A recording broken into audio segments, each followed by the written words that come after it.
Hello, can you hear me now? Yeah. Huh? But not with this though. No, Okay. they can hear you. Hey guys, let me know if you can hear me now. I am switching to a different mic, so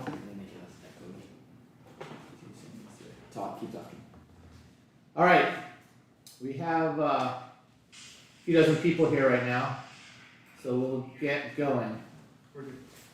Alright, cool. Awesome. So you guys missed everything I said in the beginning, so I'm gonna go through it really fast. But basically, every day I get tons of people that ask me all kinds of questions, and I try to go through as much stuff with everybody as possible. And a lot of it's real estate, a lot of it's business, a lot of it's about comping properties, a lot of it is about lending money. And I just don't have enough time to go through every single thing with everybody every day. So every once in a while I'm gonna do a live like this where everyone can just ask me questions and I'll just answer them. And that way I have a dedicated a few hours of time to do it. And on top of that, I also will notice that a lot of the people are asking the same questions over and over and over. So instead of me answering the same questions to 20 different people, I could have answer it once and then everyone could see it. And then this will be recorded, so you can go back and watch it at any time. So what I want to do was see first off if anyone had any questions. I'll go if like questions slow down and there's not like a whole lot of stuff. I'll see like what people are interested in and I'll kind of just go through certain things. But I really want to answer everyone's questions as much as possible. So let me see.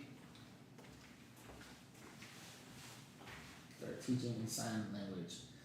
So somebody said I should start learning sign language. That's, yeah, with the video that was, no one could hear the audio, that's a good thing. I might start learning that. Alright, well, at least we got it going good now. So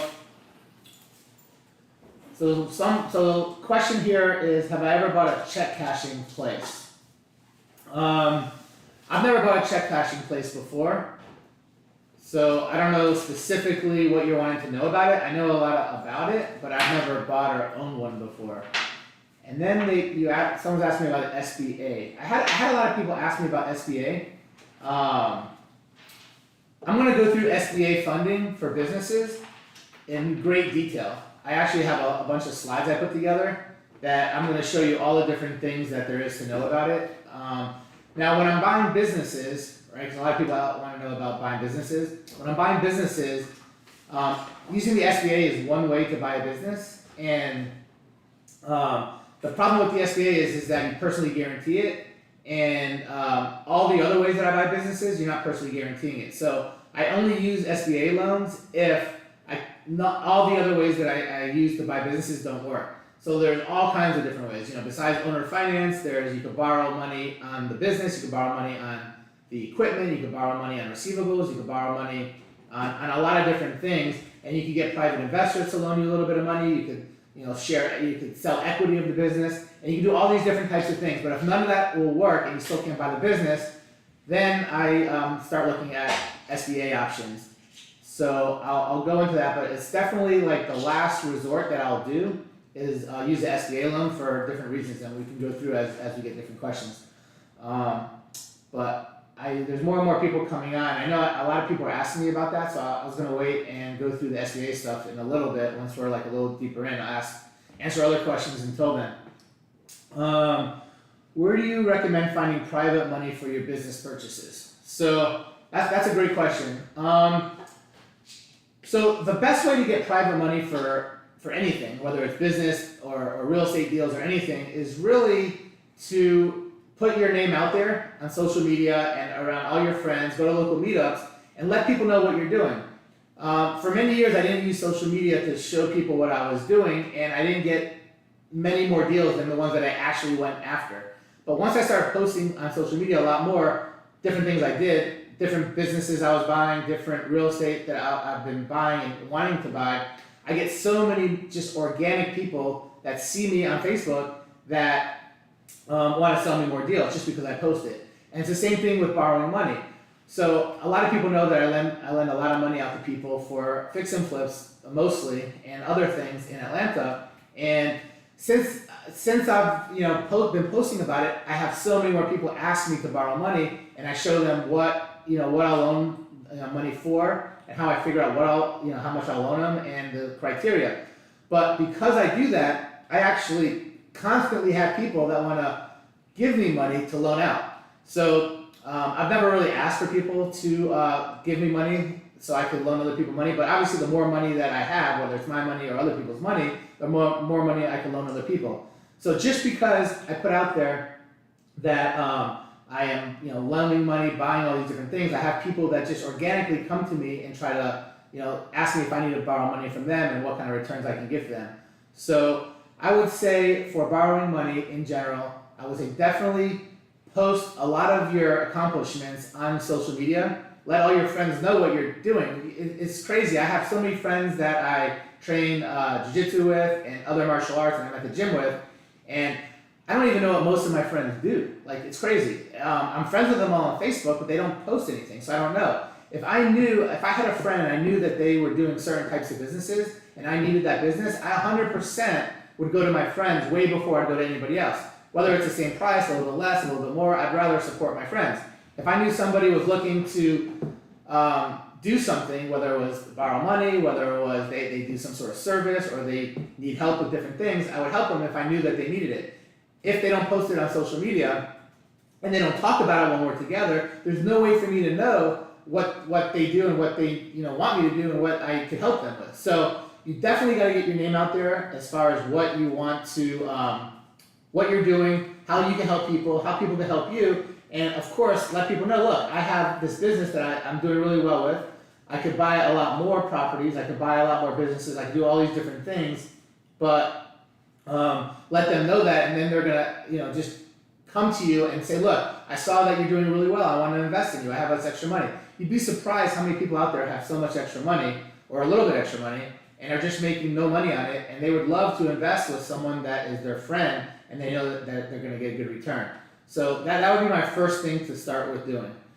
So that hopefully will help. Hopefully you guys list, all the events I ever do, I always talk about how important it is to post all your stuff on there. Like, you guys know who I am mostly because of all the stuff I post on social media. If I didn't post all the houses I bought, if I didn't post the different things that I did, you probably wouldn't even know that I buy a house every single day. Nobody would even know that. And I actually buy at least 1 or 2 homes every single month from people that are just friends of mine on Facebook or friends of friends because they see that's what I do.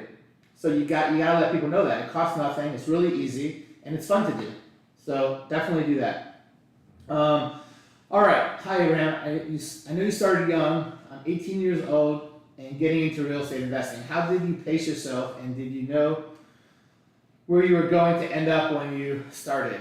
So I started my first really good business when I was 15 years old. When I was 15 years old, I started selling baseball cards and sports cards, football cards, all these different cards, and I basically collected cards my whole life.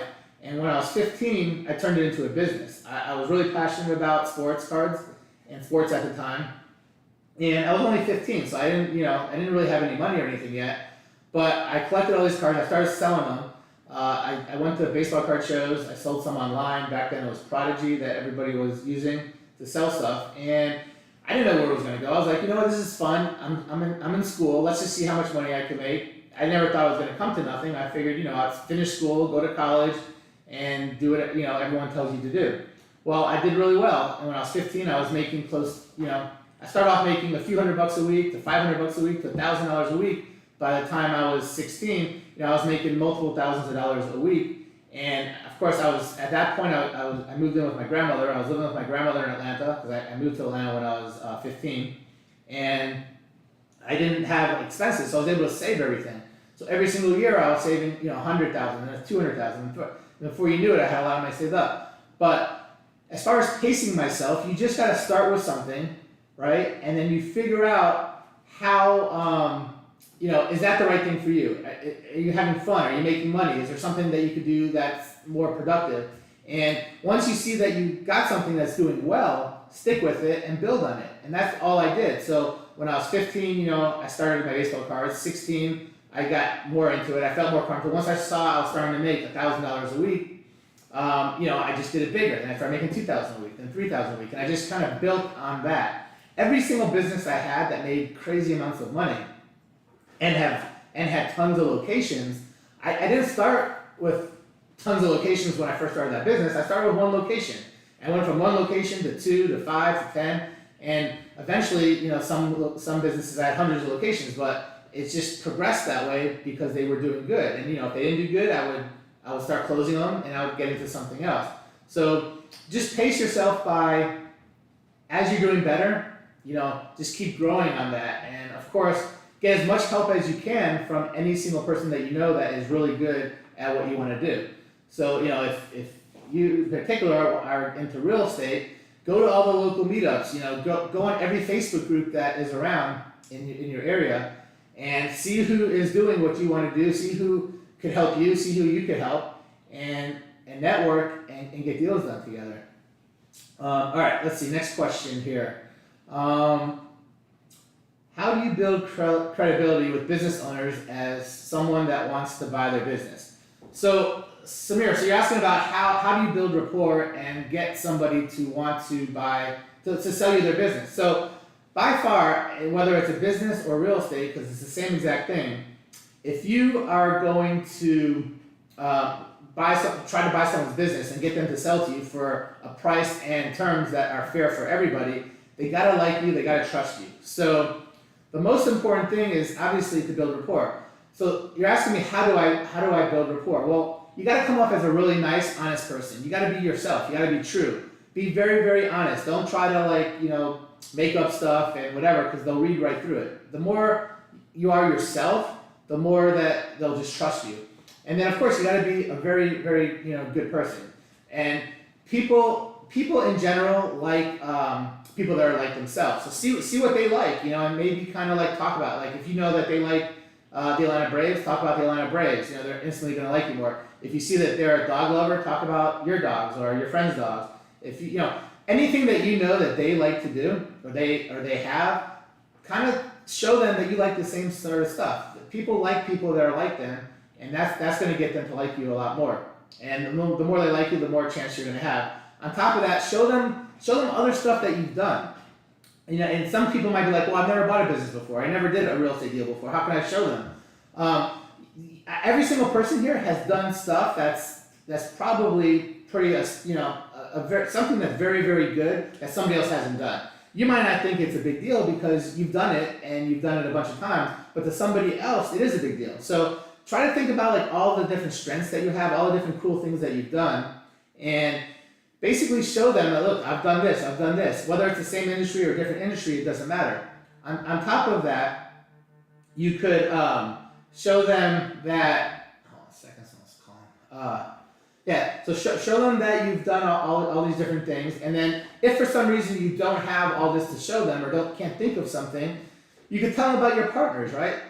I'm partners with tons and tons of people, all the time. So we might be partners on one property, or we might be partners on one type of business, or we might be partners just in a loan. Maybe I'm lending you money, maybe you're lending me money. I don't know, but there's something that we've done together. And once you build a relationship with different people that are in your industry, you're basically partners with them to some degree. So maybe some of the people that you're really close with have done a lot of different things, and just introduce yourself as, look, me and my partner have done this, this, and this, and this.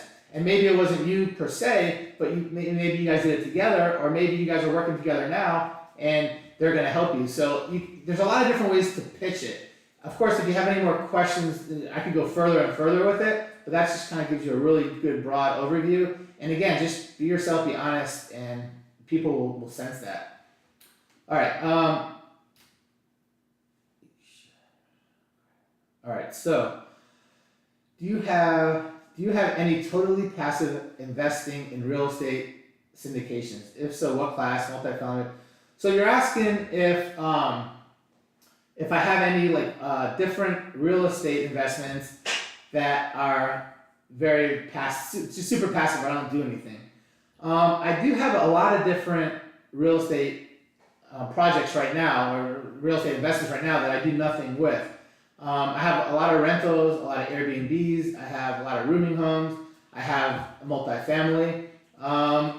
They're not total syndications where I don't do anything. I kind of know what's going on. I have a partner with them usually. So my partner is the one that kind of runs everything, or I have a property manager or somebody that manages the Airbnbs or someone that manages everything. So basically, I don't even get involved in knowing, in 99% of my properties, I don't even know if there is a problem because my property manager or my partner knows that I don't want to know about it, so they just take care of it. Obviously, if something crazy catastrophic happens, I'll know about certain things, but for the most part, almost everything I do in real estate, besides my fix and flips, and even my fix and flips, I really know nothing about because I'm the one that finds the deal, negotiates the deal, buys the deal, and then once I do that, I have a partner that takes it over and then does the rehab, and then a third partner that goes ahead and sells it. I have a lot of partners in a lot of different things, and if anybody wants to know more about partners, I'll go through like how I do everything with partners and how I make it to where everyone's safe and how we all work together great. I could go through a whole presentation just on partners, but for me, most of the stuff I do, I have partners, and they're not always the same partners. I have dozens and dozens of businesses right now. A lot of the same partners. A lot of my businesses have the same partners, but some have different ones. And same with real estate. A lot of my real estate, a good bit of it, I have the same couple partners. But then I have other partners in other real estate because it's not all the same. Some stuff I buy and sell. Some stuff I keep. Some stuff I have different exit strategies with. We could go into exit strategies. But a lot of stuff I rent, a lot of stuff I lease purchase, a lot of stuff I do Airbnbs, a lot of stuff I wrap and seller finance to somebody else. A lot of stuff, I have multifamily, some stuff I have duplexes, at lease purchases, and they're not all done with the same partners because they're different strategies, and some of my partners like doing certain things that other partners don't like to do. So I pick the right partners for what I know that I like to do and we both like to do together. Would you ever buy a check cashing business? So I'm not opposed to buying any type of business really. I wouldn't ever, for me, I wouldn't say, no, I'm not going to buy a check cashing business. Would a check cashing business be the first business I go after and look to buy? It's probably not going to be the first one I go after and look to buy. I've had lots and lots of gold stores, which are basically almost a version of a pawn shop, and I had some pawn shop, so it's similar. So I know a lot about it. But I definitely would buy some if they made sense. So if the question is just would I buy a check cashing business? Yeah, I definitely would. I've had lots of businesses that are similar. I just never had one that was a check cashing business only. All right, let's see. Next question here is, how have you maintained your equity share in companies that you are no longer running but acting more as a board member?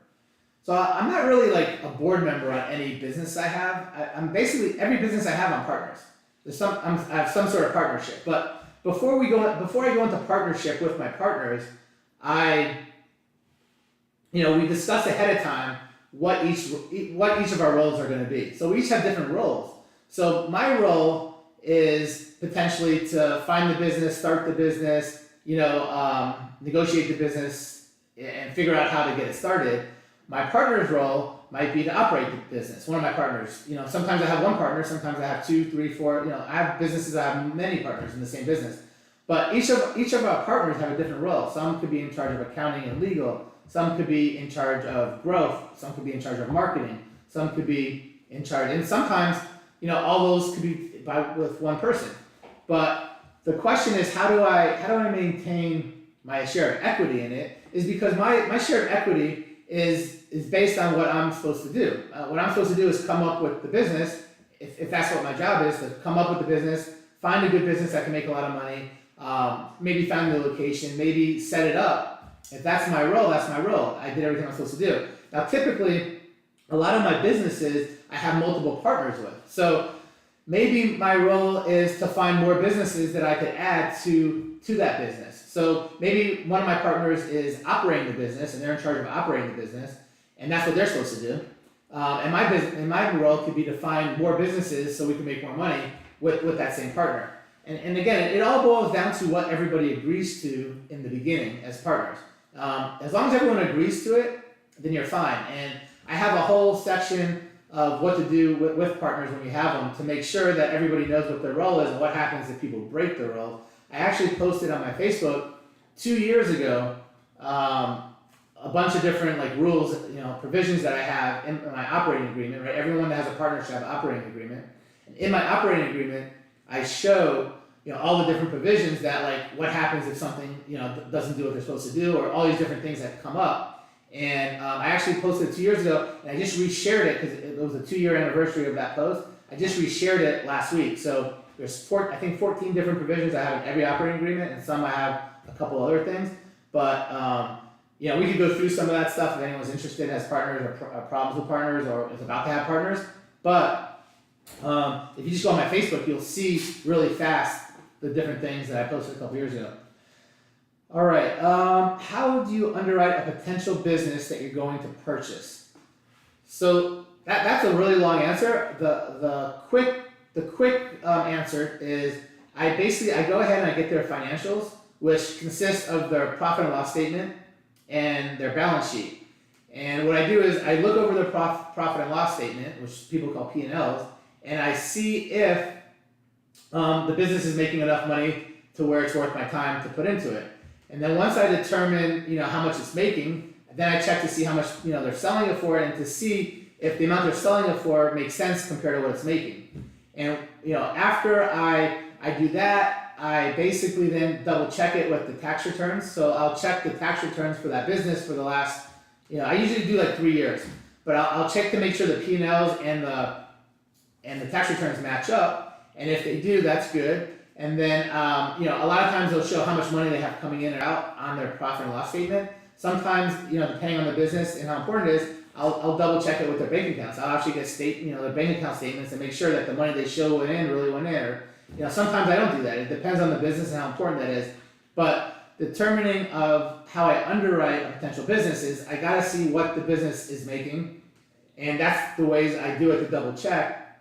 And then I just basically get to see like how much I think it's worth based on what it's making. And typically most businesses that I buy are like medium to small to medium sized businesses, and those types of businesses are typically sell for like 2 to 3 times what they make in a year. So that's how I know if we're even in the right ballpark to begin with. Now it could be worth more than that, it could be worth less than that based on a bunch of different things that we can get into if I have any questions about that. But the better the terms that the seller gives me, the more the business is worth. I'm always willing to pay more for a business if somebody gives me terms. And the same thing in real estate, right? A lot of people in here are friends of mine, and some of the real estate groups are in, some too, and actually, anyway, in there, PACE teaches that, look, you could pay a lot more for a property that you're getting terms on because you're cash flowing on it. As long as you're cash flowing, you could pay more than it's worth because you're not buying it for the value of the business, you're buying it for the cash flow. So that's how you can pay more for business, that's how you can pay more for real estate. So that's why it's not always 2 to 3 times a multiple on these small to medium sized businesses. Sometimes you could pay a 3, 4, 5, 6 times multiple on a small business if it cash flows, and the debt service that the owner gives you some sort of financing on makes sense. And vice versa, if it doesn't cash flow, then it won't make sense, and it could be worth less. So let's see the next question here. What's up, Tech? So a question is, you mentioned earlier, so I've done other Zooms and other lives in the past, so I see some people are here from some of my last ones, and now there's a question on something I said in the last one. So the question is, Max, you said it's important to know why a business owner is selling their existing business. How does that change you structuring the offer? Man, it's so important to know why a business owner is selling. It's so important. It changes the offer like tenfold, right? So basically what we're doing, whether we're buying properties, businesses, or anything else, we're problem solvers, right? The reason why they're selling us their house, the reason why they're selling us their business is because they have some sort of problem. And how can you solve someone's problem if you don't know what it is? And once, you might solve it with the wrong, like imagine going to a doctor, right? And then prescribing you something, some sort of medication, and they don't even know what's wrong with you. You think you're gonna get the right medication for the right person, you're probably gonna get all screwed up. Well, it's the same thing when you're trying to buy someone's business.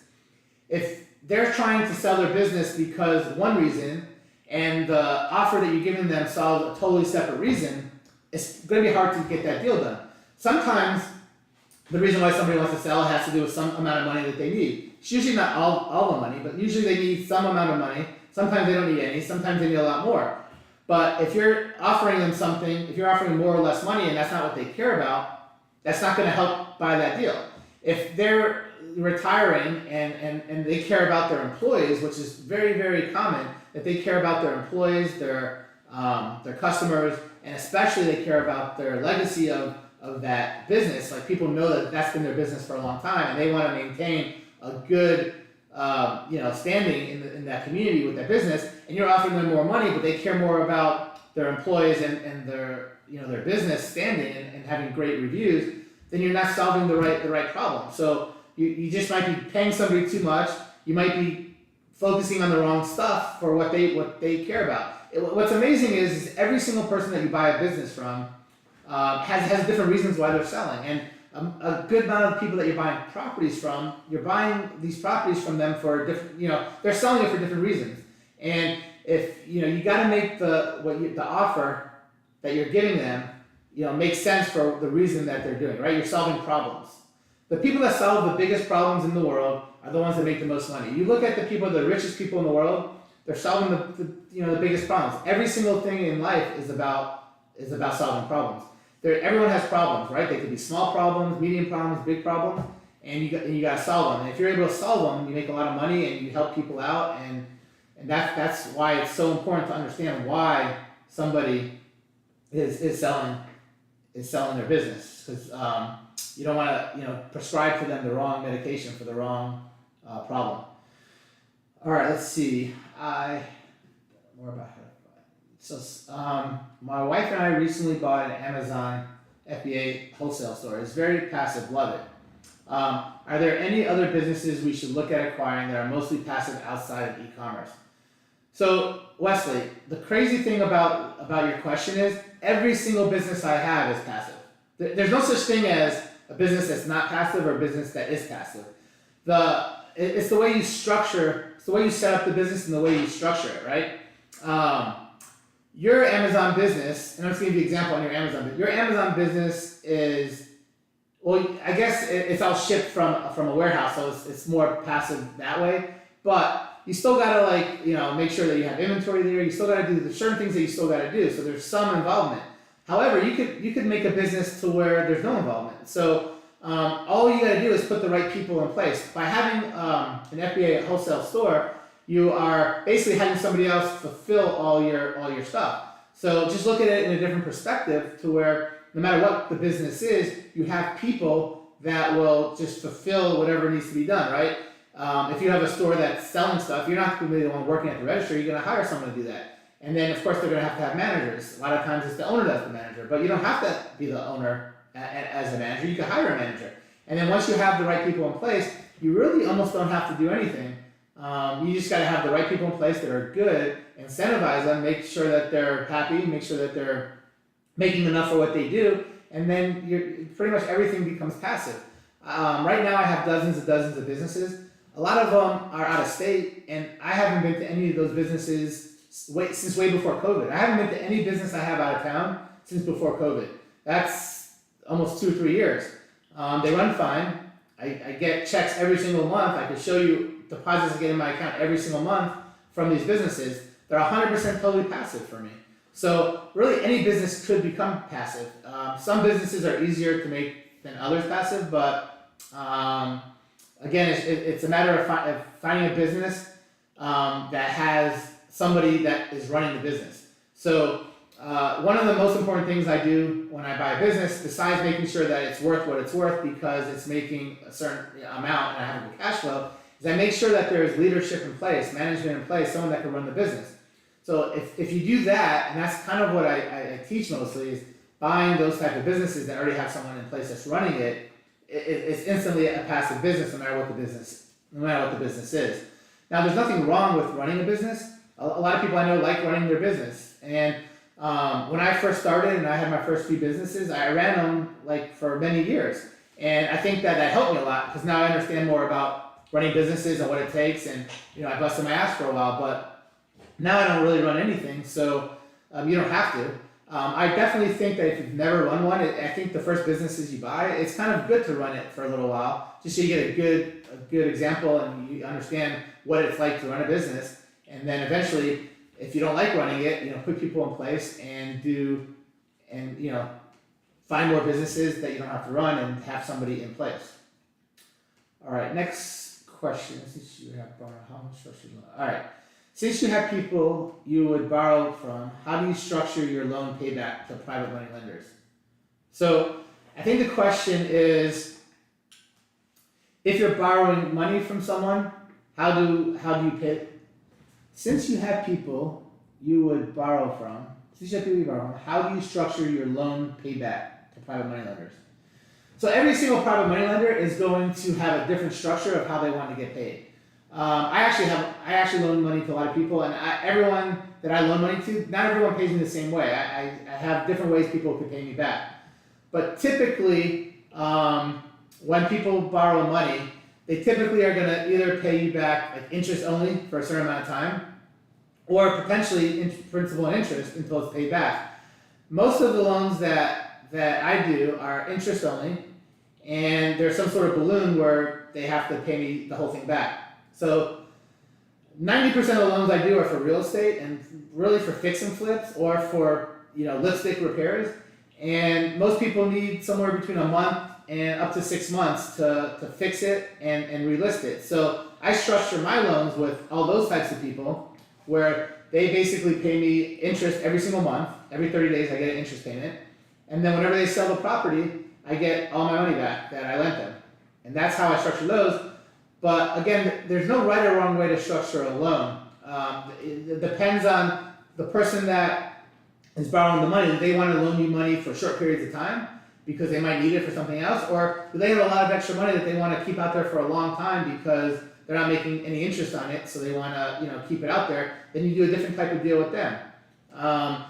As far as if the question has to do with how do you secure yourself when you give someone a loan or you borrow money from someone, obviously you have to get collateral. And your collateral is what secures you. So depending on what you're lending, let's talk about real estate for a second because that's mostly the types of loans that I do. So for real estate, when I loan people money for real estate, it's typically again for fix and flips or for something where someone's going to need an extra 2 weeks or a month to close. Maybe they're not fixing it, but they need to hold it for a certain period of time. There's actually a few companies that will make you good offers on properties, but they won't buy it from you if you haven't owned it for less than, if you haven't owned it for more than a month or 2 months. So I have people that say, look, I already have this sold. I don't even need to fix it up, but I need to borrow this money for a month, possibly 2 months, because my end buyer won't buy it from me until I've owned it for 2 months. So on those types of loans, I get the property as collateral. And the way I do that, every state has a little bit different structure, and that's mainly the reason why I loan almost 95% plus of my loans are in Georgia, because I know the way Georgia works, I know the way the laws work, I know if somebody doesn't pay me back, how I'm going to get my money and how fast it will be, and I'm comfortable with that.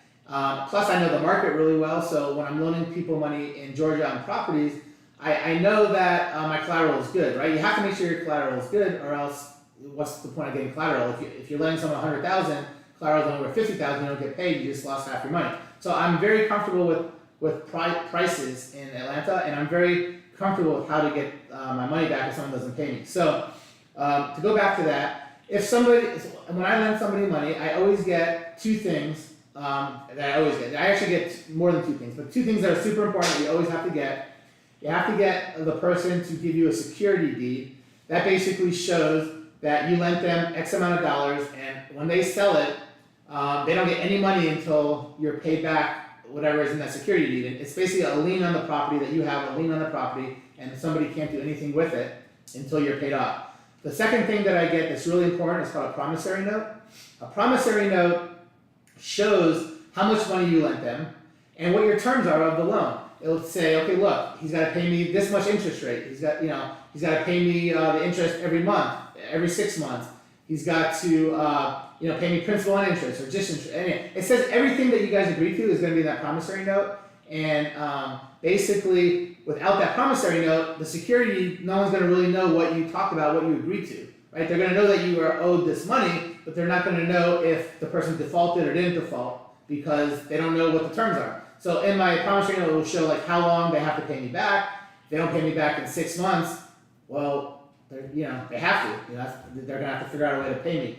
So in Georgia, if somebody doesn't pay me on time and they're in default of the promissory note that we have together, I know that I can get the house back from them within 2 months or less. I could get that house. Like I basically, with a security deed and promissory note, you could foreclose on a property if someone doesn't pay you. So I've been loaning money to people for a long time, and I actually have the first person that didn't pay me that we couldn't work something out. I have people that don't pay me every so often, but I'm pretty easy. Like if you are honest and you come to me and you say, look, I'm short, I don't have the money, something happened. If you're even somewhat reasonable, I'm gonna work it out with you and we're gonna make something happen. Like we're gonna work it out, right? There's probably people on here that I maybe have done that with, that borrow money from me. But if you just don't wanna talk to me, you don't wanna work it out, and you basically just say, F you, I'm not gonna, do anything, then I have to foreclose on the property and get the house back. So I actually had my first house that I am going to foreclose on, that someone didn't pay me. I tried to work it out, they just wouldn't do anything. And the foreclosure is actually next Tuesday. So I'll be foreclosing on my first house next Tuesday.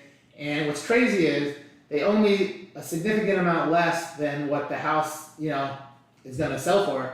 And they're probably gonna lose most of all their equity because they wanna work something out with me. And when you foreclose, now I have to pay a foreclosure attorney to do it for me. There's all kinds of other fees that I'm gonna charge them. They're gonna lose so much more money just because they didn't wanna work it out. So again, it's the first time in years and years and years I've had to do this. But that's what you do when you lend someone money. You get a security deed, promissory note. The other things that you're gonna wanna do is you're gonna wanna get like, insurance on the property to where if something happens that you get the money. And there's a few other things, but those are the two most important things. So that's talking about money. If you didn't start modeling, I wouldn't have known. I don't know who that song to. I'm not a model. All right, let's see. Next question. I'd love to know how you find good partners for business. I have a whole bunch of slides. I'm gonna go through that real soon. I'm gonna go through business because that's the second person that asked me about partners. I'm gonna when I go through partners, I'm gonna go through it on a whole bunch of slides, so it makes a whole lot of sense. You can take notes, and you can even screenshot some of these slides I made, and go from there. But really quickly before I go through those slides with partners, how do I find good partners? Well, I find good partners, people that I've known for a while, people that I trust, people that have the same vision as me, right? Like you don't want to have partners that have different visions because then you're going to fight, right? A partnership is very similar to a marriage, You're going to want to find people that, you could be married to, and, that have your best interest at heart, and you guys will help each other. But for my partners, most of them I've known for a long time. Some, once in a while, I don't know them that long, but I just have a really good vibe with them, and I just really trust them, But I try to get partners that are different than me in one respect. I want them to have the same vision, but I want them to be good at different things. If we're all good at the same stuff, it's not going to help anybody. I need partners that are good at the things I'm not good at. Trust me, I'm not good at like most stuff, so it's easy to find partners that are good at stuff I'm not good at. But I don't want to find partners that are really, really good at the stuff I'm good at because, first off, it's the stuff I'm good at, I don't need help with, and it's the stuff I like to do. I don't want somebody to do the stuff I like to do. So if I found a partner that was really good at the same stuff I was good at, we'd be fighting over doing the same stuff, and that just wouldn't help either of us. So I always find partners that are usually people I've known for a while, people that have a track record, people that I definitely trust, and people that are good at things that I'm not good at, and people and people that like doing things that I don't like to do. You're typically good at the stuff that you like to do. So I try to find people that are good at stuff and like to do the stuff I don't like to do. All right. I have a hard time structuring my day just with one business and life. How do you do it with all the businesses that you have, right? So again, it seems hard in the beginning if you don't have many businesses. But if you talk to people that have a lot of businesses that are good at it, it's very easy. Again, I didn't start with tons of businesses and hundreds of properties all at one time. You know, I gradually built it that way. You know, I started small, and then as I did good, I grew it. I grew it slowly, and I grew it to where I had the right help, and I was able to grow it in a good way. But if I was just to try to grow it all overnight, really fast, it would collapse because I wouldn't have the right people in place, and I wouldn't know how to do it because it hasn't been done before. So what I do is, you know, I've talked about this just a little while ago, is I just have really good people that help me, right? They could be partners or they could be incredible staff. And everyone that runs any business I have or anyone that's a partner of mine are really, really good at what they do.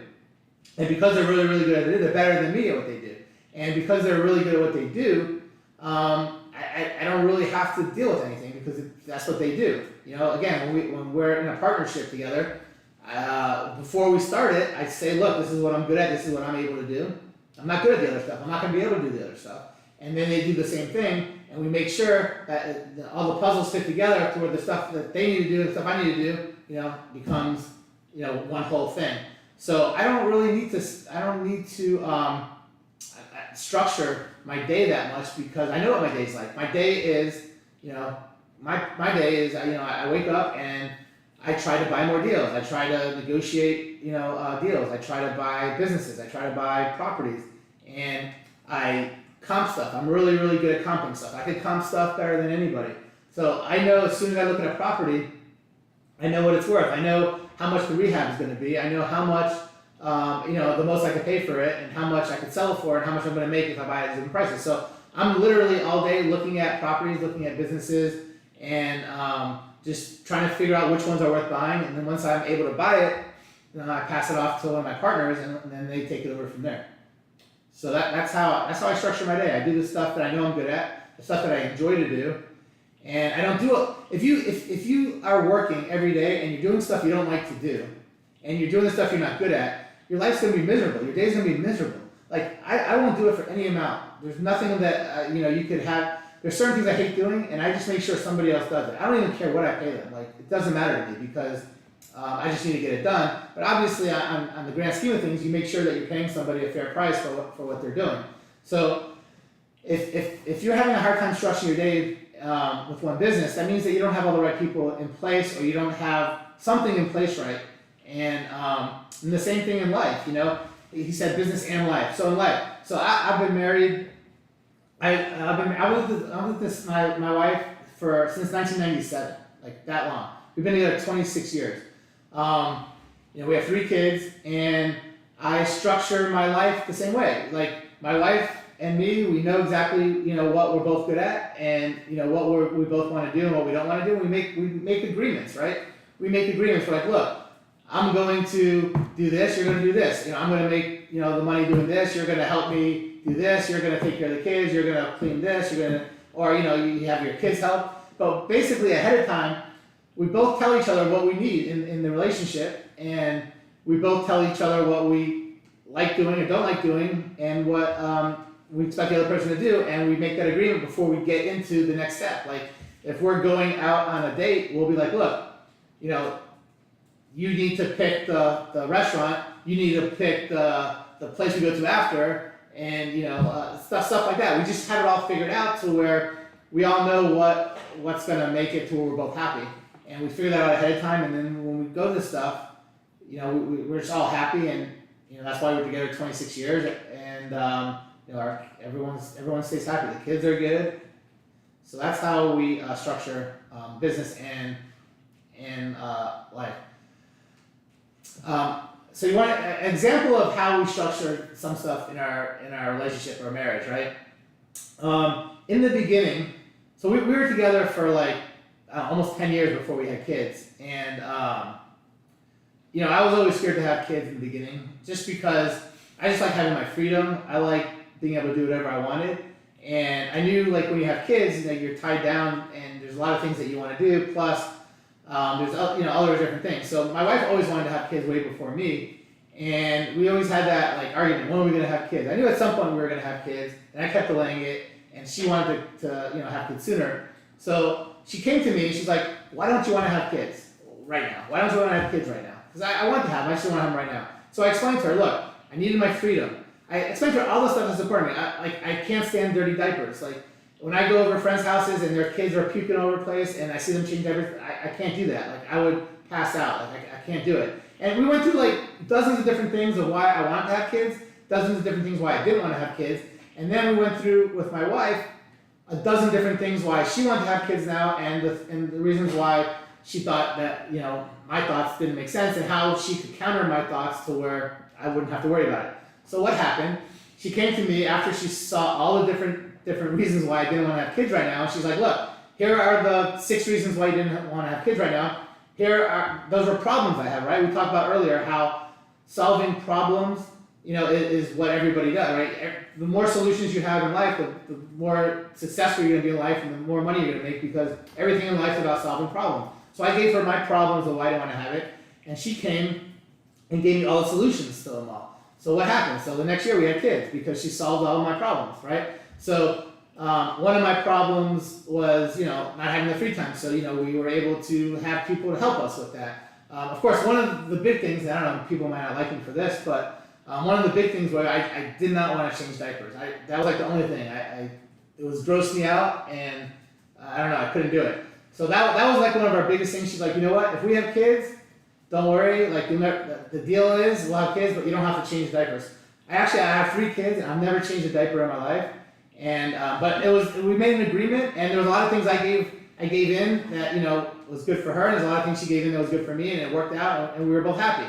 But I'm just giving you an example of how you could do stuff and structure your life to where you could do life, business, and different things. You got to compromise with everybody and make everything work out. How do you figure how to split your profits with your partner? So when you become partners with someone, you figure out what type of percentage that each person should have in the partnership, right?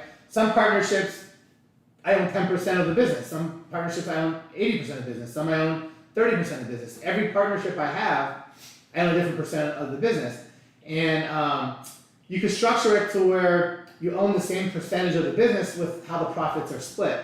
So if you own 50% of the business, you get 50% of profit. If 30% of business, 30% of profit. However, you don't have to structure it that way. You, in theory, could own a higher percent of the business and structure your profits a different way, and that will all be in the operating agreement, right? So when we get into operating agreements, you can structure your profit, but most commonly, when you buy into a business or when you guys start a business together, everyone has a percent ownership of the business, and that's typically the percentage of profits that you get, whatever your percent of the business. Now, I have businesses where none of my partners work in the business. We have all managers, so it's really easy to split the profits because whatever percent profits they have, that's the percent that they get. Whatever percent of the business they own, that's the percent of profits they get. Then I have some businesses where my partners actually work in the business, and I don't work in the business. So that's not necessarily fair for my partners. So what we do is, my partners will get X amount, a certain amount of money for working in the business, and then they'll get their share of the profit. Or sometimes, because they work in the business, I have some businesses where my partners work in the business, and they might only own 50% of the business with me, but I might give them 60 or 65% of profit because they're working in the business. So these are just a few different examples of how you could split profits. There's no right or wrong way to do it. There's tons of different ways to do it. I just gave you a few different examples, but most commonly it's the percent of the business that you own, that's the percent of the profit you get. Next question. When would there be a case where you would go through the business broker to buy a business? So obviously most of the businesses that I try to buy, most of the properties I try to buy them offline. I mean, not offline, but off market. And the off-market properties are always going to be the best. Off-market businesses are almost always going to be the best because you're the only ones that see them, right? They're off market. So like when something's on market, you have to compete with a lot of people potentially, and when they're off market, they're you just get a much better deal. So the question is, how would I go through a business broker to buy a business instead of just finding off market? So I always look for on market and off market at the same time for businesses. For real estate, I'm pretty much almost 95, 98% off market. I do buy some on market. There's a lot of reasons why I don't like them, but I do buy some that work. But in business, I actually have a higher percent of on market businesses that I buy than off market. The difference between real estate and business with on market and off market properties is that when a property real estate is on market, there's 100 people trying to buy that property. Like if it's a good deal, you're gonna have so much competition. On a business, there's not many people trying to buy businesses. So when a business is on market, it's not like there's a lot of competition. The problem with buying on market businesses is that when they have a broker, and usually when they're on market they have a broker, the broker tells them the business is worth so much more than it really is worth. And it's very hard to buy that business because they just want too much and you can't buy it.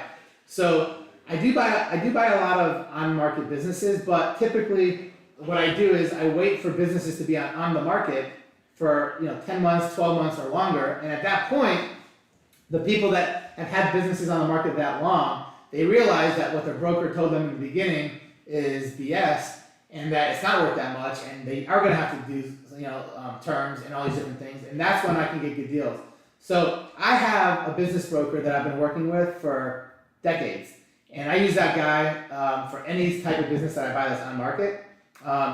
So he knows what I do. He knows I could build really good rapport with the sellers. He knows that I could negotiate a deal and actually make a deal happen. Where a lot of times with business brokers, there's a buyer and a seller business broker, and a lot of times they're the ones that have to talk to each other, just like on a real estate deal with real estate agents.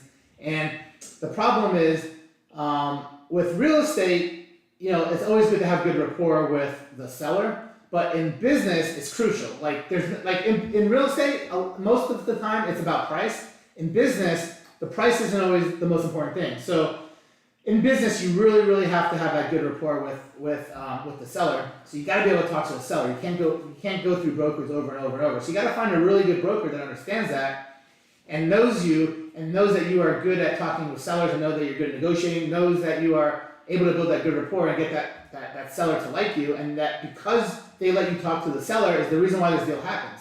And my broker's like that. He knows that if I talk to a seller, there's a very good chance I'm going to make that deal happen. Whereas if my broker has to talk to their broker back and forth, the deal usually doesn't happen because there's no rapport with the seller, and I can't let them know things that I really let them know. Negotiating and talking to them is really important. So I would find a really good business broker in your area. I would see how many deals that they've bought and sold, and then get to know them and see, look, are they going to be comfortable with you talking to the sellers and being able to talk to the other broker to let you talk to the sellers? And once you build that good rapport with the business broker, you'll know if you have the right one. But I definitely think that it's good to go with a business broker if you're going to buy on market properties.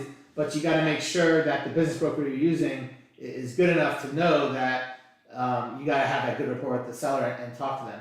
And again, I'm pretty much only buying businesses that have been on the market for a long time because you get really, really motivated sellers, right? Everybody in here that does real estate or business knows that the way you get the best deals in real estate, the ways you get the best deal in business is you have to get really motivated sellers.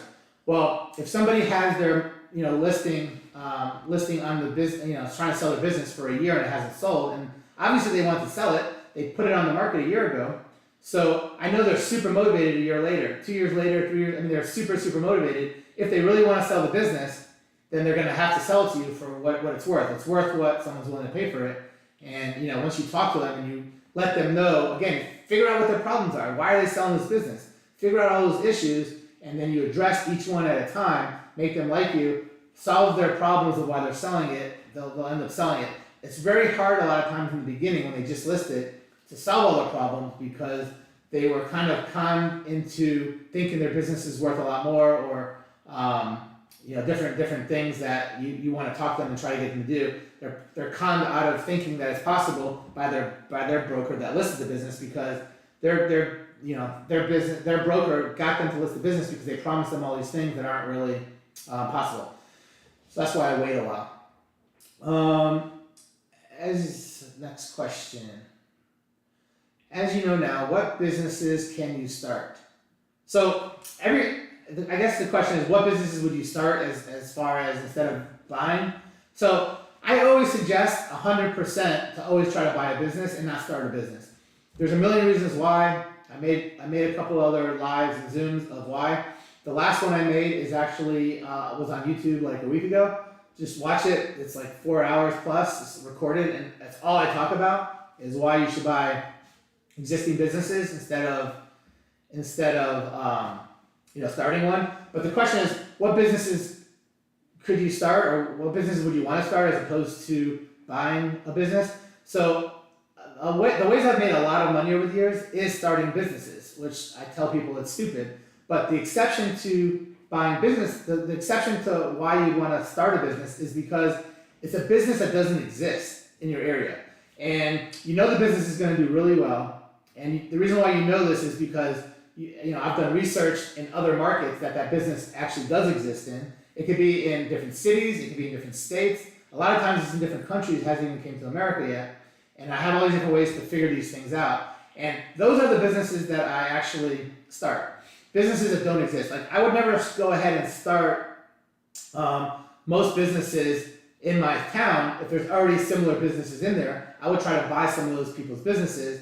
And again, I went 4 hours the other day of why, and it's saved, and you could definitely watch that, and I'll probably do some more. But the types of businesses that I would go after are ones that you can make a lot of money on very fast, or ones that don't exist in your area, and you have a really good feeling that they're going to do good. Those are the ones that I would start. Given the shifting economic situation, interest rate hikes, recessions, etc., are there any business types that you would avoid or target to acquire in the next 12 to 18 months? So I would the economy goes up and down. So like any single business out there could do good or could do really bad. There are businesses, because people are always like, well, what business should you buy? What business should you get into? The truth of the matter is, there isn't like one particular business I would say 100% avoid or 100% get into. Because any business out there, the people that are the best at that business make a lot of money. No matter how good the business is, the people that aren't good at that business are always going to lose money. So it's almost like how good you are at running a business, or how good you are at knowing how to get that, keep that business good, marketing, all these different things that you have to do in a business. If you're good at it and you know what you're doing, any business could do good. Now, obviously, businesses to avoid are a lot of them should be common sense. Like, if you see that, people aren't buying cassette tapes anymore, don't buy businesses that are still selling cassette tapes. That's how most of their money gets generated. So every single year, there's different things that are starting to fade out, and those are the businesses that I would stay away from.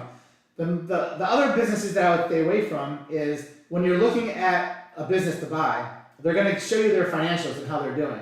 I would stay away from businesses that year over year are getting worse, because every single year if they're getting worse, at some point they're going to be nothing. And those are the types of businesses that I would avoid. There's not like one particular business I would say, look, don't do this. You just got to really research it and see, is it doing good? Is it going up, or is it starting to go down? Is what they're selling something that is going to be obsolete pretty soon, or not? Those are the types of things that I look for. What it takes to create a $5 million business. So what does it take to create a $5 million business?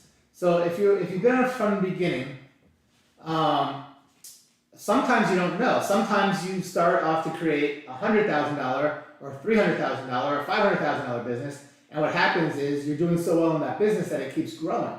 And now that $500,000 business turns into a $2 million business, to a $5 million business, to a $10, $100 million business. So, most businesses that people get into, they don't necessarily know how big of a business it's gonna be when they do it. Everyone thinks it's gonna do a certain amount. Sometimes it does better. Sometimes it does exactly what they think. Sometimes it does worse. But if you want to go after a business that it does exactly $5 million, what I would do is I would research what businesses consistently make $5 million. If that's what your goal is, right? If that's what your goal is. And I would check every single business out there that makes $5 million and make a list and figure out which ones that you like to do, which ones you don't like to do, and go after those types of businesses. But again, any single business could make $5 million, and any single business could do way better, and any single business could do way worse. So typically when you're starting a business, you're starting it to be profitable, and hopefully it gets more and more profitable every single year. Abraham, can you talk a little bit about the Atlanta market and share more about your buy box? We chatted today, and I was hoping we could learn more about what you're looking for. So this question is asking what I look for in properties. Properties is what we're talking about here. So what do I look for in a property? So me personally, I buy properties that are anywhere within like 50 miles of Atlanta. If I could drive there from my office within an hour, those are the areas that I like.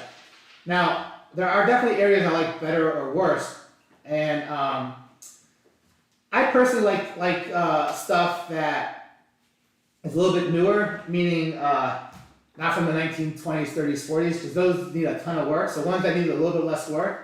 However, I buy stuff that need everything, and what I look for are deals that I can make a certain percent on. So if it's a deal that is nicer, newer, doesn't need much work, I'm looking to make 10% on that deal. And most of the deals, I would say half the deals I buy, I'll make 10% on. I'm super happy, and those are ones that I don't need a whole lot of work to.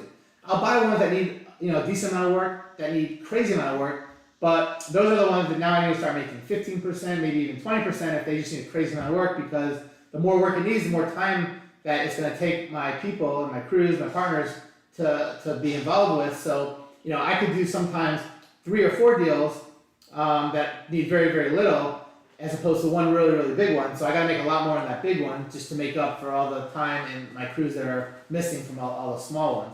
But I like buying single family homes and condos and townhomes. I love buying townhomes, condos as well. I know a lot of people aren't crazy about townhomes and condos. I do very well with them, and I buy plenty of condos and townhomes every single month. But mostly what I buy is single family. I buy very little multifamily right now. I do have some duplexes, quadruplexes, and bigger, but for the most part, when I buy single family right now, and I buy condos and townhomes, I pay cash for everything. Unless people just want too much, and I do a lot of creative deals. And over the last couple months, I've actually been buying 2 or 3 creative deals every single week almost. So a lot of subject to deals, a lot of owner finance deals, and those I actually have bought a lot all over the country. I buy a ton in Atlanta, but I just bought some in Florida, I bought some in Alabama, I bought some in Indiana, I bought some in Tennessee. So I have Texas, but I have like creative deals I'll buy anywhere. But as far as cash deals, I'll buy just in Atlanta.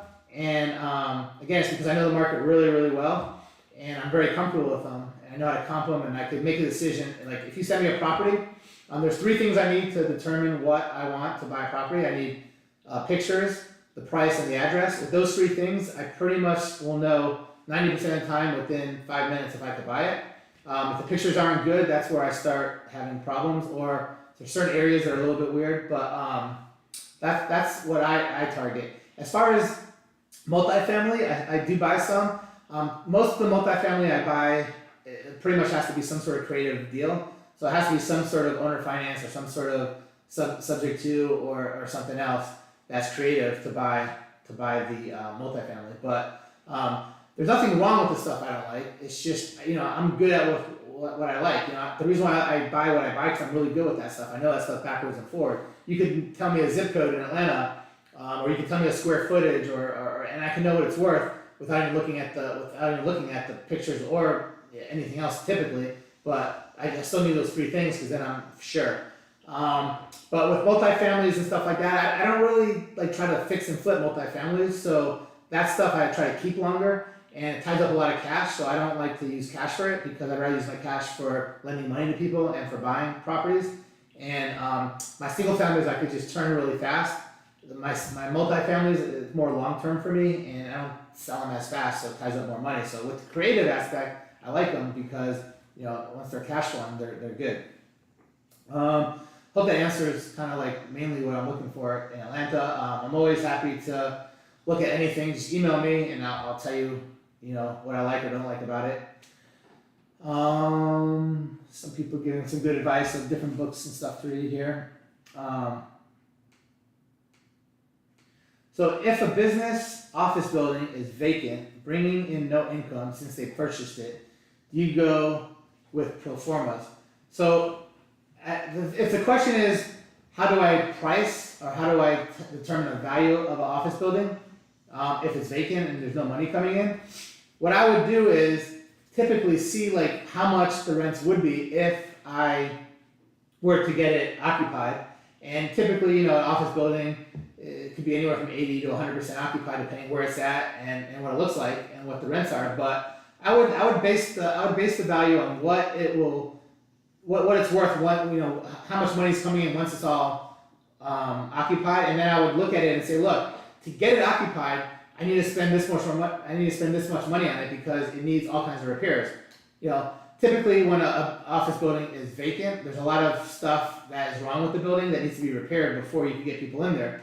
So I'll add, how much I think that the rent is. I'll look at how much money I want to have on my return on my money, and then I'll look at how much it's going to cost me to fix it up, and then the balance is what I'll think the building is worth. Now, if I think I have someone that wants to buy the building for me, if I know someone that likes that area wants to buy the building, I'll try to figure out what they want to pay for it, and I just try to offer a little bit less and make whatever I can. But if it's something I want to keep, I figure out how much I think it can make after I fix it up, how much it's going to cost me to fix it up, and then just deduct from there and go backwards.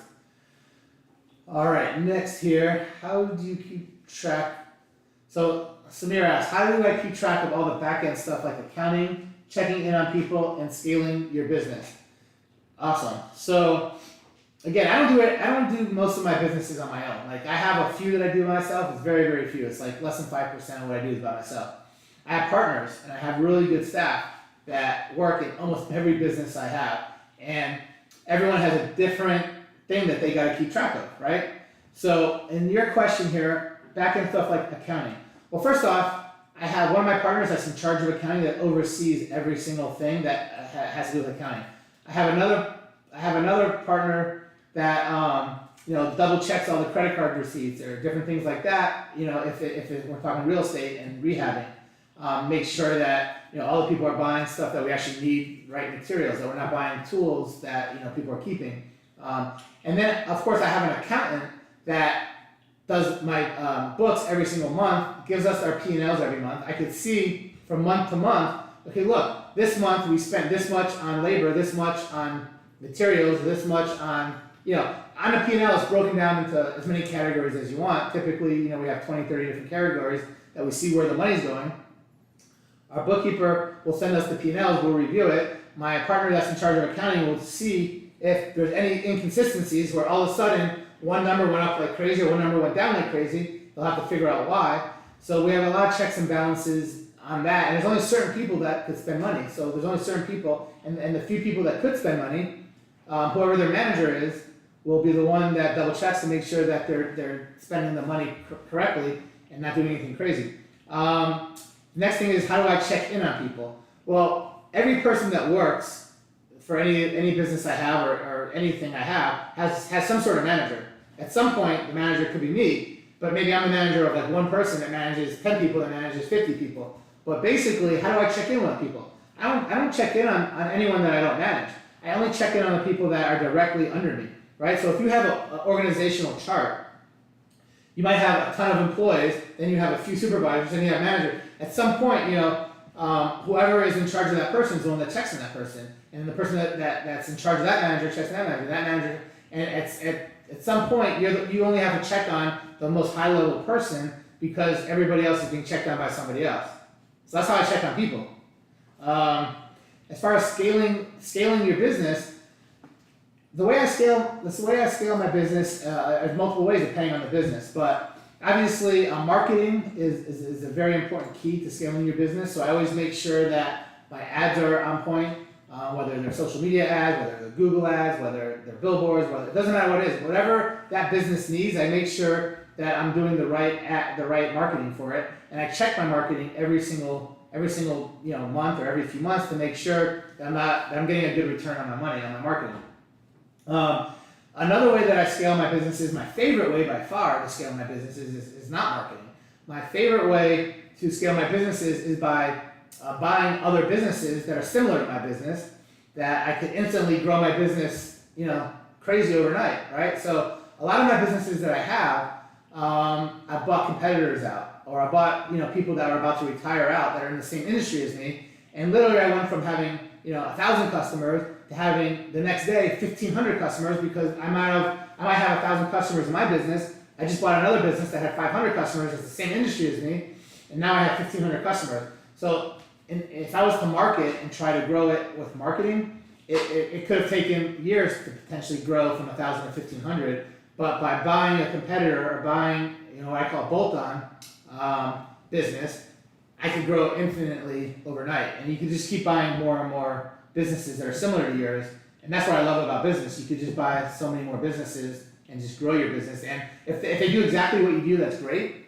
But even if they do something that's similar, sometimes, you could add different products, different services, and sometimes they could complement each other, So one business could give customers to the other business and vice versa.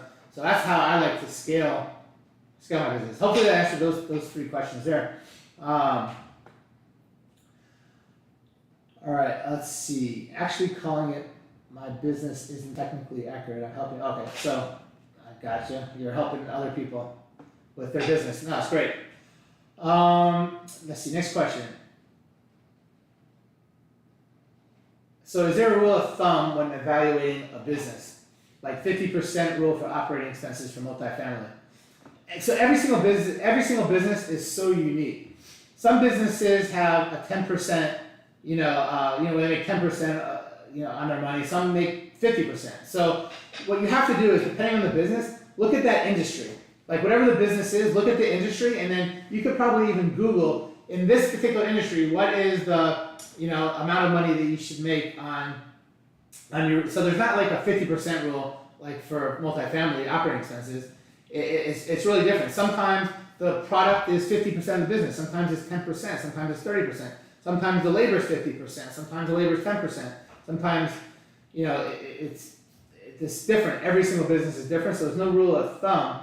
But what I will say is you want to make sure that you have good margins, like at least, you want to have 25, 35% margins or more on the products or whatever you're selling, because if for some reason the business drops, if you have a really small margin, you're going to start losing money really fast. If your margins are, the bigger your margins are, the more cushion you have that if the business goes down, you'll still be able to survive a little bit longer. So that would be kind of like one thing I would look at. But every business, again, if you tell me like specific businesses, we'll have to look into that business and see what the rule of thumb is for that business. Where are you looking to find a business in which to invest?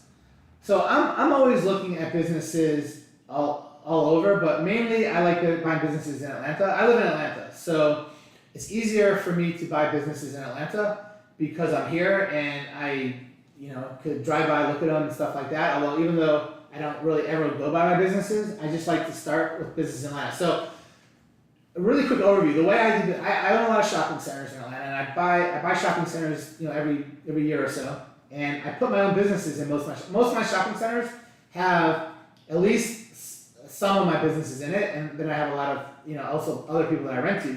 But the reason why I keep buying shopping centers is because I like trying different businesses, and I like trying them in Atlanta because that's where I'm at. So I get to see, like, if I think it's gonna be a really, really good business, I want to be there and look at all the stuff the first month the business is going to see what I could fix and what I can't fix. If it's in another state, I don't travel that much for long periods of time, so I don't get to see it. Now, I have good partners in other parts of the country.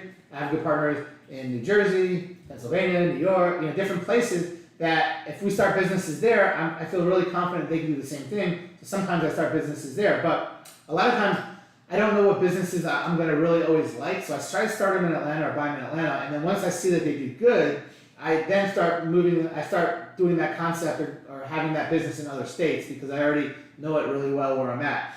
So a lot of the businesses I have are ones that I didn't exist before and I started and were really, really hot. And those types of businesses I like starting in Atlanta so I can keep a good eye on it for the first couple months. And then I try to instantly, once I see they do really well, start moving them to all these different states. And I have businesses in states all over the country. Most of the states I have businesses in, I have partners in those states or somebody really, really good that could manage them. So that's kind of like how I'm not opposed to having businesses anywhere, but I do prefer Atlanta to start. if I had to pick everything over anything, I would always pick Atlanta. But I have businesses all over, so it's not really a big deal to have businesses in other states for me. I just gotta have a good partner there. All right, sure, get that. Learning a lot from business, cool. How do you protect your private money lenders in business purchase? So in a business purchase, so I talked about in real estate how you protect your private money lenders, right? You have security deed and promissory note, and you get insurance to where if something happens there, they'll get the money from the insurance. But how do you protect in a business purchase? So the same thing, you have collateral. So every business has different things that are worth stuff. They could have equipment, right? You could have forklifts. You could have all kinds of other equipment. You could have product, right? You might have a lot of money worth of product. Most businesses, depending on the business, if you're B2B, you're business to business, right? B2B is business to business. If those are like a lot of the businesses that are really worth buying because for many reasons. But in those types of businesses, they have a lot of receivables. So when you lend money to someone to buy a business or to help them with their business, you will get liens on their equipment, you'll get liens on their merchandise, you'll get liens on their receivables, and you potentially will get liens on their whole business as a whole. So that would be the safest way to protect your investors, is to give them liens on different things. So the more collateral you can give someone, the better. Now, I have done deals with people where my investors weren't comfortable with the merchandise or the collateral that the business had. So sometimes I'll cross collateralize, right? Basically, instead of me giving them just collateral that is in the business, I might give them collateral that has nothing to do with the business, right? I might give them some a lien on a property, or I might give them some sort of jewelry or something that's valuable, right? That they could have as collateral. And a lot of times, people that are investing in businesses that I have, or if I'm investing in other people's businesses, a lot of times I'm not even doing it as a loan, right? Or I need collateral. A lot of times I'm doing it as a partner, and I have equity interest in the business, so I actually own part of the business. So a lot of times your investors, it might be better to give them % of the business. Sometimes it's better to get a loan and owe them the money back. But these are different ways that you can protect them. And most people that are going to lend you money for a business are going to want to make sure that you know what you're doing, you know how to run that business. So that will be something else that you can show them. Look, I've done all these different things in business. I've done all these different things. I'm a safe investment. Next, I'm doing that lending. I am doing lending. Just thinking about borrowing to relend. Oh yeah. So I was talking about that. People reach out to me to try to lend me money just because they know I lend a lot of people money. So so you're saying that you might try to reach out to people to borrow money just so you can lend more money to people, because you already lend some money, but you're charging X interest rate. You could borrow at this, so you might as well make the money on somebody else's money and on your money. That's really smart. I do that. I have multiple people that give me money all the time that I help them invest, and I make them a lot more money than they can make on their money. And instead of them investing directly and lending the money directly to the people I'm lending to, they're just lending it to me. I'm responsible for it. I give them collateral, my collateral, and I get somebody else's collateral. It has nothing to even do with it. Sometimes you could use that collateral for that person, or sometimes you give them your own. Next one. I've loaned lots of times and had to do a deed in lieu. I've loaned money a lot of times and I have to do a deed in lieu. So a deed in lieu is basically if you're loaning somebody money and they don't pay you back, and you have a security deed and promissory note, you can foreclose on it and you can get that property. But the alternative is you could ask the person that owes you the money to sign over a deed in lieu of foreclosure, which basically they're signing the house over to you so you don't have to foreclose on it. And that can be beneficial for both people, because now you don't have to go through the hassle of foreclosing on it. And now you can tell the person, look, you're not going to have a foreclosure on your record, but on top of that, look, the house is worth a little bit more or whatever. I'll give you something sometimes to just sign it over to me, or I won't hold you liable anymore to sign it over. And it just makes it easier for both people, and it's a compromise. So it's always good to try to get a deal. So everyone that was on earlier knows that I'm foreclosing on my first property of someone that I lent money to in Atlanta, and I asked them to do that. I asked them to get a deed in lieu. I said, look, I'll even give you some extra money to do that so I don't have to go through this hassle. And they just wouldn't do anything. So, and I even said, look, I'll try to sell this property for as much as I can. Anything more than you owe me, you're gonna get. And for whatever reason, they just fought on everything, and so they're getting foreclosed on next week. But yeah, deed in lieu foreclosure is a great tool to do to save everybody the hassle. How did you face your last economic downturn? Any tips or strategies if you go through another downturn soon? So man, I make so much money in the economic downturns. I mean, I make a lot of money in the upturn, downturn, sideways, doesn't matter. But there's different strategies that you use when the economy is going down. So let's just talk real estate, because I know you're in real estate. And we can talk about business as well. But as far as real estate goes, because I know that's what you do, I own hundreds of properties right now. When the market is really good, like the last 2 years, I've never seen the market as hot ever in my lifetime. 47 this year, I've never seen the market like it's been the last 2 years ever. And it's crazy, crazy hot. So what I've been doing the last couple of years is, I'm not trying to buy stuff to keep because it's so high. Like, I don't know, I never knew when it was gonna stop. Like, it lasted 2 years where it kept going up and up and up every single month for 2 years. But shit, I didn't know when it was gonna stop. So every single month I was like, oh man, it's at the top, I need to be careful. And next month it was higher, I was like, holy crap. So what I was doing when it kept going up and the prices were a lot higher than they were previous years, I would just buy them and flip them. I would buy them and fix and flip them. I'd buy them and just sell them. I wouldn't keep very, very little stuff. I kept very, very little properties the last 2 years because the market I always thought was at the highest, even though every month it kept going higher. But I didn't know, when it was going to stop. So when I know it's a really hot market, you just buy stuff, you fix it up, and you keep selling it because you can just make tons and tons of money on every single property over and over and over. When the economy gets bad, you're gonna see, because I've been in the market when it was really, really, really bad, and you can't sell a property for anything. Like these properties that you guys are selling right now for $200,000, when the economy's bad, you can't even sell them for $30,000. Like $30,000 for these 200, they won't even sell. Like there's no buyers. So what I do in a down market is I buy a ton of stuff. When I see the market is so low, or at the lowest it's been in a long time, I start buying a lot more stuff to hold. And the reason why I can do that is because the rents usually very rarely come down. So the rents, for the most part, whether the economy is good or bad, the rents kind of stay the same or keep going up a little bit every single year. Now property values go up and down. Over time it always goes up, but there are times where it goes down for many years. But the rents don't really go down. In Atlanta anyway, I've been doing properties since the late 90s here, and rents have never gone down in Atlanta that I ever remember. And I've owned tons of rental properties since the 90s. So what I would say is when the market starts going down, you can start getting great returns on your properties because the rents are going to stay the same. They might even go up in the down economy, but the prices start going down. So that's when it starts being worth buying a lot more properties to keep. So back in 2009, 10, 11, 12, 13, when the market just went to shit, I bought hundreds and hundreds and hundreds and hundreds of properties for like 10,000, 20,000, 30,000, and I couldn't sell them. I couldn't sell them for much more than that. But what I do, I fixed them all up and I rented them. I had like hundreds of rentals that I paid. I couldn't even believe how cheap they were. And once the market started going back up, 2015, 16, 17, 18, I started selling a little bit off at a time.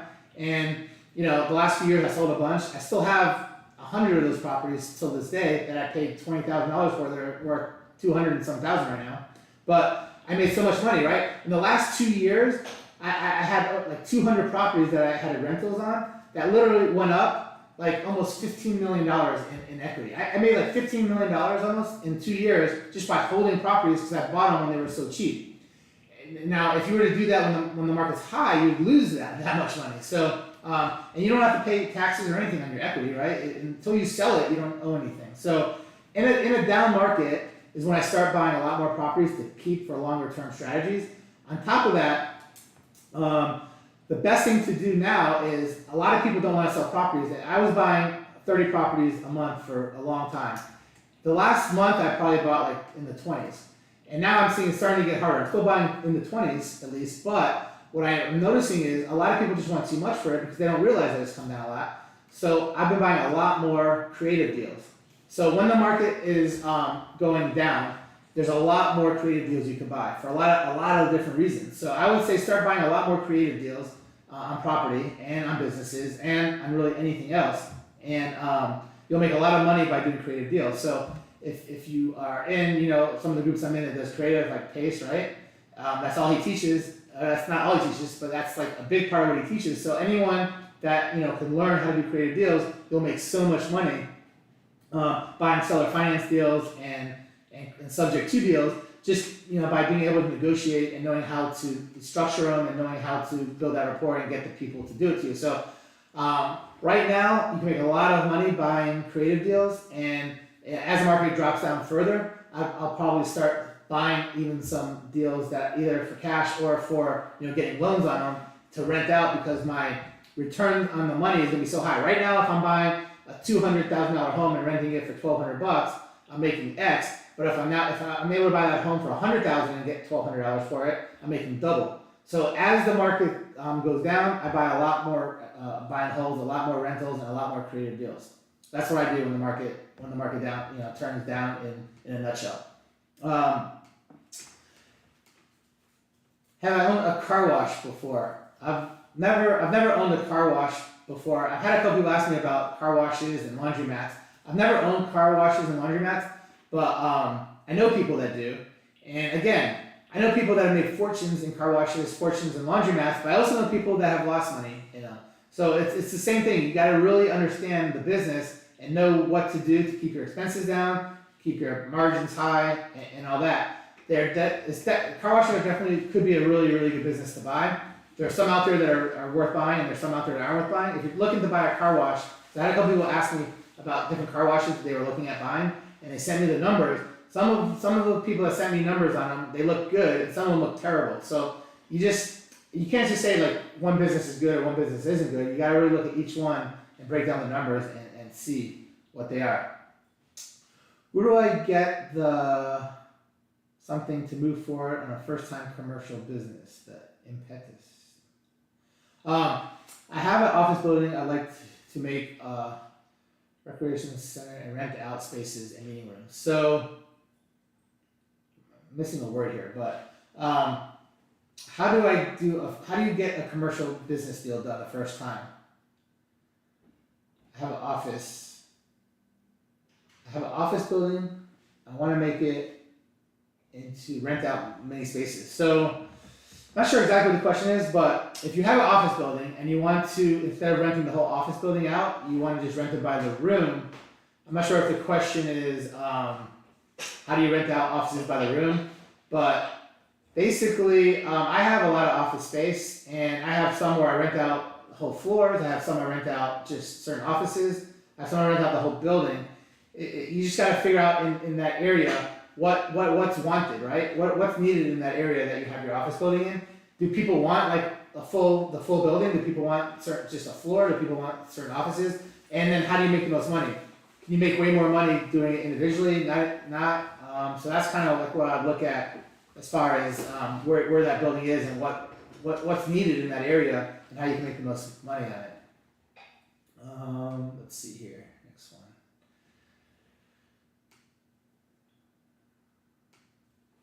Yeah, somebody was saying to Samir that you have a third-party accountant. So, I mean, everyone should have, has a business, should have someone that does your taxes at the end of the year. If you have a big business, you might want somebody to work in-house. If you have a medium-sized business, you might want someone to at least do your books every month. But, yeah, you should definitely have somebody look over all that stuff. All right, next question. Have you ever seller financed a business acquisition? So Wesley asks, have I ever sold somebody a business and seller financed it for them? 100%. I do that. I've done it dozens and dozens and dozens of times. Basically every single business I've ever bought had some component of seller finance on it, whether it's 10%, 50%, 100%. I've always gotten seller finance on every business I bought for many reasons.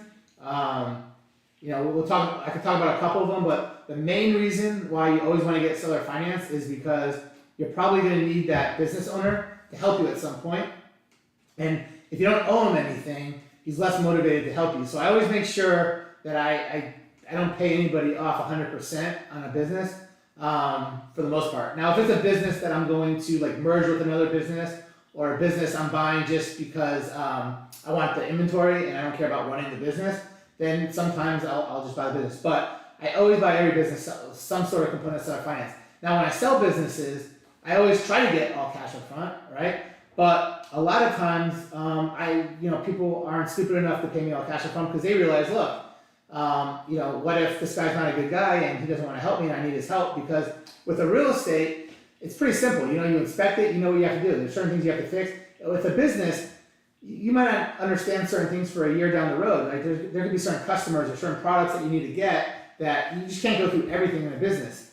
And you might need help with training employees, stuff that you don't know that quit, that you didn't expect to quit. So you're always going to need help from a business owner that you buy a business from.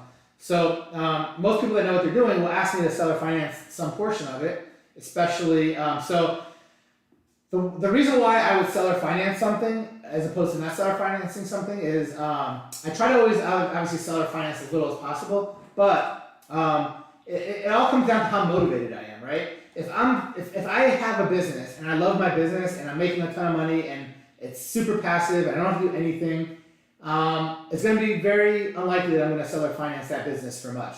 I'm going to pretty much want cash, or I might just not want to sell it. If it's a business I'm having some issues with, or for some reason it's taking up more of my time that I want, but somebody else, could come in and use their time, better, then I would probably work some sort of deal with someone to seller finance that business because I want my time back, right? The reason why I'm selling it is because, it's taking too much of my time, or it's not making as much as I thought, or I'm having maybe some employee issues that are just way harder than I thought, or whatever the reason is. Maybe I have a partner issue and my partner I'm not getting along with and I want to get rid of it. But whatever the reason is, if I'm motivated because of some of these reasons, I definitely would seller finance a business. Now, if it's just a small problem I have, maybe I'll just seller finance a small part of the business. But if it's big problems with the business and I'm scared of the business for whatever reason, or whoever I'm working with, or my partner, or something just isn't working out, I would seller finance a big portion of that business. So again, it just depends how motivated I am and what the business is and what the reason is why I want to sell it. What is the best places to find businesses for sale? So by far the best way to buy businesses is off market, and to find businesses off market, that's like a whole 10-hour discussion in its own. But if you're asking about how to find businesses that are for sale, that are on the market, which I think that's what the question is here, there's a bunch of different websites that you can go onto and find businesses for sale. There's hundreds of thousands of businesses for sale on different websites right now, maybe millions. The main, most popular website that you can go onto that has the most businesses for sale is called BizBuySell. You spell it BizBuySell.com. BizBuySell.com. You go on there, unlimited amounts of businesses. You just type in the state, the county, the city, the type of business. You could type in how much the business makes. Are they doing owner finance? There's all different types of things you can do. But BizBuySell.com would be one that, now again, I don't like buying businesses on the market, especially if they've been on the market for a short period of time and they have a broker, because for all the reasons I talked about earlier. But I still think that if you've never bought businesses or try to buy businesses and you want to do that, go ahead and call and try to buy all kinds of businesses, even though you know you're not going to be able to buy them or you don't really want them, just to get in the conversation of talking to different brokers, conversation of talking to different sellers. And then when you really find a business that you want and you are ready to buy businesses, you'll just be so much more comfortable. So even businesses that are a total waste of time, if for learning experiences, I always suggest that you try to go after them. But the website again is called BizBuySell.com, BizBuySell.com. All right, let's see here. Next question. what's the best way to connect with me to present properties to sell me? Man, I love buying properties. I buy a property every single day. The best way to connect with me, and pretty much the only way that makes sense for me, is to email me. My email address is Abraham, my name, Abraham, @ and then MMA, like mixed martial arts, and then ATL, like Atlanta.com. My email is abraham@mmaatl.com, and just send me an email with the property. I need 3 things to buy the property. I need the address, I need the price that you want for it, I need pictures. And if you have really good pictures, I'll know very, very fast, like within minutes, 5-10 minutes, if I can buy that property. If you give me the price and the address. If you don't have good pictures, then I might not know right away. I might have to go look at the property, or if they're good enough, then it depends on the price and the area and all that stuff. But typically, I'm able to make a decision very, very quickly if I want to buy that property. So that's the best way to connect with me. People do send me texts and messages, but honestly, if you send me a text or a message with a property, even if you give me all the details I need, this is what happens with me. I don't understand how other people do this. I love to have someone explain this to me. But basically, I'm looking at a text, and all of a sudden I get a text, I start looking at it, and then all of a sudden someone calls me or somebody starts asking me a question. I'm like, oh, hey, what's up? And I get distracted, and then all of a sudden I'm like, oh shit, what was I just doing? And then I never remember to go back and look at that text again because it's gone. It's like not saved. But in an email, if that happens, I'm looking at an email, and somebody all of a sudden asks me a question or calls me. Now I go back to my email, I'm like, oh shit, it's still in my inbox. I didn't respond to it. I didn't look at it. Now I'm definitely going to look at every single email for sure.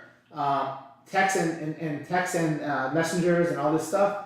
Probably 20% I actually remember to look at and actually able to do. The other 80% I want to look at them, but I get distracted and then I never remember to look back at it because I can't find it because it's not in my inbox. It's like, it's not saved as new, and I don't even know if you could save a text as new or not. Maybe you could, but I don't know how. So, all right, let's see. Next question.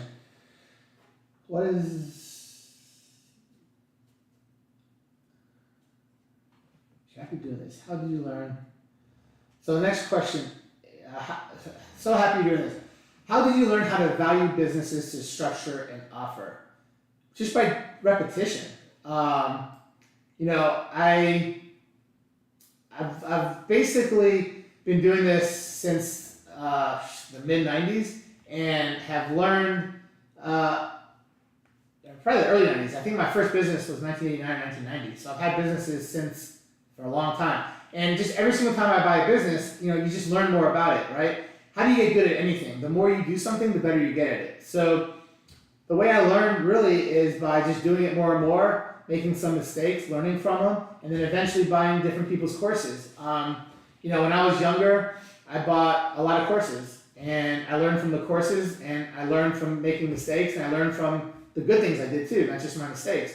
And I learned that, look, if I bought a business for this much, and it's only making this much, holy shit, I just lost money, I don't do that anymore. And then I figured out what I should have bought it for, and it's just, you make the same, you don't make the same mistake more than once usually, and you just learn from those. And the point is, if you don't know what you're doing and you don't have someone to help you, still try to do it, but don't do like crazy risky things. Do stuff that if it doesn't work out, you're gonna lose a little bit, not a whole lot. So that's basically the key to how to get better. And then of course buying people's programs that are good at it. I always thought school was a waste of time, and I still think it's a waste of time because it just teaches you shit you're never gonna know, never need to know. But when you buy courses, you're buying exactly what the hell you want to learn, and that's super valuable. I buy courses all the time. I've spent hundreds and hundreds and hundreds of thousands of dollars. I spent on some courses. I spent over $150,000 on one course, and I learned a lot from those. Like back, my first courses I ever bought, because people ask me about first courses I ever bought. Back in the late '80s, I bought a Carlton Sheets course, which was basically creative financing back in the '80s and '90s. And that was my first real estate course I ever bought. I always used to buy Tony Robbins courses. Tony Robbins courses are like the shit. If you watch one of his courses and you don't do something for yourself afterwards, like you're just never gonna do much after any course because he gets you so motivated and he shows you how to do so much stuff. But these are the types of courses, and then of course I've bought 100 courses since then. So that's how I would learn, how to value businesses or how to do it. Anything that I know how to do now, I've done it by doing it over and over again, and by having people help me and teach me and buying courses. All right. Good question. So, what advice would you give your kids if they asked you how to build wealth for themselves from scratch in this day and age? So that's what I did for myself. I wasn't given anything. I did everything on my own. So I would start by making sure they have good habits, right? If you have good habits, that's how you're going to do well in life. And obviously, vice versa, you don't want to have any bad habits. So what good habits did I have early on that are still with me today that made me successful? Well, first off, I always had a habit of saving. I always, no matter how much money I made, right? I had one job in my life. I was 15 years old. I worked at a grocery store. I bagged groceries and eventually, ended up stocking groceries at some point. I had that job for almost a year. That was the only job I ever had. But whenever I made money in that job, I would save my money. And I had a habit of saving money. Now, when I started my own businesses, I would save all my money or reinvest it in my business. But the thing that I always would tell like my kids or other kids that I teach, and you should tell your kids, is to create a bunch of good habits. The first habit I would say is the habit of saving. And if people are like, oh man, I only have $10, who cares? You don't have to save a dollar amount. Like don't say, look, I want to save $100 a week or $1,000 a week. Save 50% or 20% or 10% of whatever I have coming in, right? Anybody could save a certain percent of what they have coming in. So if you're making $100 a week, save $20 a week. What's going to happen is once you start making $1,000 a week, now you'll start saving $200. When you start making more, you start saving more. And believe it or not, you'll just accumulate a lot of money, and you'll be able to do all kinds of stuff with your money. And then once you have that money saved, when you have good investments to make, super safe investments, if you don't have that much money, make super safe investments and grow your money from those investments. But the first habit is to save. Just get in the habit of saving, even if it's a percentage of the amount of money that you're making. The next thing I would do is to make sure that your kids are honest and people and are able to deal with other people and build good rapport. If you can get people to like you want to be a little bit more outgoing if possible. Talk to people. Just get used to talking to people. The more you talk to people, the better you're going to do. So get people, out there talking to people, being nice. You have to be nice to people. And, once you get in that habit of being nice to people, helping people, good things are going to happen to you because those are the types of people want to be around. They want to be around good, positive, happy people. So, train your kids and train them to be polite, nice, try to help people, and it's always going to come around to them tenfold. So, in the beginning when I was younger, just by being nice to people and talking to people and helping people and just trying to learn from people and just being around people, I learned a lot, and that helped me because people wanted to help me because they saw the type of person I was. So you want to make sure that that's important. Rapport is super, and then of course you got to make sure that they believe in themselves. You got to have confidence. So confidence is like the most important habit, especially for kids and when you're growing up. Like if you believe you can do something, you're going to be able to do it. So you got to make sure that you believe that everyone believes in themselves. Like no matter who you are and what you do, just believe in yourself. When you're talking to somebody, you're going to have more confidence. You're going to get that deal done. If you don't believe in yourself, you're just never going to get that deal done because people are going to see right through you that you have no confidence, and they're just not going to want to deal with you because they feel something strange. So save, confidence, and build good rapport with people. Those three things alone will make your kids super successful. And of course, there's a million other things that we can go through, but I would start with those three. Let's see. What are your lead generation sources to be able to buy 30 homes a month? So let me break down how I buy all these homes. So I buy, for the last couple of years, I bought somewhere between 20 and 30 homes every single month for sure. A lot of months it was 30 in the low 30s, some months in the low to mid 20s, high 20s, but on average it's been close to 30 homes a month. Last year, like a year ago, it was in the 20s. In the past 12 months, it's been closer to the 30s. So how do I get that many homes? So let's break down how I get these homes. I would say that at least two of the homes, maybe just close between 5 and 10% of the homes I buy every single month come from me posting stuff on social media. So I buy every single month 2 to 3 homes every single month, just because I post all my stupid, crazy pictures online of all these different homes that I buy, and I show people that I'm buying a lot of homes. People know that I buy a lot of homes. So what happens? All my friends that are friends with me on Facebook, all my friends that have friends that know that they're trying to sell homes, their family, their dads, whoever's trying to sell a home, they always reach out to me. They're like, look, I'm about to sell my home. Before I list it with an agent, let me know what you can do on that home. And a lot of times I'm able to pay them as much or more than they can get by selling it with an agent. So I buy a ton of homes just by posting. So 10% almost, let's say 10% of the homes I buy just because people see me post out. Now, another 10% of the homes that I buy every single month, I buy because I have, I have a lot of realtors that know me, that will give me pocket listings, and that will, show me homes right before they list it, or will send me homes right as they list it to buy. And then, of course, closing attorneys. In Georgia, we have closing attorneys, and I deal with so many different closing attorneys. I literally have closing attorneys every single month call me, like, you know what? This person was supposed to buy this home, and the contract's over today, and then the seller never showed up to close. I mean, the buyer never showed up to closing. So like the seller's in deep shit because they have the earnest money, great, but like we need to sell this home. So I actually every single month get a home like that where somebody didn't come to a closing, and I hop in and I buy that home. Sometimes I buy it that day, sometimes it's a week or a month later, and sometimes the price is different, sometimes it's the same. But I buy a lot of homes like that, so that's another 10%. I have an in-house acquisition team that basically cold call. We have cold callers, and we have a whole team that basically buys homes. So I probably buy another 15% to 20% of my homes just with my in-house acquisition team.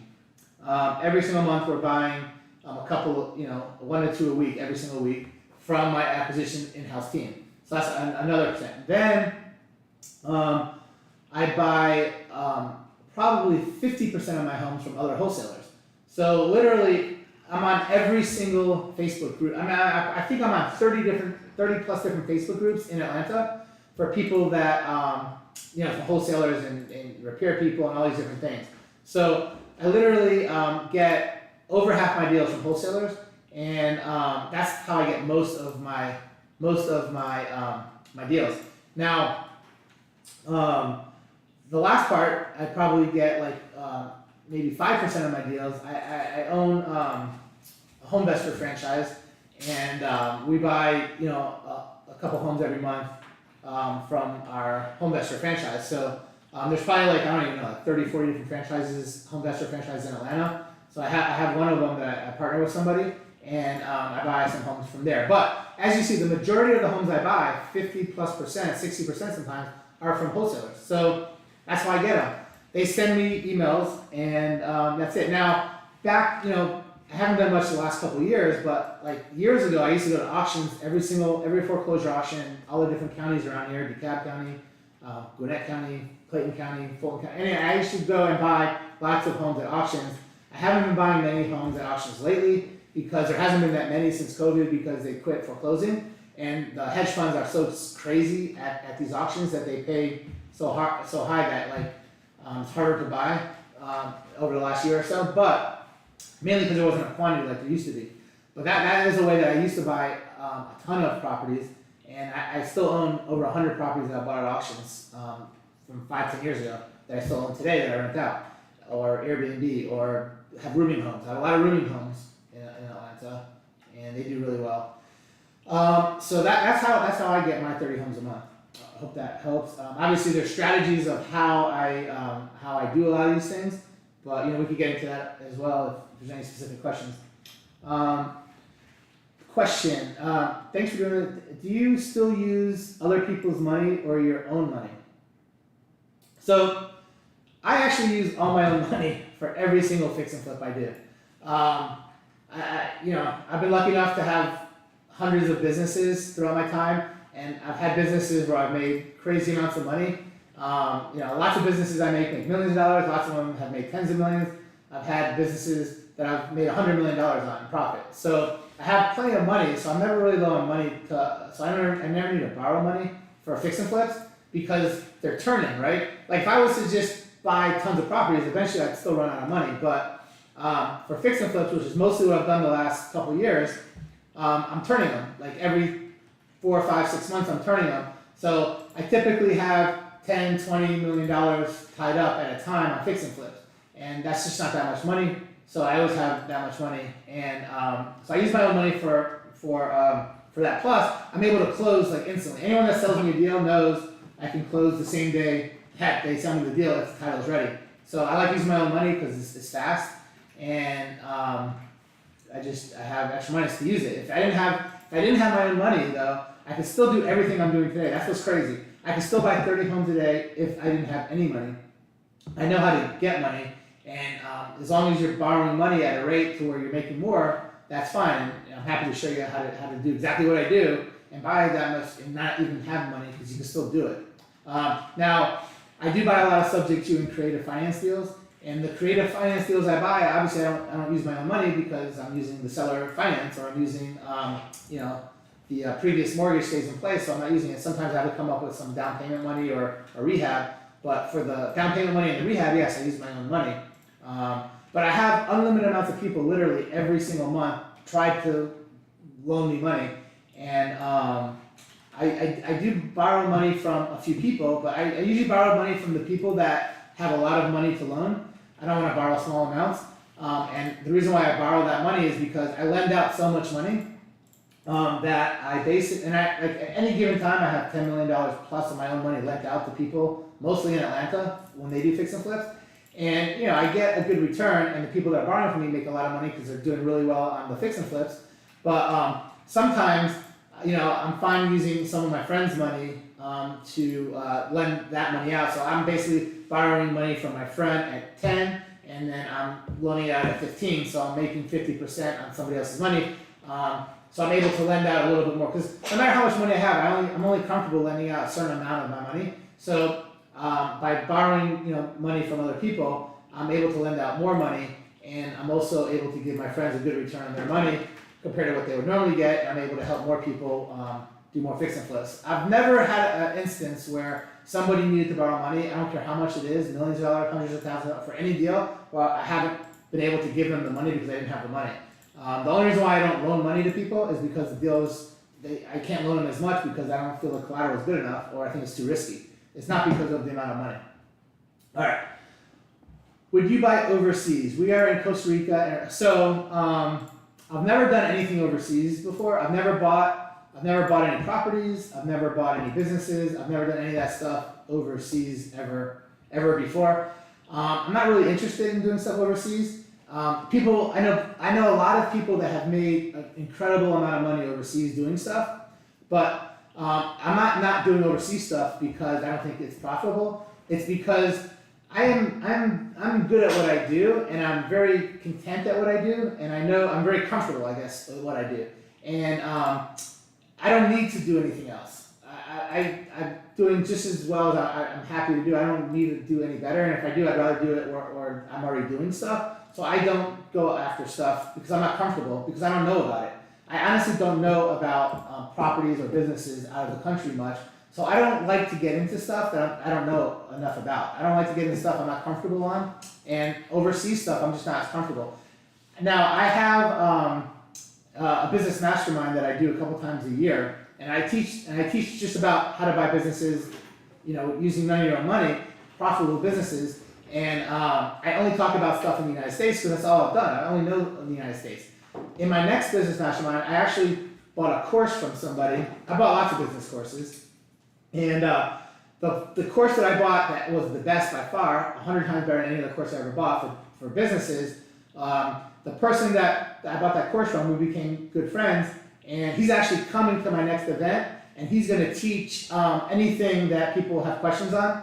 Although I pretty much can answer any question anyone has.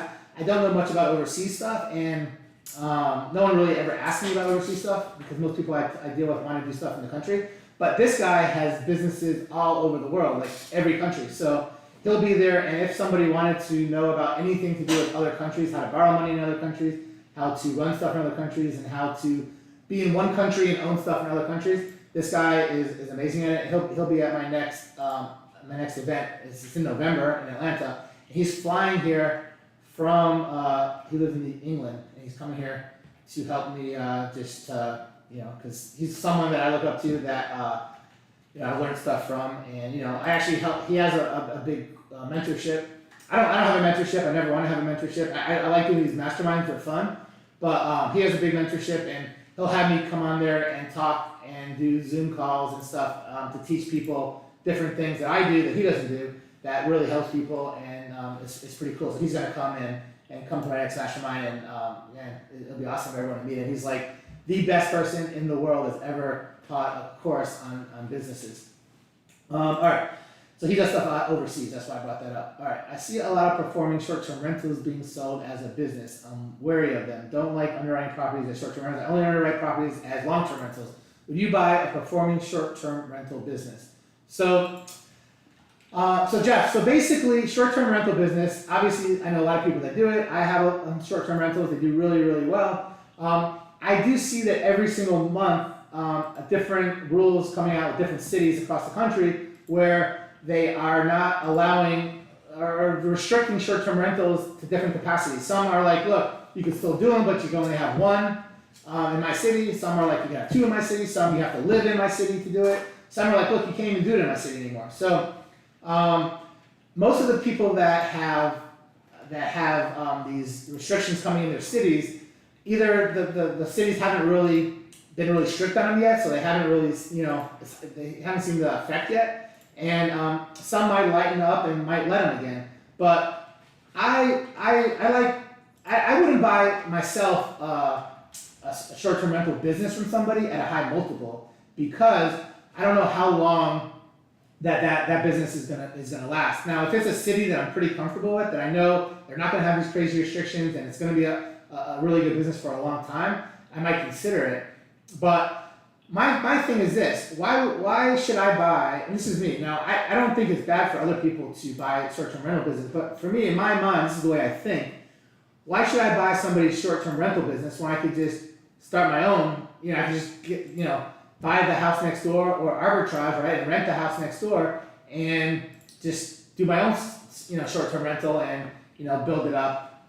So that's what I do. I already have like the good feedback and stuff on my Airbnb accounts and all that. And if I don't, I have friends that, if you don't, you could have friends that probably do that you could use potentially their accounts. So I think it's just, you could do a lot better by just starting your own than buying somebody else's, unless it's in like a city that it's just hard to get it started in. There's some cities that are really hard to get started in, and then you buy them. But as far as underwriting deals, the other question was, would I underwrite deals as a short-term rental? I would never, ever, ever buy a property underwriting it as a short-term rental, because first off, if for some reason short-term rentals just went to shit, which they probably won't, they'll probably be good for a long, long time or ever to some degree.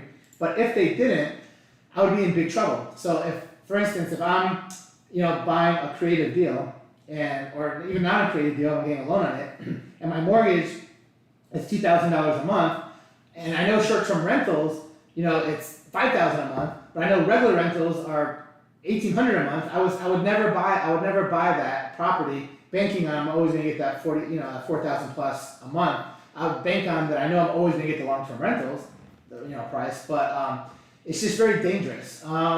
People that have been doing this for a long time and know the business well, they can take more risks because they're already making a lot on the ones that they have, and they can take more risks on future ones.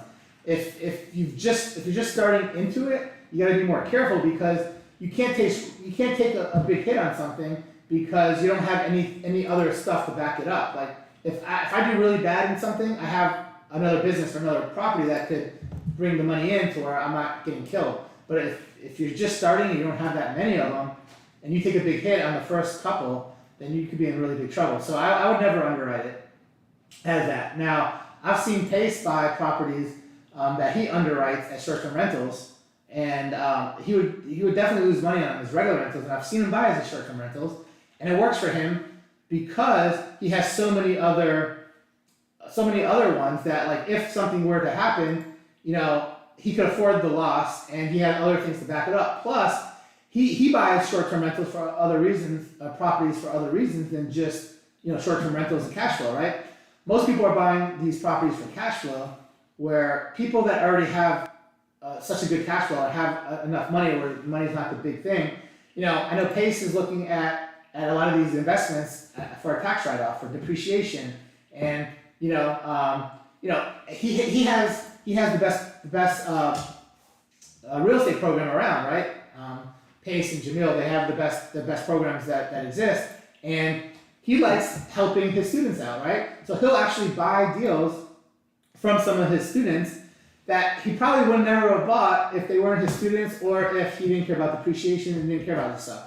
So there's other reasons why someone like that could buy stuff that, like, a normal person can't buy stuff. So I personally wouldn't buy a property that it won't make money as a long-term rental, unless there was an alternative, another reason. Like if I needed a tax write-off, or if I was trying to help somebody, that I knew get their first deal done or second deal done, and I know I could make money on a short-term rental, and if it didn't work, but I wouldn't buy it just because of that. I'd buy it for other reasons, attached to that one reason. All right, when I did the deed in lieu, I was holding the note. Yes. So if someone got a deed in lieu of foreclosure from someone that I guess they lent money on that didn't pay them, and the reason why he got the deed in lieu, because he had a note, and he was probably going to be able to foreclose on it at some point, and he probably gave a better deal to the person to just sign the property back over to him. All right, let's see. Next question here.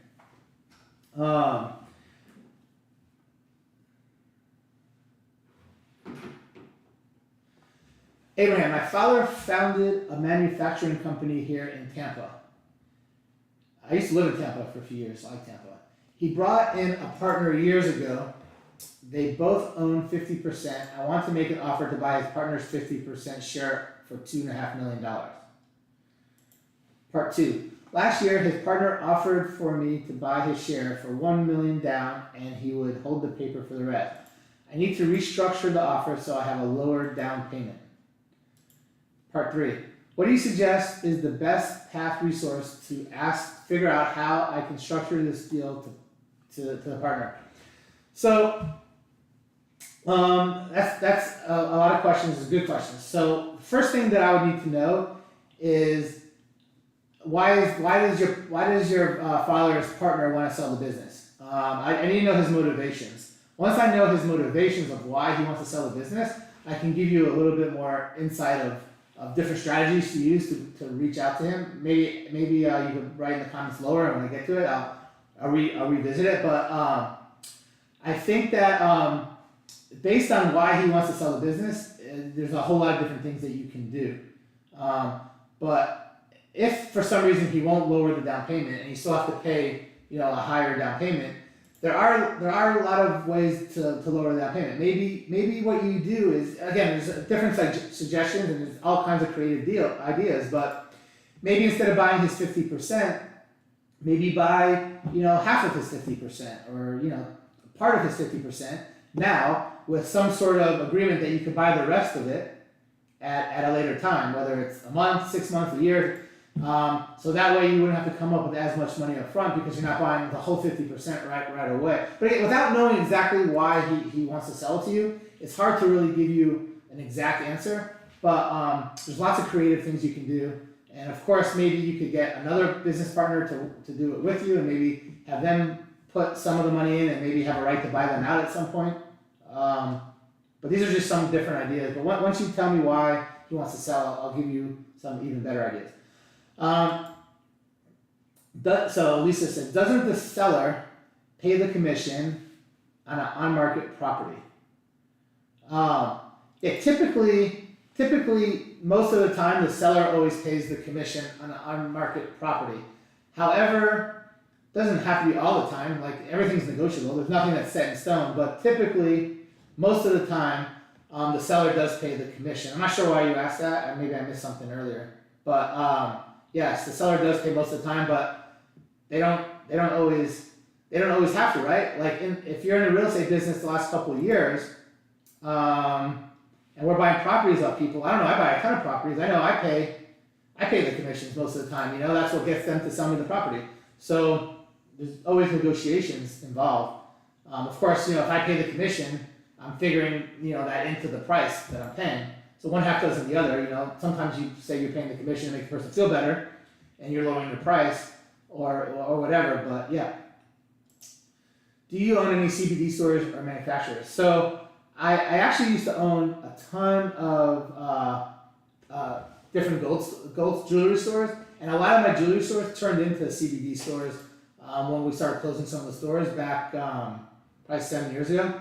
But when I started selling them or closing them, I sold a lot of them to somebody else that I used to deal with, and they turned them into CBD stores, and they ran the CBD stores. So a lot of my old stores are actually CBD stores, but I never owned them because they turned into CBD stores as I sold them. But I know a little bit about them, and I have a lot of friends that know a lot about them that have sold stores, so they turn into that. Kids should have 3 money pots: save, spend, and give. Yeah, for sure. Pay yourself first. Next Zoom, can you talk about finding off-market businesses?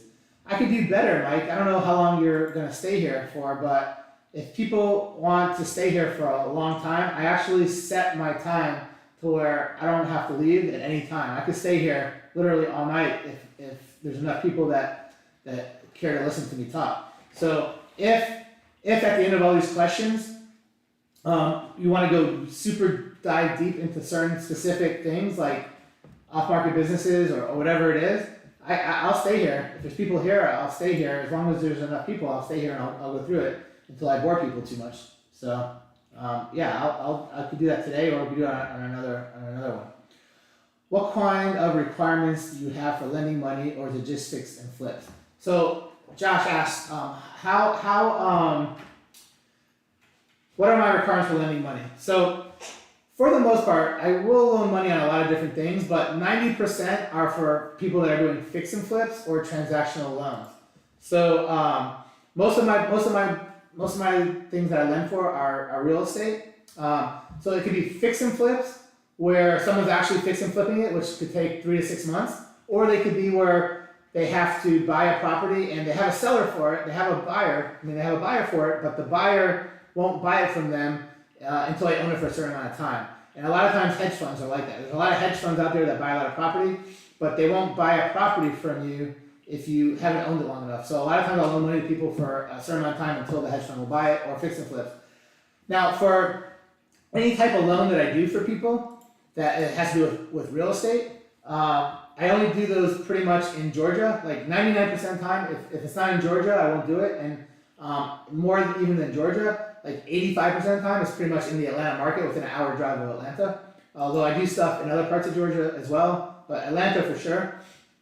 The reasons why I lend money primarily in Georgia and primarily even Atlanta, I know the market so well that I'm so comfortable with comping it and knowing what I would, what I think it's worth, that if someone doesn't pay me, I'm comfortable taking it back at. I loan people the amount of money this is how I determine how much money I'm going to loan somebody on a property. If someone doesn't pay me, I'm going to foreclose and take that property back. And I'm going to figure out how much I'm okay, feeling comfortable with owning this property for, and that's how much money I lend you on it. So if I think that I want to pay $100,000 for that property, and you're asking to borrow $150,000, I'll tell you, look, I can loan you $100,000 on that property, because I know if you don't pay me, I'm going to take it back, and now I bought it for what I'm happy to buy it for. On the flip side, I have a lot of people that get really, really good deals out there, and they buy stuff at $100,000, and I would pay $120,000. And if they ask me to borrow $100,000, the full amount that they need, or even more, I'll loan it to them, because I know I would be happy. I'd be fine taking that property over if they didn't pay me. So I basically figure out what I would be comfortable taking that property, because it's all about collateral. If I have good collateral, I'll loan you money. If you want to borrow money from me and it's a place like it's property, and I don't want to lend money because I don't like property, If you send me good collateral, I'll loan you as much money as you want. If I have good collateral, if I'm comfortable that the second you don't pay me, I could sell whatever the collateral is and get my money back, I'm gonna loan you money. So I mean, I have people that give me all kinds of crazy shit that like don't have property. I have people that give me all kinds of jewelry. I know what jewelry is worth. Someone has jewelry, I'll loan you whatever I'm comfortable, paying for that jewelry. If I have to sell the jewelry, wholesale it, I'll loan you that much money. If I have a lot of baseball cards, and so there's lots of people that give me like football cards, baseball cards, like really expensive ones that I hold, and I'll loan money on that. And then I have people that give me. I have Magic the Gathering cards. I have a Magic the Gathering collection right now. That's probably worth hundreds of thousands of dollars. Like each card's worth 30,000 to 100 and some thousand each. These are all like alpha, beta, unlimited, like super expensive cards. I've loaned people. I gave this guy a few $100,000 a loan, and he just gave me Magic the Gathering cards. I've had people that like crypto, right? They like crypto, and they have a lot of crypto in their wallet, and they don't want to sell it. They want to keep it long term, and I'll loan them money on that. So they just transfer their crypto into my wallet, and I'll loan them, a certain percent of what they transfer me because they don't want to sell it yet because now it's really low and whatever. So I take into account that it still could drop a certain percent, and I'll loan them that amount, and I'm holding their crypto in my wallet. But really on anything, I've loaned money on cars, I've loaned money on all kinds of, but primarily 90% is going to be real estate, and it's going to be for fix and flips. Now, out of state, I do loan money to people every single week, tons and tons of money for transactional loans. These are loans that are 24 hours or less. They're typically done because somebody is buying a house and selling a house the same day, and the person that's buying it doesn't let them use their money to buy the house, and they don't have the money, so I'll wire the money to buy the house, and then the closing attorney or title company will wire the money back to me within the 24 hours. I do lots of those all over the country. I don't care where it's at. I just got to confirm that it's a legitimate title company or closing attorney, and verify the wire information is right and all this different stuff. I'm really, really careful of that. So if it's something that's out of town, I probably need at least a day or two because I got to confirm that everything's legitimate. But I'll loan on that anywhere. And then people that I've done a lot of deals with, like someone that I've done deals with, I'll loan them money in other states. I don't like to do it too much because I don't know the laws in all these different states as far as if they don't pay me, like how to get it back.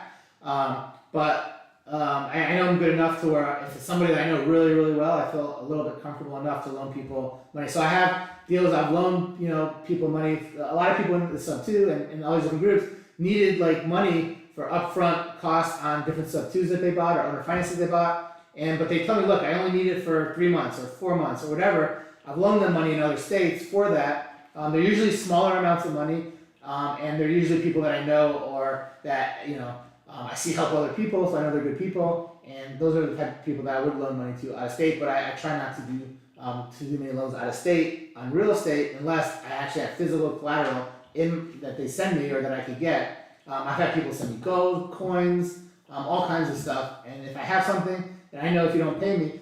And a lot of people are like, oh man, I'm such a good person, I would always pay you. I'm like, yeah, great, I believe you, but what happens if you get hit by a truck tomorrow and nobody knows, that you owe me this money? I need some sort of collateral in case you get hit by a truck, right? Or as Pace would say, what happens if you get abducted by aliens, right? How would you pay me? So that's why I do mostly Georgia and why the collateral is super important. All right, that's the requirements I have for lending on fix and flips. I just need to be able to know that I would, and by the way, I've saved people. Like I have a lot of people in Atlanta that I loan money to for fix and flips, like the same people over and over. They have multiple going and millions of dollars at a time. And some of these people like ask to borrow money from me, and 80% of the time I'm like, look, fine, I'll loan you what you want. And there's times I'm like, look, you want to borrow $300,000, I'm only gonna loan you $200. And they're like, why? I'm like, well, because I wouldn't pay more than $200 for it. I don't know why you're paying $300 for it. And a lot of times those people will just come up with their own money for the extra amount. And a lot of times they won't buy that deal.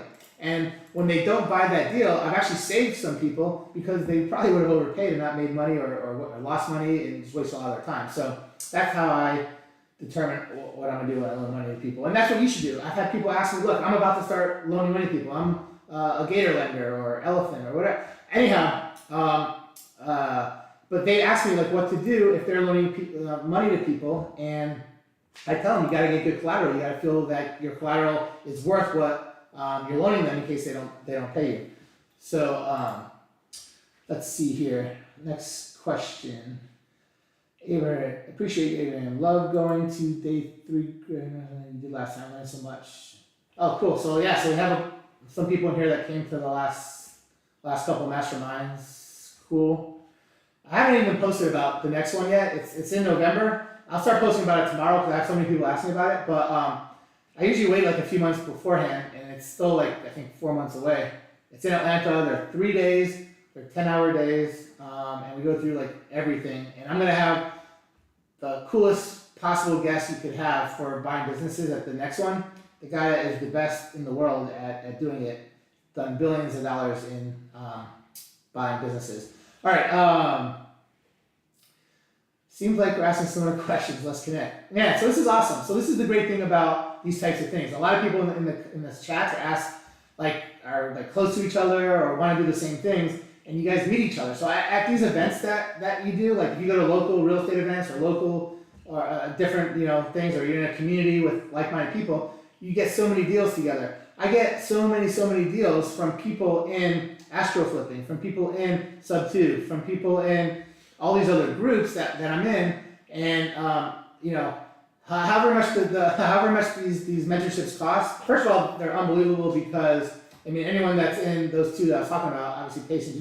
Everybody knows those guys are awesome and know every possible thing that you could possibly want to know. But besides that, you buy one deal because of what they taught you.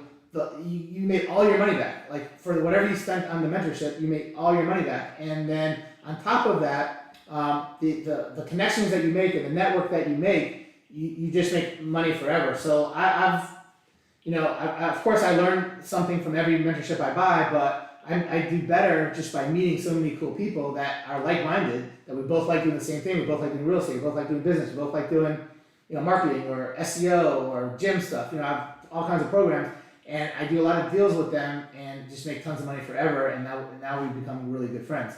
So that's what's awesome about some of these mentorships. All right, the next thing here is people talking about sub 2.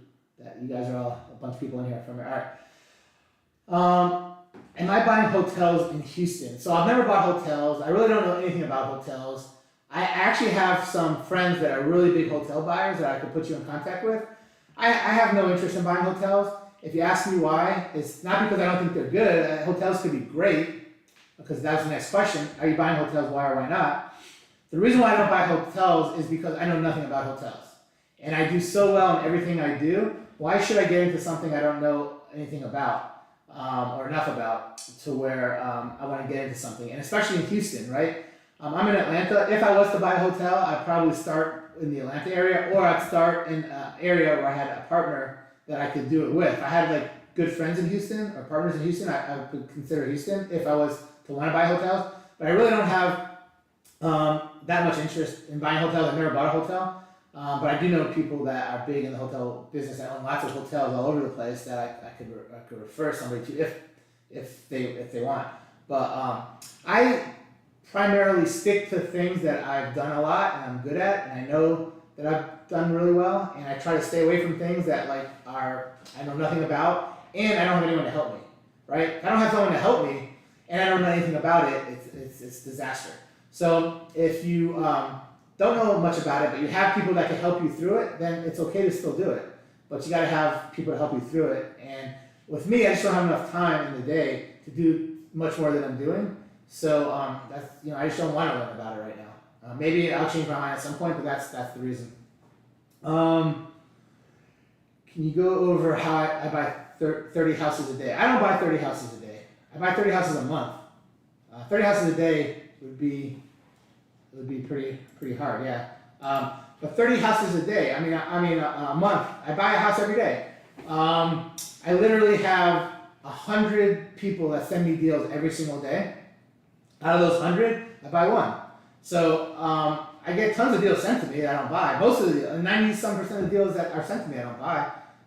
But I get so many deals sent to me. How do I get them? Earlier in this live, we talked about how I buy them. Over 50% are from wholesalers, and I am in every single group that exists in Atlanta. Every single real estate group that exists in Atlanta, I am in. I'm probably not in everyone, but I'm in most of them. I'm in the ones that people sell the most deals, and I'm always putting my name out there. I'm like, look, if you have a deal, send it to me, send it to me, send it to me, send it to me. Yes, I like that deal, send it to me, I'll buy it. And now every single person in Atlanta that wholesales properties or that sells properties knows that I am a serious buyer. I pay cash for everything, and I can close right away. And every attorney, pretty much knows me. That is a wholesale friendly attorney, especially. They all know me, and they will tell people, look, to call me if something happens with their deals. So, but I went through the other ways. Half of it is through wholesalers, and then the other half is just by me posting stuff on Facebook, people seeing it, by pocket listings, closing attorneys sending me deals. I have a whole acquisition team that a lot of people that find deals in house for me, and then I own a home investor franchise that buys properties, a couple a month anyway in Atlanta as well. Part 4.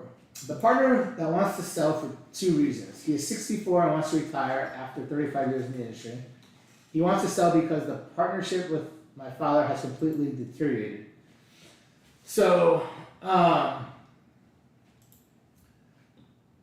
next part is the partner has a son who is also in the business, makes 6 figures and does absolutely zero work, is bringing the moral of the whole company down, and my father hates it, but can't fire him. Number 6, I worked at the company for 10 years and left because of the situation with the partner's son. So, the partner's son is more of a reason why your dad and you want to buy it. The reason why the guy wants to sell it is because he's retiring. So, how bad does he want it? So, it's all going to come down to how bad does he want to retire? Does he really want to retire, or is he just saying he wants to retire?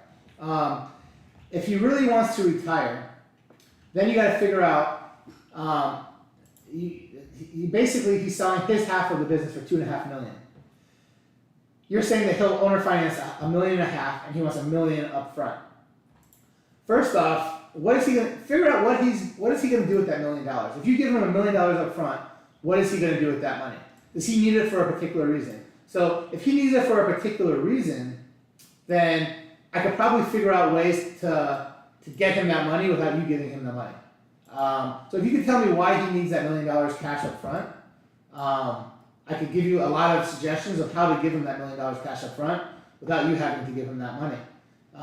Now, I'm assuming that you know the business really well since you've been in it and your dad's owned it for a long time, and you know how much it's making, and you're super comfortable with that price. But again, your main question was, how do I buy his half without giving him 40% up front? There are many ways, and again, I need to know why he needs that $1 million up front. Is it because he doesn't trust you, like he thinks you're not going to pay him the money? Does he need to buy like a house? Does he need it to start a new business? Does he need it because he has to pay off certain debt? Why does he need that $1 million? All right. Part 6. So, question: he buys 30 houses per day? No. I don't buy 30 houses a day. I buy 30 houses a month. About one a day. Is this session recorded so I can listen to it after work? 100% it's recorded. It will be on this YouTube. Oh, by the way, I'm doing this on my YouTube channel because I can have unlimited amounts of viewers. And when I was doing it on Zoom before, I was limited to 100. And a couple of Zooms I did were capped at 100. A lot of people couldn't get in. But on top of that, I could have control to keep this recorded and keep it on my YouTube channel. And you guys can watch it any single time. And this is the second one I've done on my YouTube channel. And the first one worked out really well because a lot of people go back and look at it that I told them they'd be able to. So basically, you guys are all on my YouTube channel now. If you guys didn't subscribe. You're already on here. Subscribe to my YouTube channel. I come up with at least 2 really cool new videos every single week. The videos that I post are you're gonna learn something from them, but they're gonna be like funny and short, so they're not gonna be like boring to watch. And if you ever have any questions about any of that stuff, let me know. I'll answer them. But I just started this YouTube channel like 4 weeks ago or 5 weeks ago, something like that. And the more people that I see subscribe, the more people that I see watch the videos, I'm gonna just make more and more videos. If you like these type of videos, all my videos are gonna be talking about how to make money, how to make money in business, how to make money in real estate, and also just about how to do good in life. Like sometimes it's not gonna be about business, sometimes it's not gonna be about real estate. Sometimes it's just gonna be how to be better in life, how to have a better life, how to get people to like you, and all these different things. For anyone that's in real estate, my video that I'm posting next Monday is my favorite video I've ever made on all my YouTube videos. It's talks about how to negotiate, and literally, if you buy property and you're not good at negotiating or talking to sellers, man, you watch this video, it's brand new, I just made it this week, I'm gonna post it on Monday. You're gonna get so good at talking to sellers, you're gonna be able to negotiate like the best, better than anyone that you know. And I go through like A to Z, like all those different steps and how to get properties at the price that you want to get, and to have the person that's selling to you super happy.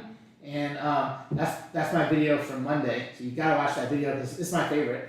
Hopefully some other people's favorite.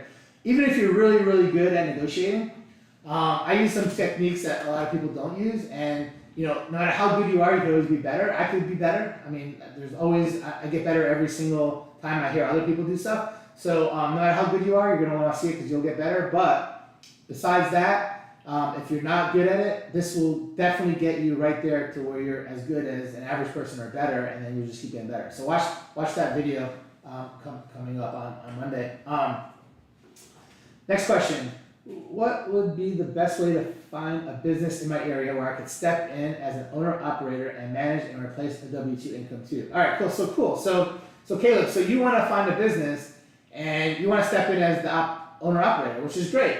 A lot of people like stepping in businesses and being the owner-operator of a business. There's nothing wrong with that. Worst comes to worst, if you don't like it, then you could eventually always hire someone to replace you, and then you can do other stuff. But I think it's really, really good if you've never ran businesses before, owned business before, to step in as the owner-operator for your first business, and you learn so much. So what's the best way to find a business? So I always suggest to find off-market properties. And to go through all the different ways to find off-market properties would literally, I could be here for the next 24 hours. But there's lots of different ways. To overview quick version of it is to figure out what type of business that you want to buy. And if you don't know what you want to buy, at least figure out the type of business that you just have no interest in, and then look at all the other ones. And Google all the businesses that exist.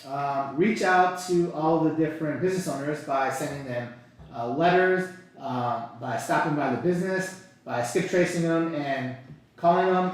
And LinkedIn is super, super key. Anyone that has businesses usually has a LinkedIn account and looks at their LinkedIn account. So there's a whole strategy that I could go through that will take 5 hours in itself of how to use LinkedIn and how to find business owners on LinkedIn and be able to buy businesses like that. But if you don't know how to do all the off-market stuff, which I always think is the best by far, there is different websites you can go onto and find on-market properties. Now the on-market properties, if you haven't heard what I was talking about earlier, they're very hard to buy at a good deal when they just get listed. And I usually do buy a lot of on-market properties, but I buy them after they've been listed for 10 months, a year, or longer. So I would target the ones that have been on there for longer because the owners are a lot more motivated, and they realize that the price that they were trying to sell it for is not realistic, and they don't realize that in the beginning, but they realize it way down the road. So the website to find on-market properties, there's a bunch of them, but the one that actually has the most is called bizbuysell.com, BIZBUYSELL.com, bizbuysell.com, and you could go in there and it's free, and it's you can search by state, by city, by county, by industry, all kinds of stuff. And it's free to do that, and they actually do have an upsell that's around 25 or 30 bucks a month that you could get a little bit more information. You definitely don't need it, but if you really try to get heavy into buying businesses and you want to look at on-market businesses, then you would want to buy it because it tells you the most important thing it tells me that the free one doesn't is how long the business has been for sale. So there's no way to know how long that business has been for sale unless you upgrade to the other one. But besides that, everything else is pretty much mostly in there that you're gonna need. And there's a few other things you get with the paid one, but I don't use most of that stuff. But and if you do buy a membership for that biz buy sell and do the upgrade one for like $25 or $30 a month, you could share it literally with 100 people. So even though you're paying that $25 a month or whatever it is, if you get 25 people, then you're paying $1 a month. There's no reason why you can't share it. One of the features that you get when you have the paid one is you get to save. You get to save businesses, right? Let's say you see a business and you really like it, but you want to just put it in your save folder to go back and look at it later. You can do that on the paid one. And so if you share with a whole lot of people and a lot of people put stuff in the save folder, then you'll just have a whole bunch of saved stuff. But besides that, there's no other reason why not to share for the most part that service. So but that is what I would do, and there's plenty available. There's, like I said, hundreds and hundreds of thousands on there at all the time. All right. Next question here is, I have a few properties that would make great short-term rentals. I don't know what the structure. I don't know what structure motivates private money. Equity, interest, combination, plus what they're like. Oh, so you want to know how to get private money investors to invest in your short-term rentals. So I'll tell you what motivates me. What motivates me is getting good collateral. That's what motivates me. Like, I always want to make as much money as possible as a lender. But the thing that's the most important to me, by far more than how much money I make, is to make sure my investment is safe. I always want to make sure that I'm not going to lose the money I invested. I don't care. I mean, I do care how much I'm going to make, but that's way down below how safe my investment is. So the most important thing is to show them how safe their investment is. So if you could like offer them something that makes them, have good collateral and they feel super secure, that would motivate a private money lender a lot. I think that's one of the main things that any private money lender is anyone that knows what they're doing, that's a private money lender that isn't their first time, they're gonna care about their collateral more than anything. So if you have good collateral, you'll get people to loan you money. Then of course, interest. So you're asking me as far as interest, what's a good interest rate to give private money lenders? There is no good interest rate to give private money lenders. Every single private money lender is gonna think a different interest rate is good for them, right? Some people have no business sense at all, or not business sense, but they don't know anything about business. They work like as a doctor or a lawyer or whatever. They have like good jobs, but they don't have any investments. And the investments they have, make 2%, 5%, 6%. So if they're able to make more than what they're making now, that's a good investment for them.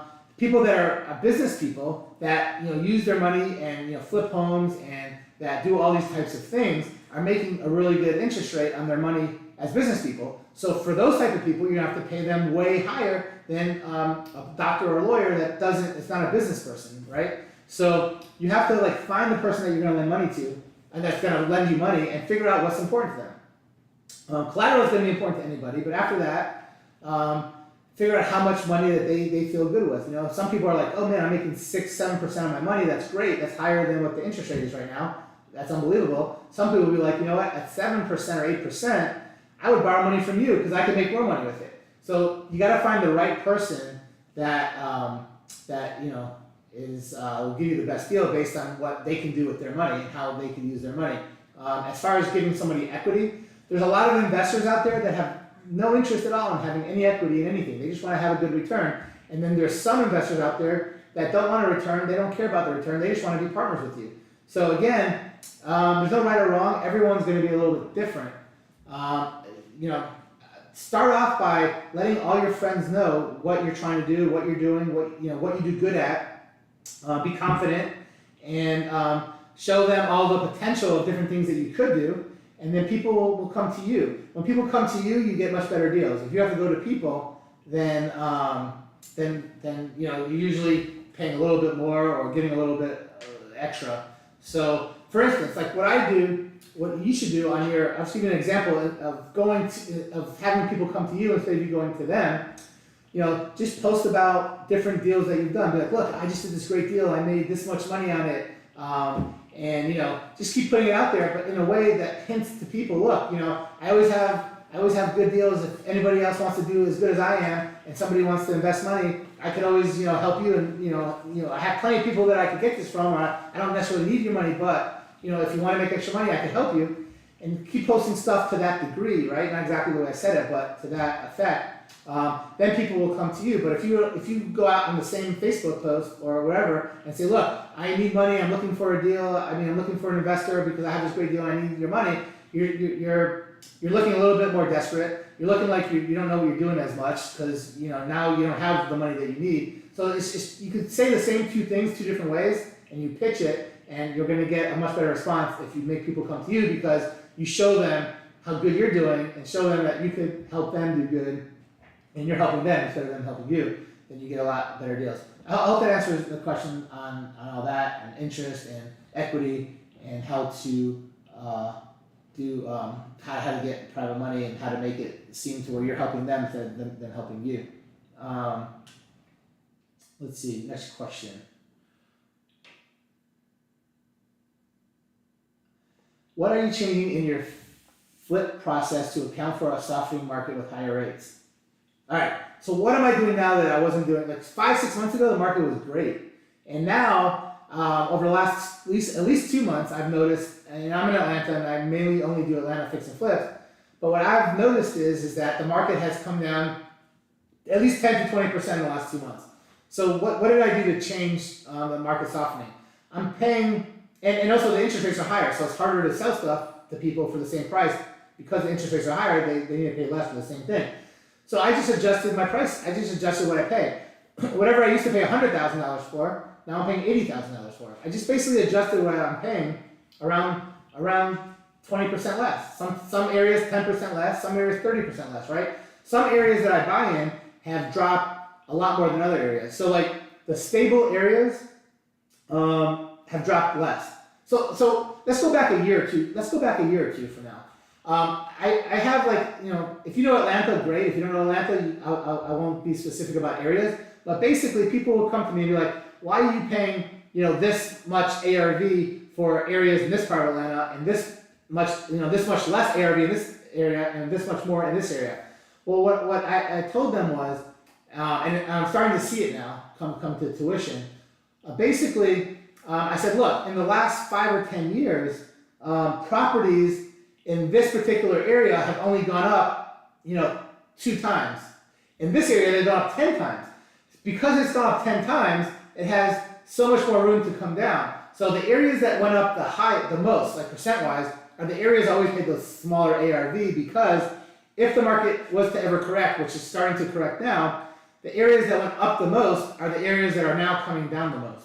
So the areas that were always used to be cheap, that are super high now, are the areas that I never used to pay crazy prices for in case something came down, which now they are coming down. So, but yeah, so that's how I determine what I will pay now compared to before. On average, it's about 20% less. Some areas might be 10% less. Some areas might be 30% less. But you just got to know the areas, so you know where to be safe. And I think it's going to keep coming down a little bit, but at some point, I think it's still a great market. No matter how much the market is coming down, it's still a great market. It's still crazy amount better than it ever was. So you just got to know your areas and know what be smart about how much you think different areas are going to go down. Just put together a business buyer Discord. Is that something you and your team want to run? Helps us keep. Hey, so Max, message me afterwards, and let's just talk, so I understand what you want me to do. But I'm always happy to help with whatever you want. Just message me and we'll talk. All right, next. What are terms? So David Britt, what are your terms on transactional loans? So first off, a transactional loan is a loan that I basically loan to somebody to buy a property that they are going to sell within 24 hours. That's what a transactional loan is. When you're buying a home, usually it's the same day, but sometimes it's the next day, and I lend somebody money for that home, and I do that all over the country. I do that everywhere. I just did a whole bunch of loans for people in Florida, Texas, California, Colorado, Indiana, Chicago, all over. It doesn't matter. I loan everywhere in the United States for transactional loans. So the question is, what is my rate? My rate that I charge, anyone that's friends with me or anyone that's in the groups that I'm in, I charge 0.75%. So for every $100,000 I'm lending out, I'm charging $750. For every $100,000 you borrow from me for a transactional loan, I'm charging you $750. Now, I always charge 1% before, and most people charge at least 1% or more. But I do so many of them now that I don't mind making less because I'm doing so many, and because I'm in a lot of groups that like we just do a lot of stuff together. And I'd rather give people the best deal they can possibly get. Nobody else does it for that, and I just give people a 0.75% instead of a full percent or more. And I basically, if you're doing a transactional loan in Atlanta, or you're doing a loan with an attorney or title company I've dealt with before, I could do it like the same day, no problem. If it's someone I've never dealt with before, I usually need a day or two at least to verify that they're a legitimate title company or a closing attorney and make sure the wire information and everything is correct. So that's transactional loans. That's what I charge. People that I'm not like really good friends with, that I don't know, or not Facebook friends, or not like in any of the groups I'm in, and like somebody refers, like an attorney refers somebody to me, I charge them 1%. I always charge 1%. The people that I know or in the groups that I'm in are friends of mine, or people I do a lot of deals with, I charge only 0.75%. There's no dollar amount that I won't do as long as I can verify that the company is good.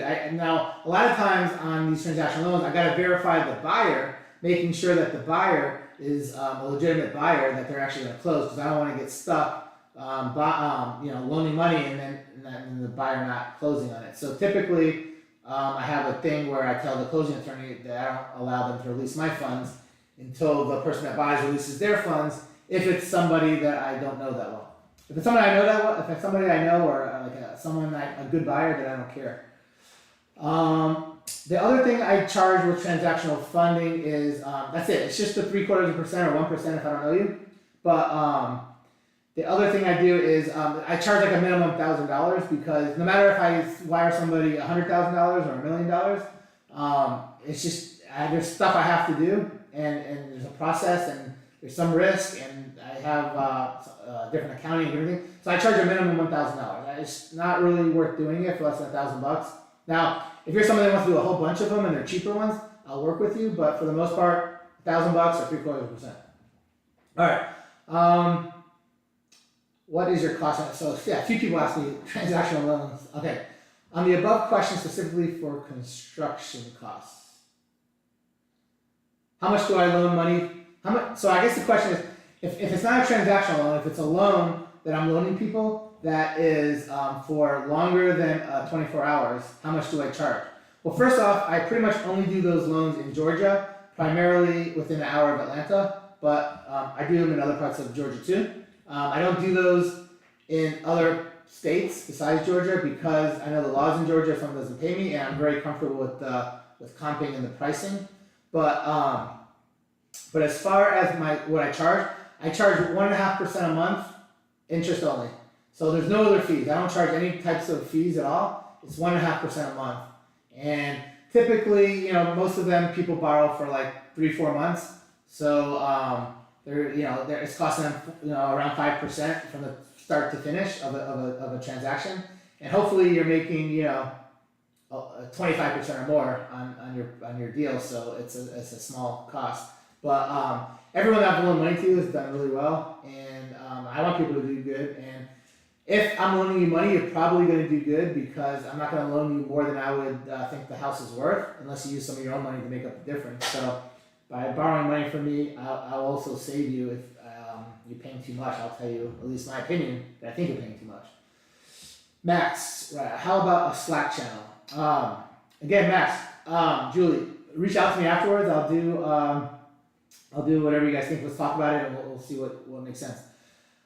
All right, hi Aaron. How do you sub to or wrap FHA or VA differently, and what are the issues? I don't do anything differently.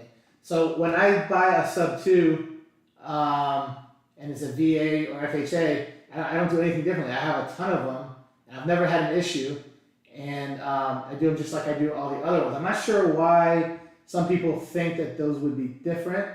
or why you would have problems with them. But in Georgia, I've never had an issue, and I buy a ton of them all over Georgia, and never had a due on sale clause called on any of those or anything like that. And if I do, in the past, I've always been able to get them uncalled and never really had a problem. And I've done triple figures of sub twos and owner finance deals without having a problem. Again, I make sure I do everything correctly. I make sure that the insurance is always correct. I make sure that the payments are always on time, and I have all my contracts done ahead of time before I do all these deals, to where I don't run into issues. Because I have had some sellers come back to me and say some stupid stuff, and I'm like, look, you just signed all these different things, and this is why. And a lot of the contracts I use are Pace's contracts. I had contracts before I knew Pace, but after seeing his, I changed all my contracts to all the good shit he has in there, because he's been doing this for a long time. He's had lots of problems, so now the contracts are pretty solid. All right, are you down to JV some deals for our sub 2 students that will do the work, find the deals, but don't have enough experience owning the business? Oh, so you want me to JV with you on businesses, not on properties. I will JV with you on properties or on businesses. I have more partners than anyone has ever had. I partner with people on, businesses and real estate all the time. So 100%, the deals just gotta make sense. We'll talk through it. The thing is, if you don't, with real estate, I'm pretty comfortable that you guys know, especially for any of my real estate groups I'm in, that how real estate works and how to comp it and what's a good deal, what's not a good deal. I'm pretty sure you kind of know, or you're pretty close to knowing. With businesses, it's very, very different knowing if you got a good deal on a business.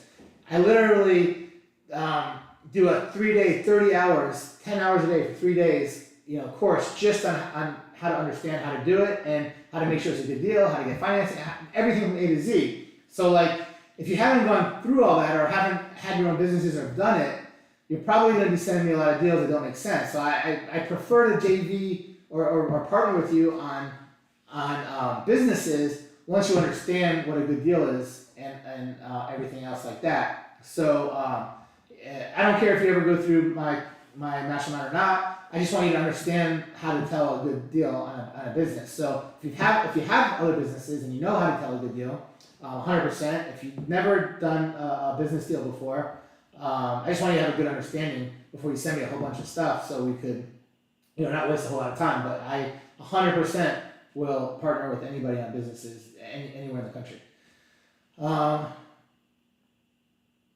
Cool. Some people here said since the last couple Zooms, you guys talked to different businesses and try to buy different stuff. Awesome. Are wraps structured like a joint venture to avoid the foreclosure process? Are wraps structured like a JV, a joint venture, to avoid the foreclosure process? So I think the question is, if you wrap a property to somebody, what do you do to avoid the foreclosure process? Basically when you wrap a property to somebody, you get a mortgage on it for the amount that you're wrapping it to them. So you structure it to where if they don't pay you, you could get the house back, and you could have some sort of agreements with them that if they don't pay you, they will sign over a deed in lieu of foreclosure, or quit claim deed the house back to you, or there's a bunch of different things that you can do to protect yourself when you're wrapping a property with somebody. But again, the way to avoid a foreclosure process is to, in the agreements ahead of time, to just write down what you guys agreed to and say, look, if this doesn't happen, then you have to sign over a deed in lieu or do these different things. And then, ultimately, if the person is just, not a good person and wants to give you a hard time, then eventually you're going to have to foreclose on it. But it's not very common that that'll happen, because you could give people a benefit to not have to foreclose on them. There's lots of things you can do to say, look, maybe pay them a little bit of something back or something to not, have to foreclose on it. But there's a lot of different things you can do. But you get the mortgage, you get the security deed, promissory notes, all these different things when you wrap a property, so you're safe. All right. Let's see here. Questions we got here.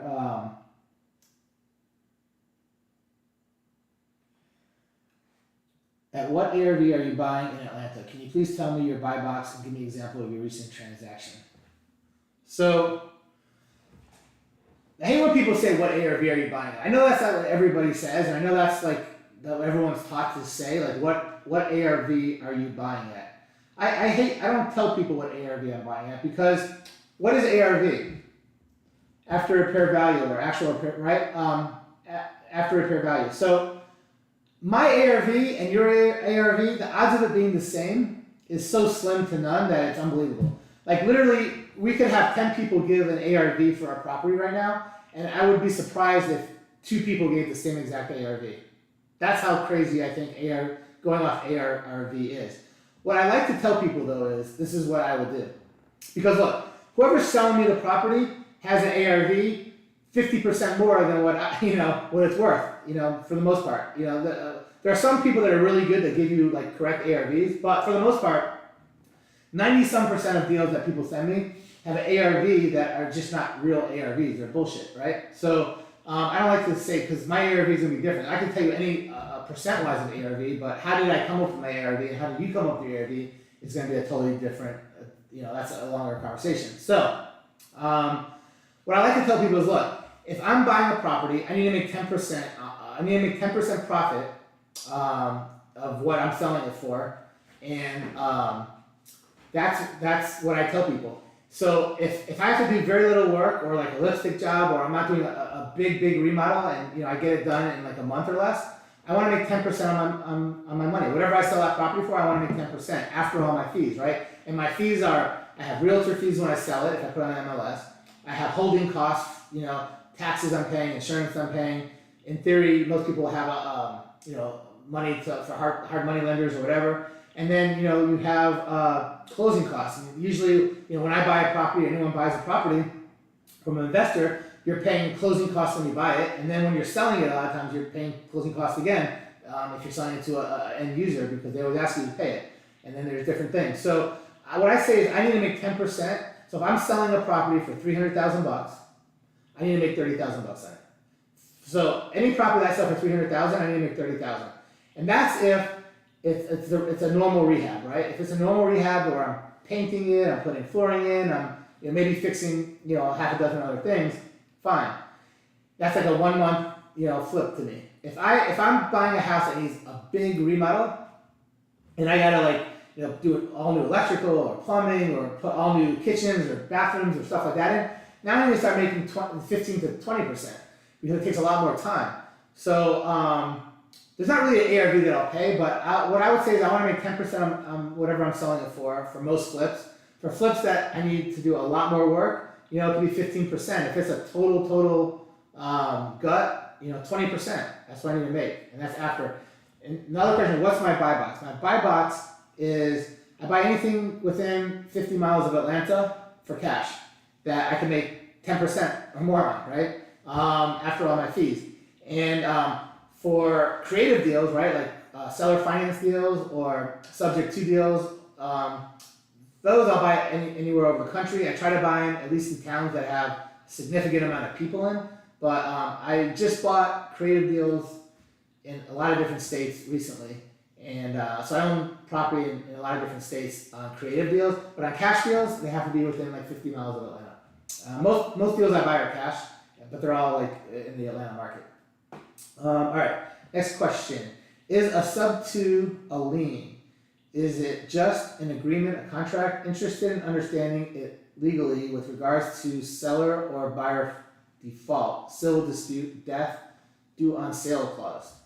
Okay, so what a sub-to is, sub-to stands for subject to. It means you're buying a property subject to whatever is on there being on there. So subject to is could be a bunch of different things, but basically They're typically liens that are on a property, and there are all different types of liens that could be on a property. It could be a mortgage, which is a lien. It could be a mechanic's lien, so like maybe somebody did some work on a property and didn't pay the person that did the work. Now the person that did the work puts a lien on it. You could take those over subject to. There could be a tax lien, right? Maybe they didn't pay taxes and there's a tax lien on it. Maybe there's a lien from the HOA. Maybe there's there are all different types of liens that you could have on properties. I've seen credit card liens, I've seen school liens, I've seen liens for all different types of stuff. So when you're buying a property subject to or sub to, you're buying it knowing that all these liens are on the property, right? So when you buy a house, a normal person buys a house, right? A normal person buys a house, they get a loan, or sometimes they don't get a loan, but they buy the house and when they buy the house, you pay for the house, right? Let's say the house is $100,000. You pay $100,000 to the closing attorney or title company, and then that title company or closing attorney will pay off every single lien. So they'll pay off the mortgage, they'll pay off the mechanics liens, they'll pay off the water bill liens, if there's a utility lien, they'll pay off every single lien. So when you get that property and now the deed is in your name, you have no liens on this property. Like you own this property free and clear, with the exception of whatever the new mortgage that you just got on it, that would be the new lien, and that would be the only one. When you're buying a property subject to, you wire you don't have to wire the $100,000 to the closing attorney to buy a $100,000 house. If they have a $70,000 mortgage on it and a $10,000 tax lien, now they have $80,000 in liens that they have on this property. So what you're doing when you're buying a subject to, you're only wiring their equity, right? So if it's a $100,000 house and they have $80,000 worth of liens, you're wiring the closing attorney $20,000. And what happens is the mortgage that was on the property stays there. The tax lien or the utility lien or whatever liens are on it, they stay there. And now what happens is those liens stay with the property. You own the property. Now you're responsible for those liens. If you were ever to sell that property, the person that you're selling it to will want you to pay those liens off. So at that point, you'll have to pay them off, typically, when you sell somebody that property. But you don't have to pay any of these off if you buy it subject to, because you're buying it subject to those liens already being there. So it's 100% legal, and on every single settlement statement, HUD statement, whatever you want to call it, there's a line item for taking anything over subject to. And you can take over anything subject to. Now, certain things that you take over subject to, you gotta be careful because they could foreclose if the lien stays on there. There's certain types of things that if you don't pay, especially a mortgage, if you're behind, you don't want to take. You can take the mortgage subject to, but you gotta catch up the arrears, because if you don't catch up the arrears, they'll foreclose. So buying it subject to is not gonna help a whole lot. But basically, what happens is when you're buying something subject to, you don't have to come up with all this money because all the loans or all these liens are already there in place, and you don't have to pay them off. So you only have to come up with a little bit amount of money, and a lot of times, whatever the equity is, you can get the owner to even sell or finance the equity to where you don't even have to come up with any money sometimes, or very, very little, depending on how good of a negotiator you are and how motivated the seller is, right? And they're motivated for all different types of reasons. The easiest way to buy sub-twos are if someone's about to go in to get foreclosed on. There's a lot of benefits for somebody to sell a property sub-two if they're about to get foreclosed on, because first of all, you'll save their credit. Secondly, they'll get some of their equity instead of losing it in the foreclosure and having all these crazy costs. Second part of this question is in an agreement. It's on the settlement statement. In all my settlement statements, it will show all the different things I take over subject to. And like I said, mortgage is the most common, but really I've taken over every type of other type of thing subject to. And I love taking stuff over subject to, especially liens, because most liens fall off over a certain period of time. Most of them fall off in about 7 years. And if I'm taking over a property subject to and the lien's already been on the property for 3 years, 5 years, whatever, within a couple years that lien will be gone, and I just got credit for it and I don't even have to pay it. So, but also the other great thing about taking over stuff subject to liens, I've been able to negotiate the liens down to like 10-20% most of the time on most types of liens, because the people that are owed the money don't even remember that they're owed it if it's been like over a year or two, and they're just happy getting something to nothing, especially if you're good at talking to them and saying, look, this person is about to get foreclosed on, or they're about to file bankruptcy. they lose everything. So there's a lot of ways to negotiate these liens down, and you get full credit for them when you buy the property. The next part of this is in regards to default, civil dispute. I'm not sure what type of civil dispute you're talking about. There's not really going to be a reason to have a civil dispute, but again, when you do the sub-2 contract, you have really good paperwork and really good contracts, and you make sure that anything that could go wrong, you have spelled out what happened. So there's not really going to be a big dispute because it's spelled out in there. If death happens, it doesn't really matter either, because one thing you have to understand with a sub-2 is, and when you're buying a property, is that when you buy a property, there's multiple things attached to the property, right? You have the deed, right? Every property has a deed. The deed shows who owns the property. Okay, so every single property has a deed, and the deed, whoever's on the deed owns the property. And then all the liens are totally separate. So the mortgage has nothing to do with the deed. Nothing else has anything to do with the deed. All the different liens, right? They're two separate things. So you could buy a property from somebody and get the deed in your name, so you own the property, but the mortgage or whatever else it is will always just stay in the other person's name. You can't even assume a mortgage anymore. I think back like in the 70s and 80s, a lot of mortgages were assumable, meaning that you could get a mortgage and you could now sell the home, and now it go from your credit to the next person's credit because it's assumable. The other person could assume it and they could take it over in their credit and their name. There's no mortgages anymore that are assumable. Since the 90s or 2000s for sure, there's nothing that's assumable. So all the mortgages out there aren't even assumable. When you're taking over a mortgage sub-2, you're not assuming the mortgage, meaning that it's coming into your name and your credit. The mortgage stays in the person's name that whoever got that mortgage, and you're just paying it for them every month. You just pay that mortgage every single month. The mortgage stays in their name. The deed, the ownership of the property will go to your name because they're two separate things. So if you look in the county courthouse, it will show that you own the property because the deed is in your name if you bought it. But if on the mortgage and on your credit, it won't show you owe anything because the mortgage is on the other person's credit, and it will always show in the other person's name. So that's what happens with that. With death, again, death won't matter. I've had people die that I've got sub-2s on, and I just keep making the payments and I don't have a problem. So once in a blue moon there could be a problem, and I handle that based on what the problem is. But literally, it's less than 1 out of 100 times. So it's not something to be super concerned about. The seller defaults in regards to the seller defaulting or buyer defaulting. So typically what I do is when I buy something sub-2, I make the person that's selling to me super comfortable. Besides letting them know all the different things I've done and all the other properties I have, I let them know that if I'm behind on the mortgage, usually we'll put 60 days. If I'm ever 60 days behind on the mortgage, I will then sign over a deed in lieu of foreclosure, or I'll sign over a quick claim deed to them, and then they end up owning the property back, and I let them know how stupid that would be. I would never do that. First off, I have hundreds of properties. I've never done that over the last 30 years, but besides that, after I buy this property from you, what do you think I'm going to do to it? I'm going to fix it up, I'm going to make it nicer, and I'm going to, plus whatever money I give you up front, I'm going to have into it. Why would I not pay and let you take that property back over from me? I have so much money invested in this property that I would never do that. The best thing that could happen is if I did default, I didn't pay, and you get the property back, you now have a much better property. But I make them really comfortable with that, and then again, I let them know that I will sign over the house to them if I'm more than a certain amount of days behind, and it'll never affect their credit in that 60-day period because they don't even start putting the mortgage into the credit bureaus for a few months if you're behind. So I always do it in a time frame to where it will never hit their credit to make them super comfortable. But of course, I've never been behind, and I make them very comfortable. Again, that's the whole reason why with rapport you need to talk to people. Once someone likes you and trusts you, they don't even think about this stuff anymore for the most part. Due on sale clause was the last part of this.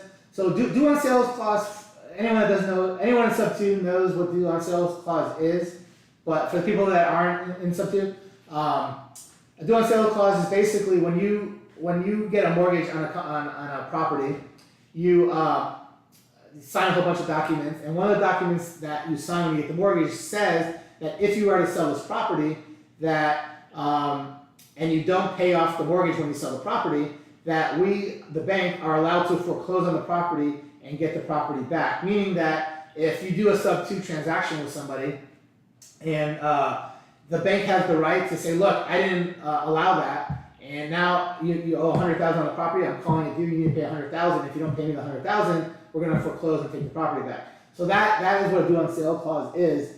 However, it's super, super rare that it ever gets called. First off, there is if you do everything correctly, they won't even know that you sold the property. So the things that you got to do correctly is you got to make sure you change the insurance right, so the insurance never overlaps. If the bank ever sees that the insurance got canceled, that's going to be the worst thing that you could ever do. So when I buy these homes, I usually keep the insurance in place that they already have. I add my own insurance, and then within a month or so, I get rid of the old insurance and replace it with new insurance, and it'll always show that it has insurance.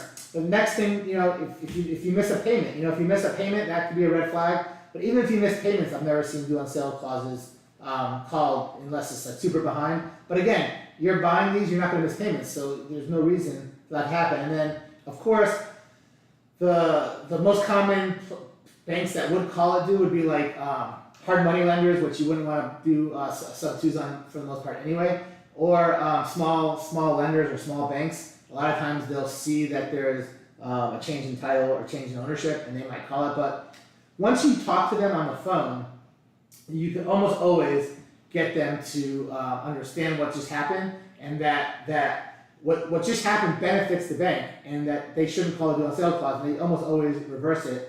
But the reason why they don't really want to call these due is because it looks, first of all, to call a due on sale clause due, they have to foreclose on the property, and it looks really bad for the bank. Secondly, the reason why they gave you the mortgage in the first place is because you're making payments every month, right? The bank makes money because you're making those payments every month. And as long as you keep making the payments, they're making their money, they're happy. Why would they care to call it due? Now, most of the time that you buy sub-twos, it's because the person was behind on their payments or pre-foreclosure or something like that, and you could explain, look, I just helped you out. Instead of you having a crappy person that owes you all this money, now you have me, I'm super solid, you're always gonna get the money on time, that's what you wanted. And basically, you could get them almost always to agree with you. If you can't, which is super rare, then there's other steps you can take. But something that I've never worried about, I personally have hundreds of homes that I've bought this way. I've never had one called due. And I've sold properties on wraps to lots of people where I had 2 different transfer ownerships, and I've never had one called due. So, but if I did, I'm really good at talking to them, and I know other people that are really good that could get them out of this, but it's something that I wouldn't worry about.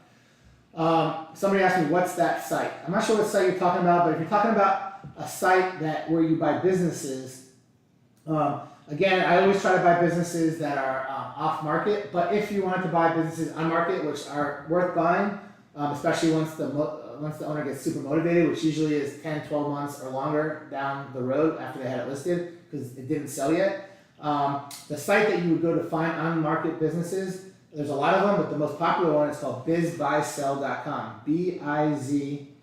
BIZBUYSELL.com. You go on there, you can find businesses all over the country, hundreds and hundreds of thousands of them, and you can search by state, city, county, the type of business, anything else like that.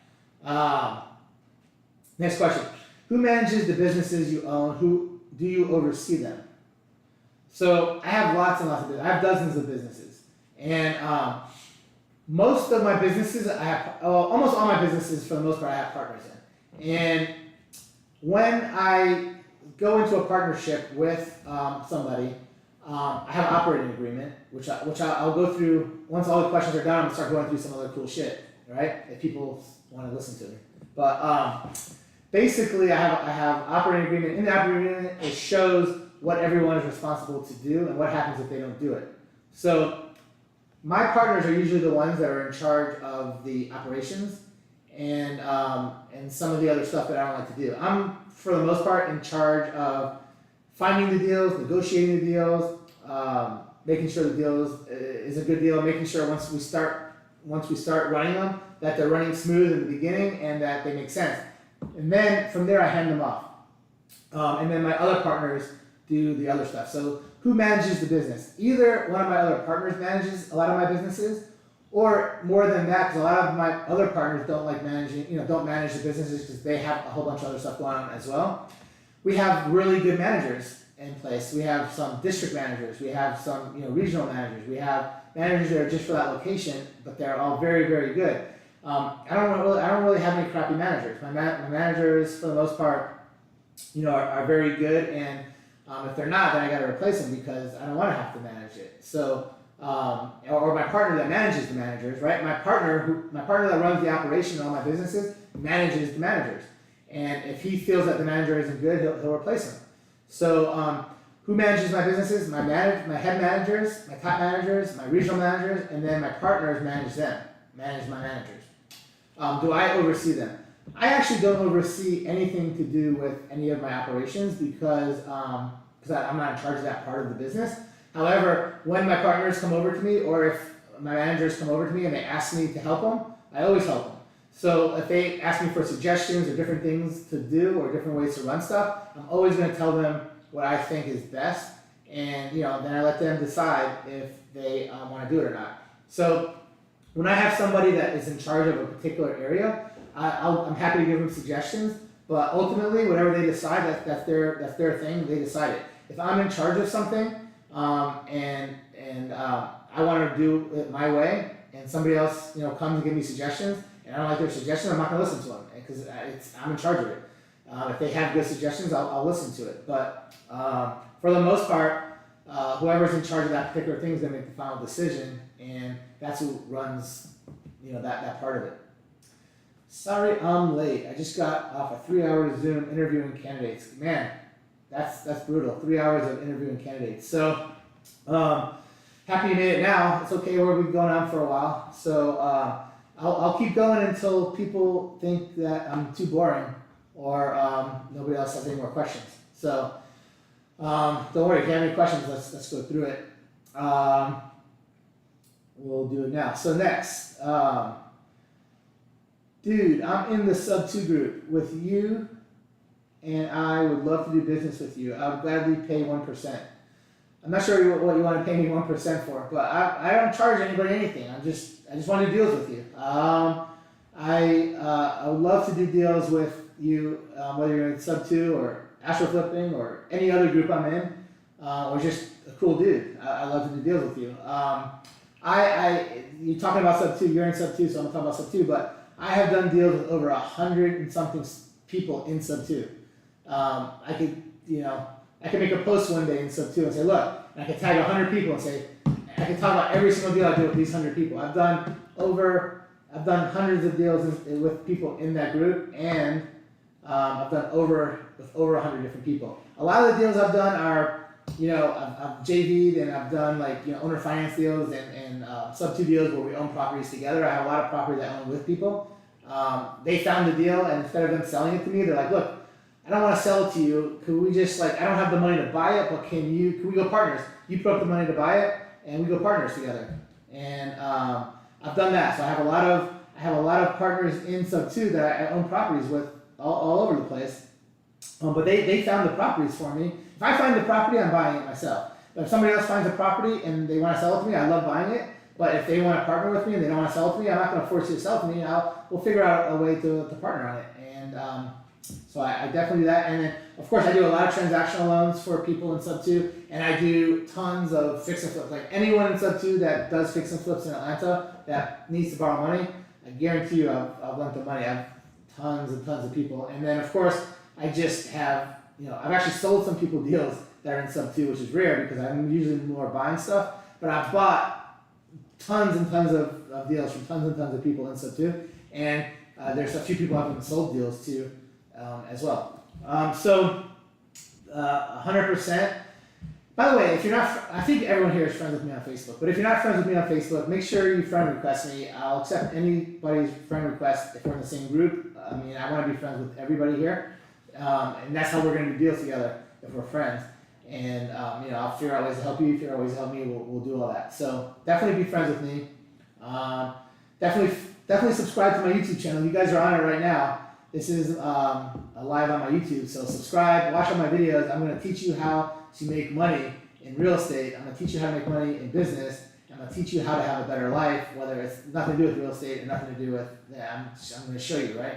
I've had a good life, I've been lucky, and I'm going to show you all my secrets and what I've done. And, you know, I've talked about a few things in my personal life earlier of what I've done that's been, you know, worked well. And of course, business, I'm going to talk about the most. So, next question. Just curious, Abraham, do you have a life coach? Have you ever had one? I've never had a life coach, but I have watched a shitload of Tony Robbins stuff. So I've definitely know a lot of what Tony Robbins teaches. I've seen a lot of his stuff. He's great. Dean Graciosi, I've watched a lot of his stuff. I have like just people that when I was younger that were in business, that have done real estate, that taught me a lot of stuff. I wouldn't say they're my life coach, but they're definitely people that I keep around and have learned a lot of stuff from. And it's crazy if you are, around and you're younger, or even if you're not younger, but you haven't done what you want to do, find people that have done that stuff and hang around them, learn from them. And it's unbelievable how much further you'll get, how much faster. Of course, buy programs of whatever you want to learn. Learn from those people that have done it. Make sure the program that you buy, the person that has that program is legitimate and they're not just, bullshit. I see a lot of programs out there, people putting out these crazy programs.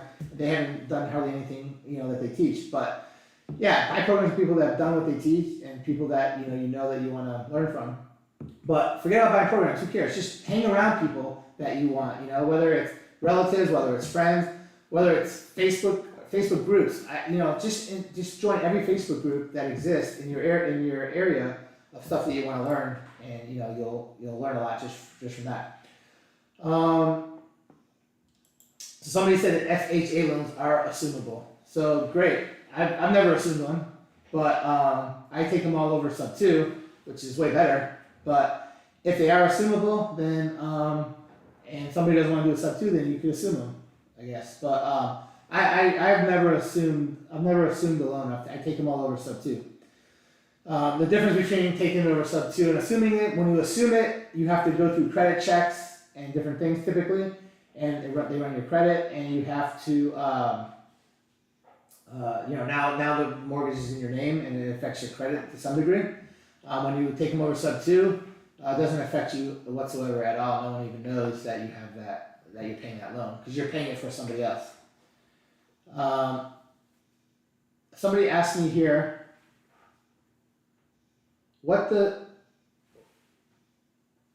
why wouldn't you have to pay the lien after 7 years? Does the lien foreclose the property? So very few liens that are out there can actually foreclose on a property. There's very, very few. So most liens just stay on there until the lien falls off. So why do most liens fall off over 7 years? Well, because liens only stay on a property for a certain amount of time. Some liens stay on there for 3 years, some 5 years, some 7 years, depending on the type of lien. But most liens fall off after 7 years, like mechanics liens and all these different things. So the reason why they fall off is because that's just the amount of time that a lien stays on. Now, the people that have liens on a property that fall off after 5 or 7 years, they could refile and get the lien back on, but that almost never happens. Like if you put a lien on somebody's property and 7 years later you haven't got paid, the odds are you probably totally forgot about that lien. So you don't refile it, and what happens is the lien just falls off, and now you don't owe that money anymore. Most liens don't stay on a property forever, so that's why it's good to buy stuff with liens. Besides the fact that they fall off, even if they don't fall off, you can negotiate them down very, very low. And no, most liens you cannot foreclose. There are a few that could, but not many. Most of them can't. All right. What does your lead flow look like? Are they all brought to you from wholesalers, or do you have a system? So Tony, yeah, you just said you just finished something, you just got on it. But basically, this is what my lead flow looks like as far as how I buy 30 homes, 30 homes a month. Over 50% of them come from wholesalers. Now, I get 100 deals sent to me every day. I buy one of those 100. That's how many shitty deals I see every day. But over half from wholesalers. I have an acquisition team in house that I probably buy 15% of my deals from. I have a lot of people that I'm partners with, or that work with me, that basically find deals. They cold call, they door knock, they look at foreclosure, all these different lists, and then they work deals, and that's how I get 15% of them. I have a lot of attorneys, closing attorneys in Atlanta, and I have a lot of realtors that send me pocket listings, and attorneys that send me deals that, for whatever reason, they fall through, or somebody told them about. They send them to me. I buy a lot of deals from that, and then of course the last 2 ways I buy a lot of deals are Facebook groups. I'm always on Facebook on groups, but I'm also on my Facebook. I always post. I don't post as much now as I used to, as far as houses I buy, because I post so much other stuff. So, but I used to post at least three houses every single week that I bought, with just stupid little pictures that I took at them, and I post those, and I get a lot of people that call me like, oh, I know that you're in the real estate business, so I have a house, you want to come look at it? I buy 10% of my homes just by posting these posts, and people calling me that, just because they know I do real estate, they didn't know before. And then finally, I own a part owner of a home investor franchise in Atlanta, and we get a couple deals from that every single month. So that's how I get all my deals. That's what my deal flow looks like. But I have tons of people, call me, email me all the time. I prefer only really emails because I don't remember anything else. But just that's how my deal flow looks. The next question. What do you need to push your business to the next level? What do I need to push my business to the next level? You're also a sub-2 student. All right, so, really the only thing to push my business to the next level is to do more deals. So, basically to figure out ways to get more deals. So, I'm getting about one every single day right now. To get 2 a day, or to get 1.5 a day, I just gotta, get more wholesalers knowing who I am. I gotta get more real estate agents knowing who I am. I got to reach out to more people, and get more people to know who I am. I gotta join more groups and let people know who I am. That's basically, how to get to the next level as far as for real estate. As far as, I do a lot of loans out. Just letting people know that the type of loans that I do and what I'll do for people. But that's like I don't really talk about that as much. But real estate, I'm always buying real estate. So just getting more deals, whatever I'm doing now, just to do it more. But the problem is I only have so much time in a day. Most of the time, before the last couple of years, like up until like 2 years ago, I spent like 85% of my time on businesses. I used to buy businesses, start businesses, sell businesses, run businesses. That's what I did 85% of my time up until 2 years ago. 2 years ago, when the market became crazy and COVID happened and businesses kind of like shut down for a while, I got less into business and more into real estate because real estate became hot. Now I'm spending 90% of my time, or 85% of my time on real estate, and only 15% of my time on business. So if I had more time, if I had more people that could do what I could do, I could train. They could maybe do more deals. So those are people that I could JV with, right? You find deals, I could partner with you on them. That could bring my business to another level. But yes, as real estate slows, I'm going to get more into business, and I'm always going to do business. I'm always going to do real estate. It's just a matter of whatever's hotter at the time, so I'm going to spend more of my time on. So that's how I could do it to another level. My wife and I are in the middle of negotiations for a 5-property portfolio in Atlanta. Would you JV on it? So send me an email. Abraham, Abraham at MMAATL.com. Abraham at MMA Mixed Martial Arts ATL Atlanta.com. Send me the deals, and I'll look it over with you and see if they make sense. I'll tell you the worst case scenario. If I don't JV with you on it, I'll tell you why I don't like it. But 100% I JV with people all the time. What do you think is the most important part of partnership and allowing them to flourish and last? So anyone that's married, I would say think about what the most important thing of your marriage is. and to just change partnership to marriage, and then answer that question if you're married, if you know the answer. But if you want me to answer it, it's basically just like a marriage, right? You've got to trust each other. You got to like each other. You got to have that connection with each other. You've got to be you've got to help each other out. Like, some people are good at one thing, some people are good at another thing.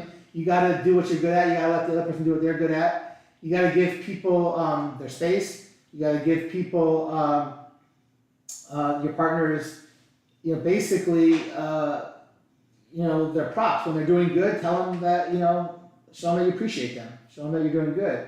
So the more you do all that stuff, and the better your business does, the more you're going to flourish, the longer you're going to last together. Similar to marriage. You're probably with your partner in a business as much or more than your wife or husband, a lot of the time. So, yeah. If I have a business or two I want to buy and can send you sensible numbers, would you be willing to partner or do small business loan? Which would you actually prefer?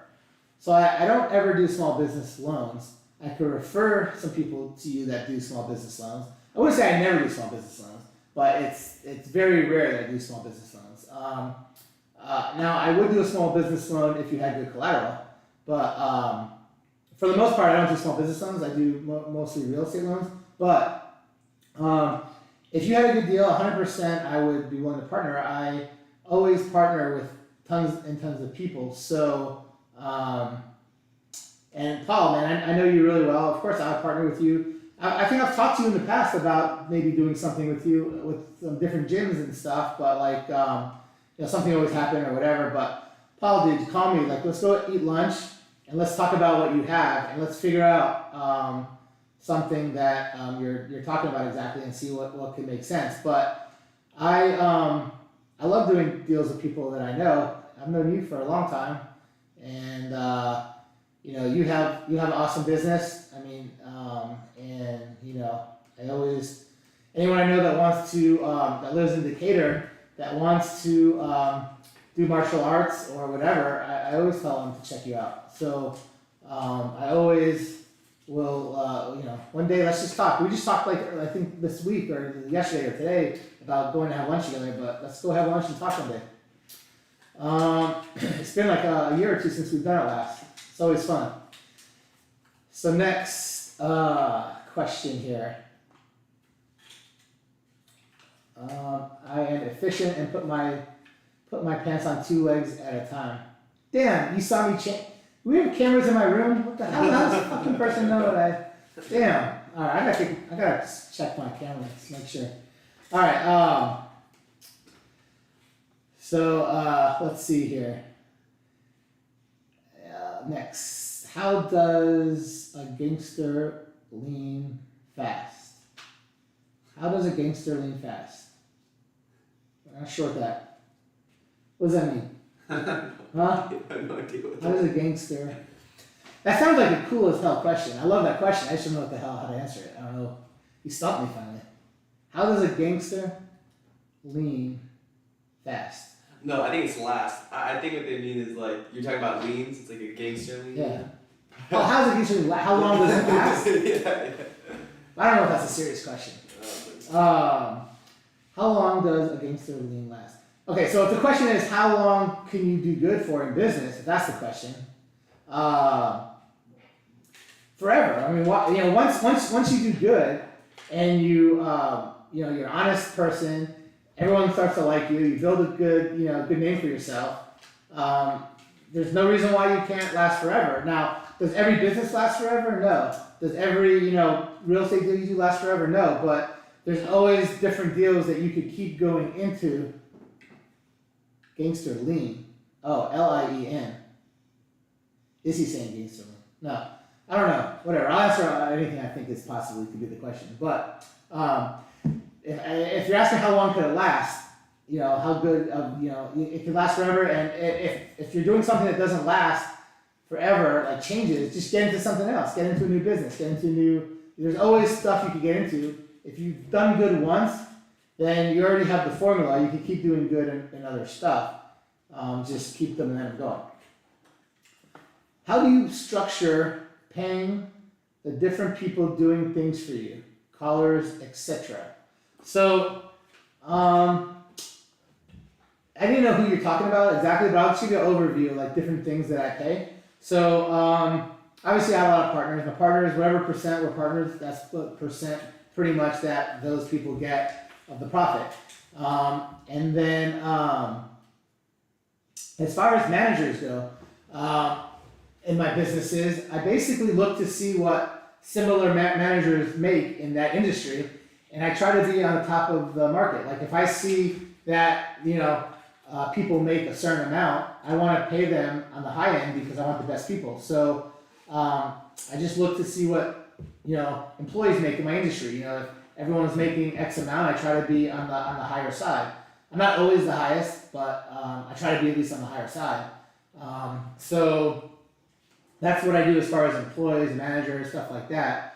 As far as in the real estate business, if you're asking about the real estate business, it says caller. So the people that call, most of my callers are overseas in the Philippines, and depending on how good they are and who manages them, they make whatever they make. A lot of the callers make $5-6 an hour. My really good ones in the Philippines make $7-8 an hour. My callers in the United States, when I have callers in the United States, they make $15 to $18 to $20 an hour, because the callers in the United States are worth 3 times as much as the Philippines, because they understand how to talk to people better, they sound better, they know how to negotiate better because we train them better. So the overseas callers make $5-6-7-8 an hour.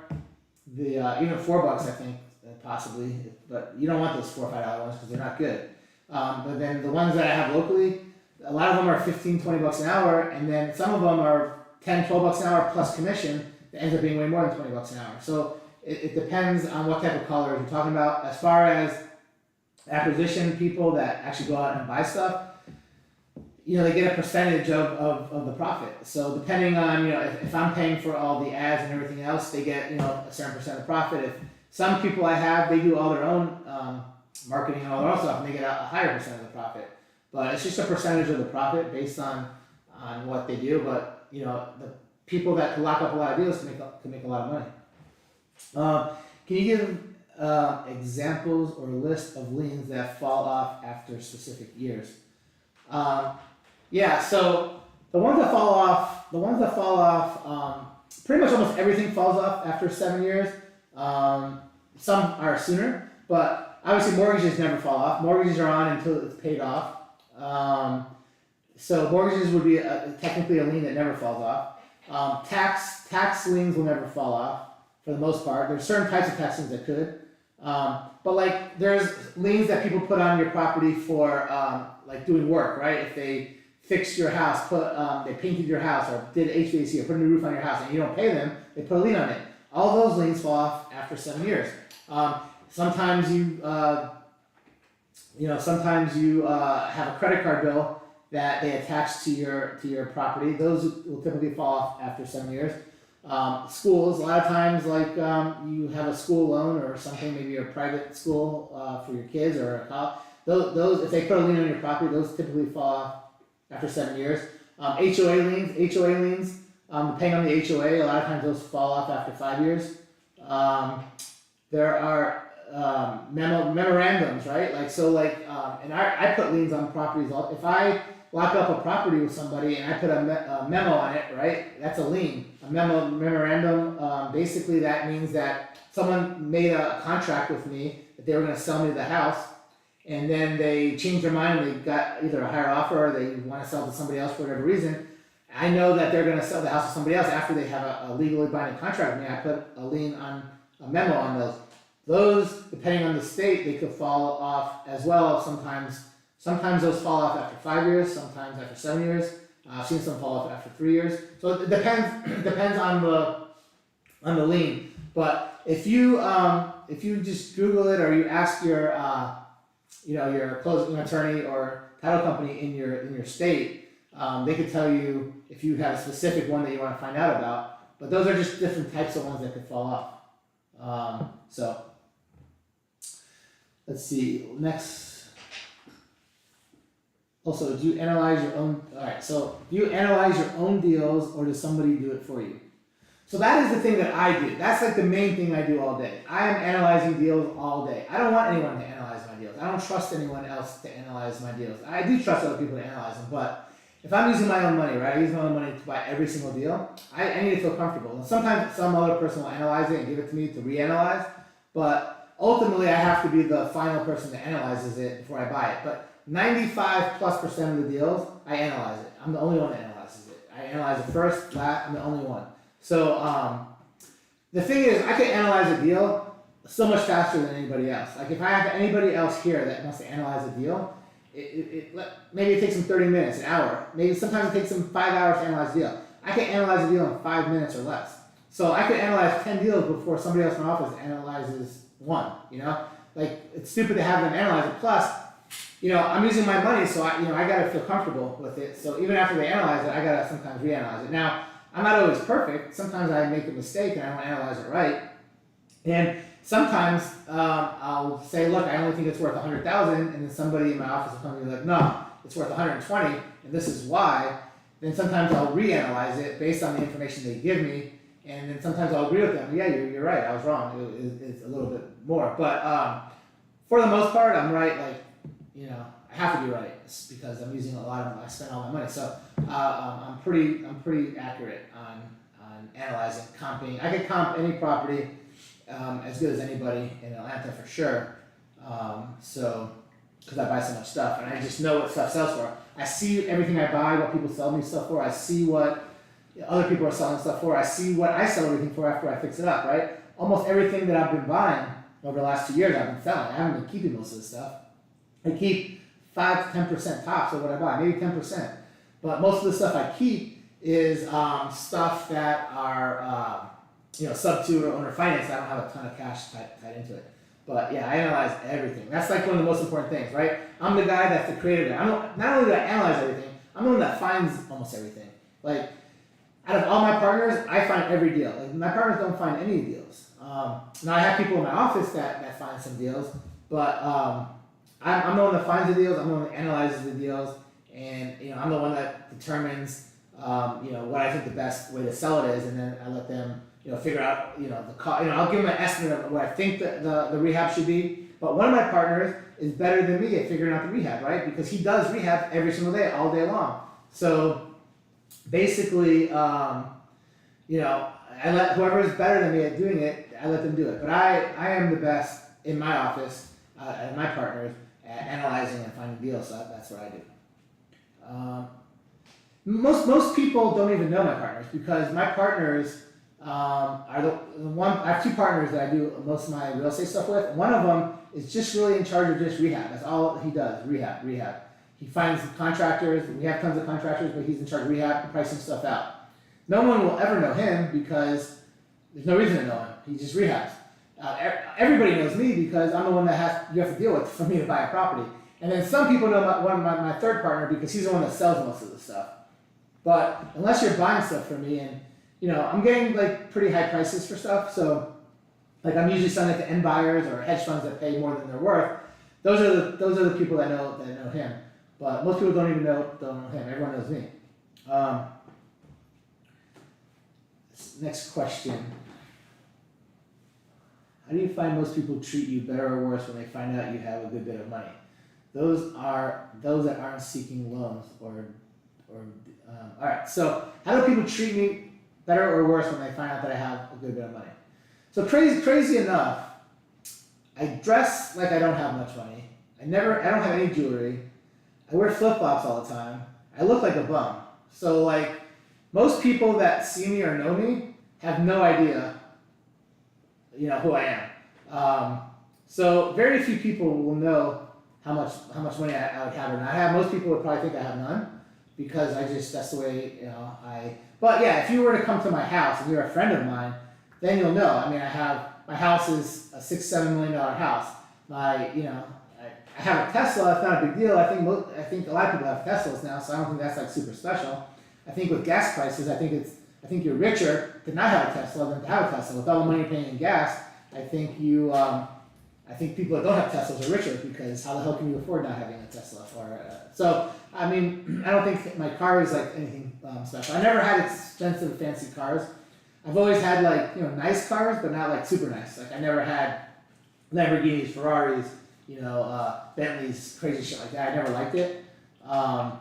So I've always had normal stuff, Navigators, different things like that. So I had a lot of SUVs and Teslas. So, but I don't think people treat me much different. I'm in the gym all the time. I do a lot of martial arts. When I'm doing martial arts, I wear my martial art uniform. It's called a gi. You wouldn't know one person from the other. Everybody looks the same, right? It's the same uniform. People that are higher ranked than me probably think that they could smash me and they're better than me and stuff. And people that are lower ranked are probably looking at me like, I wish I could learn what he does. So I mean, there's nothing like everyone I'm friends with. I hang around cool people. Like the most important thing is to be around people that are decent, nice, people that really care about you or that aren't looking for alternative motives. So most of the people are very similar to me. I hang around people that want to do better in their life, that want to make money, that are positive. So I don't really have like people that treat me much different. You'll be surprised you hang around me, and my friends that are around me. If you're around me and you're in my group, people treat me the same way they treat anybody else. Not any worse or not any better. It's just another regular person. There's really nothing different. But yeah, when it comes to people that want something from you, then then it's weird. But you can tell those type of people right away. So, what are the books you believe have helped you thrive? So this is a question people are going to hate my answer. Well, what are the books that help you thrive? So I'm going to start off by saying I think books are super important and that everyone should read really good books. I see on my Facebook and I see in all the groups I'm in, people are like, I just read this book. I just read this book. Man, this is the best book. I learned so much from this book. And you name me the books, I'll know them because everyone talks about them. What books do I believe help me thrive? I don't read books. I don't read books. I don't have patience. I don't understand how so many people read. I'm jealous that everyone reads books because books are crazy, crazy good. I really have never read books. I can't sit still long enough to read a book. I don't know how long it takes for someone to read a book, but like I look at a book and I'm so fucking intimidated. I'm like, holy crap, like how long is that gonna take? To me, I think it would just take forever to read a book. Plus, I don't know, I'm always doing stuff, so I don't read books. But I buy a lot of courses. And I watch lots of videos. So I do do lots of videos and I have a lot of time to myself. I hang out in the sauna, I go in the jacuzzi, I get massages every single week, every day. And I'll just watch videos. I don't read books though. So the last book I read was probably like The Cat in the Hat. It did impact me a little bit because like I realized that like the cat was kind of outsmarted all the time. But yeah, I don't know. I haven't read many books, but there's tons of them out there. And don't think of me less. I don't read books. I know I should, but no patience. But I have lots of videos, lots of programs. Thanks. I'll text you tomorrow. We'll have lunch when you're ready. We'll definitely have lunch.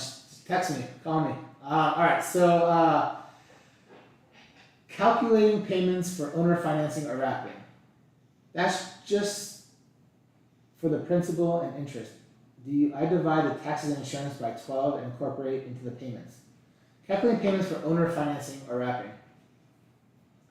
So if you're trying to buy an owner finance deal, or are you trying to sell an owner finance deal, I guess would be the question. But here's the thing.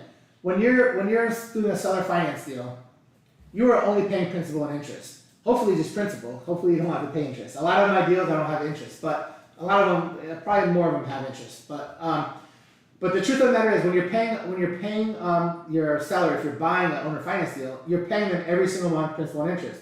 Now, you're asking me about taxes and insurance. Of course you have to pay taxes and insurance.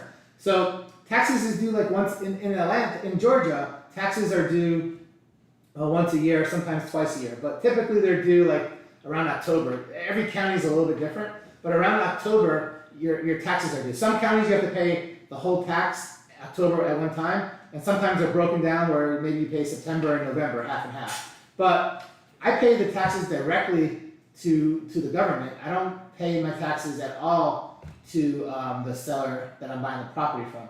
And then as far as insurance, that's due, you can set it up with your insurance agent. If you want it to be due once a year, twice a year, every month, you just set up your payments. But I pay my insurance payments once a year for all my properties, and I pay my taxes once a year for the most part, and sometimes they break it up into two times, but they're usually both the third or fourth quarter of the year. But when I do my seller financing deals, I pay the owner that I bought it from just my interest and principal. Now when I'm wrapping a property, and wrapping is when you have a loan on a property and you're giving somebody else a different loan. We have two loans on a property, two different people. That's called a wrap because there's two different loans. So when I'm selling, let's say I buy something on seller finance and I'm selling it to somebody else on a seller finance. Now it's a wrap because there's two people that owe two people money. So when I wrap something to somebody, I typically will just collect the principal and interest, and I make them show me proof that they paid the taxes and insurance. Now, if I bought a sub 2 and I'm wrapping it, a lot of times in the sub 2, the payment to the bank is principal, interest, taxes, and insurance. So, and a lot of times they insist that you have to pay them. So when I wrap it, I make them pay me the taxes and insurance because I'm already paying it in the mortgage.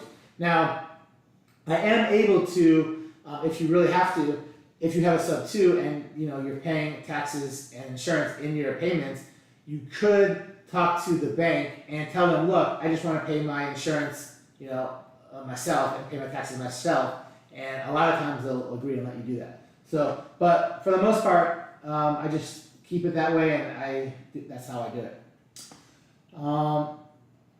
What is the worst and best deal you've ever done in business? What is my best deal and my worst deal I've ever done in business? So, the best deal is always the deal I made the most money on. And the business I made the most money on, was a jewelry business. I had, it started off being called Southeast Gold Buyers. Then we ended up going to the Northeast, Midwest. So it was Midwest Gold Buyers. Then we had West Coast Gold Buyers. Then we had Top USA. We ended up turning all these locations into like one company, and it was called Goldmax. And I had that business from like 2007 to 2014 or 2008 to 2015, something like that, about 7 years. And that business I made the most money on, so I would say that is my best business. That business I made over $100 million in profit on. That was my biggest business I ever had, and I had it for 7 years. And I had 3 partners, and between me and my 3 partners, we split the money 4 ways. So, but that business made $100 million, and that was my best business. I've had other businesses that made over tens of millions of dollars, but never another one that made $100 million. Now, my worst business, I've had lots of bad businesses. The great thing about having a bad business is that if you know that it's not going to be good, you close it down or get rid of it. So I never had a business that lost just unbelievable amounts of money, because any single time I saw that the business wasn't doing well, I would shut it down or close it or whatever I had to do. But what I would say my worst business is, and I'm not talking about dollar-wise because I probably lost more money in other businesses, but my worst business that I ever had was when I was, 2001. So I was in my mid-20s, around 25 or so years old, 26 years old. I had a business that at the time, I put a few $100,000 into it, and I lost pretty much almost all of it. I probably got maybe 25% of that back. So I lost like over $200,000 in a business when I was in my mid-20s. That was probably my worst business. It was a haunted house, and I did it.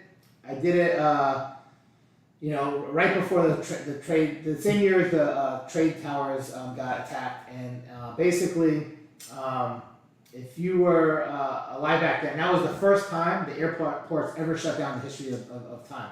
Like literally, when those planes attacked the World Trade Centers, every airport shut down, and it was unheard of.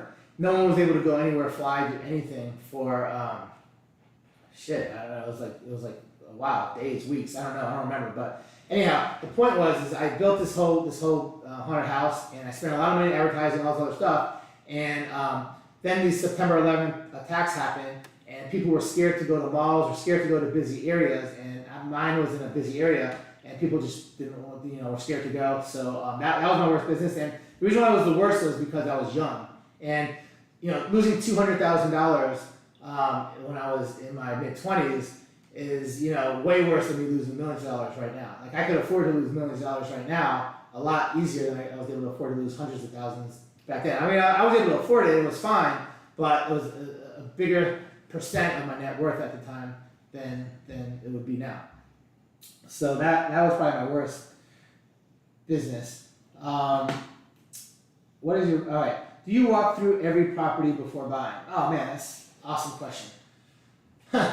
I walk through less than 10% of the, I walk through less than 10% of the properties I buy. So forget about me walking through it.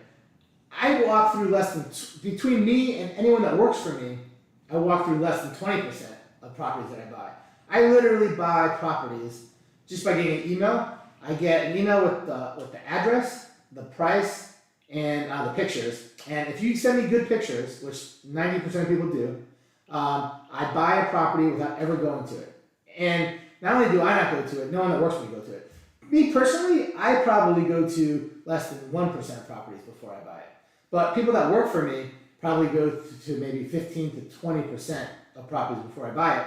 The reason why I go through those 20% is because if I didn't go through, if people, basically the people didn't send me good pictures. The people didn't send me good pictures, or the pictures, I saw some weird stuff in there that I need to figure out, okay, how bad is it? Like, if it's a foundation issue or something that's really, really bad, or something that could cost a lot of money, sometimes it's hard to tell on somebody's picture. So if I see like a red flag, then I'll send somebody there. Or if somebody wants like just all the money for it, where I'm like, I really don't want to buy it, but the guy's bugging me to buy it, sometimes I'll go look at some of those properties, because if I make even a single little mistake, it could hurt me. So I'll look at properties that I'm just paying way too much for sometimes, or the pictures aren't good, or I see something in the pictures that concerns me. But for the most part, and another reason why I'll go look at properties is because it's a very expensive property. Properties that are like, the average property I buy is under $200,000 in Atlanta. So, but if I buy properties that are like $400,000 or $500,000 or more, definitely over $500,000, I try to go to all those, because those are the ones you can make big mistakes on. So I go to expensive properties as well. Next, what are the contracts required to buy a business? So there's, it's basically a purchase and sales agreement, but whenever I buy a business, I have attorneys drop all the paperwork. So, but it's similar. It's basically showing that you have ownership, and showing, like if you have owner finance, it shows like all the different promissory notes and all the different things that you have to do. But it's not something that you are ever going to draw up. Like what you would draw up, or what I would draw up when I'm trying to buy a business would be like an LOI, right? That's a letter of intent. That would show all the different terms of the agreement that I want to do with the person I'm buying a business from. It'll show the price, when I want to buy it, every possible term that we have to go back and forth for, interest rates, or anything, what comes with it, what doesn't come with it, all that will be in the LOI. And then we go back and forth, and once we have the LOI agreed to, and it becomes more solid, right before we close, I give these LOIs that we agreed to the closing attorney that closes on our business sales, and he draws it up into like a full-blown contract. And that's what we sign when we buy businesses. So it's the attorney draws it up based on the LOIs that we give them, that we agree to on the terms of we agree to. Can you make a video on the way that you analyze a deal and resources you use it? Can you make a video on the ways you analyze a deal and resources you? So 100% I'll make videos on that. I don't know if you're talking about business deals or if you're talking about real estate deals, but I'd be happy to make them on both. And if there's enough crazy people that are in this group, in here now, and you want to see me do it live, I could screen share and do some live. Like, as soon as people run out of questions, I'm gonna start like getting more into detail on some stuff. But once I start getting more into detail on some stuff, that'll take a lot of time for each thing I go through. So I just want to answer everyone's questions, because then I'll never be able to answer questions if I go through it. But anyone that's crazy enough to stay here and actually wants to listen to me talk longer and show you some of this stuff, I'll go through how I analyze deals and everything else I talked about that I'll go through. I'll screen share. I have stuff that I train people on, and I will go through it all. And how I analyze deals, we could go on to Biz Buy Sell, and I could analyze some business deals. We could go on to Zillow and whatever else. I can analyze properties, and you can send, I'll show you properties that I'm looking at. People just sent me today. We can do all that as soon as all these questions are done. If you guys want to stay, I'll keep going. All right, next.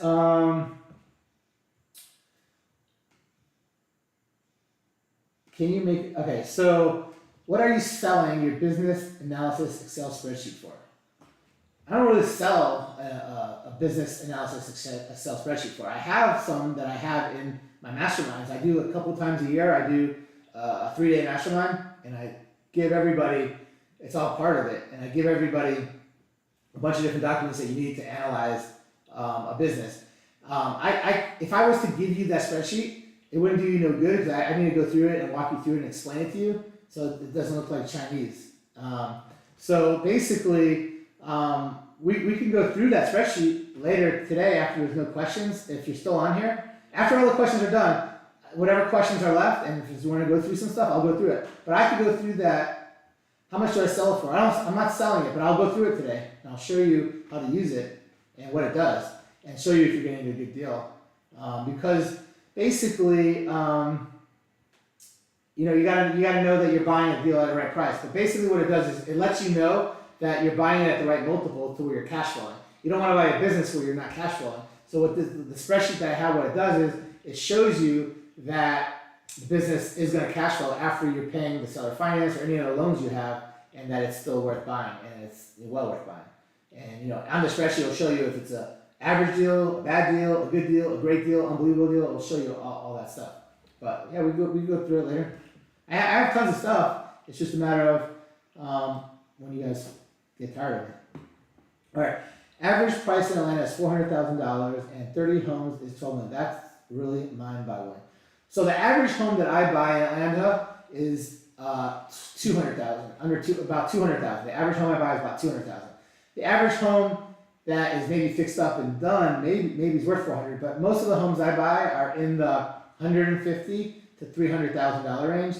I do a lot of $1 million homes too, and I do a lot of $700,000, $800,000. I have every single month. I have a home that I'm doing that's $1 million or $500,000 or $700,000, $800,000.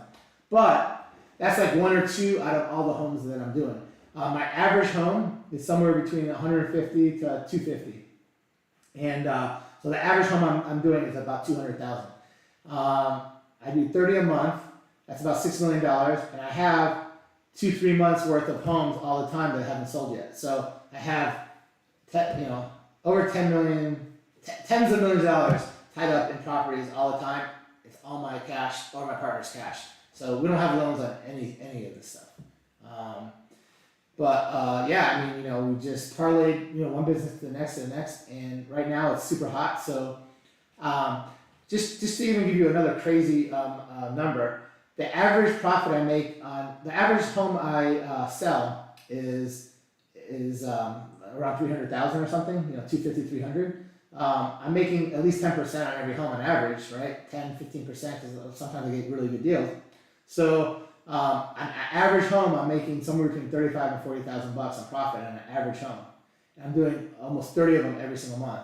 So my profit just from fix and flips, right? I do a ton of other stuff with homes, but just fix and flips is over $1 million a month in profit just on fix and flips.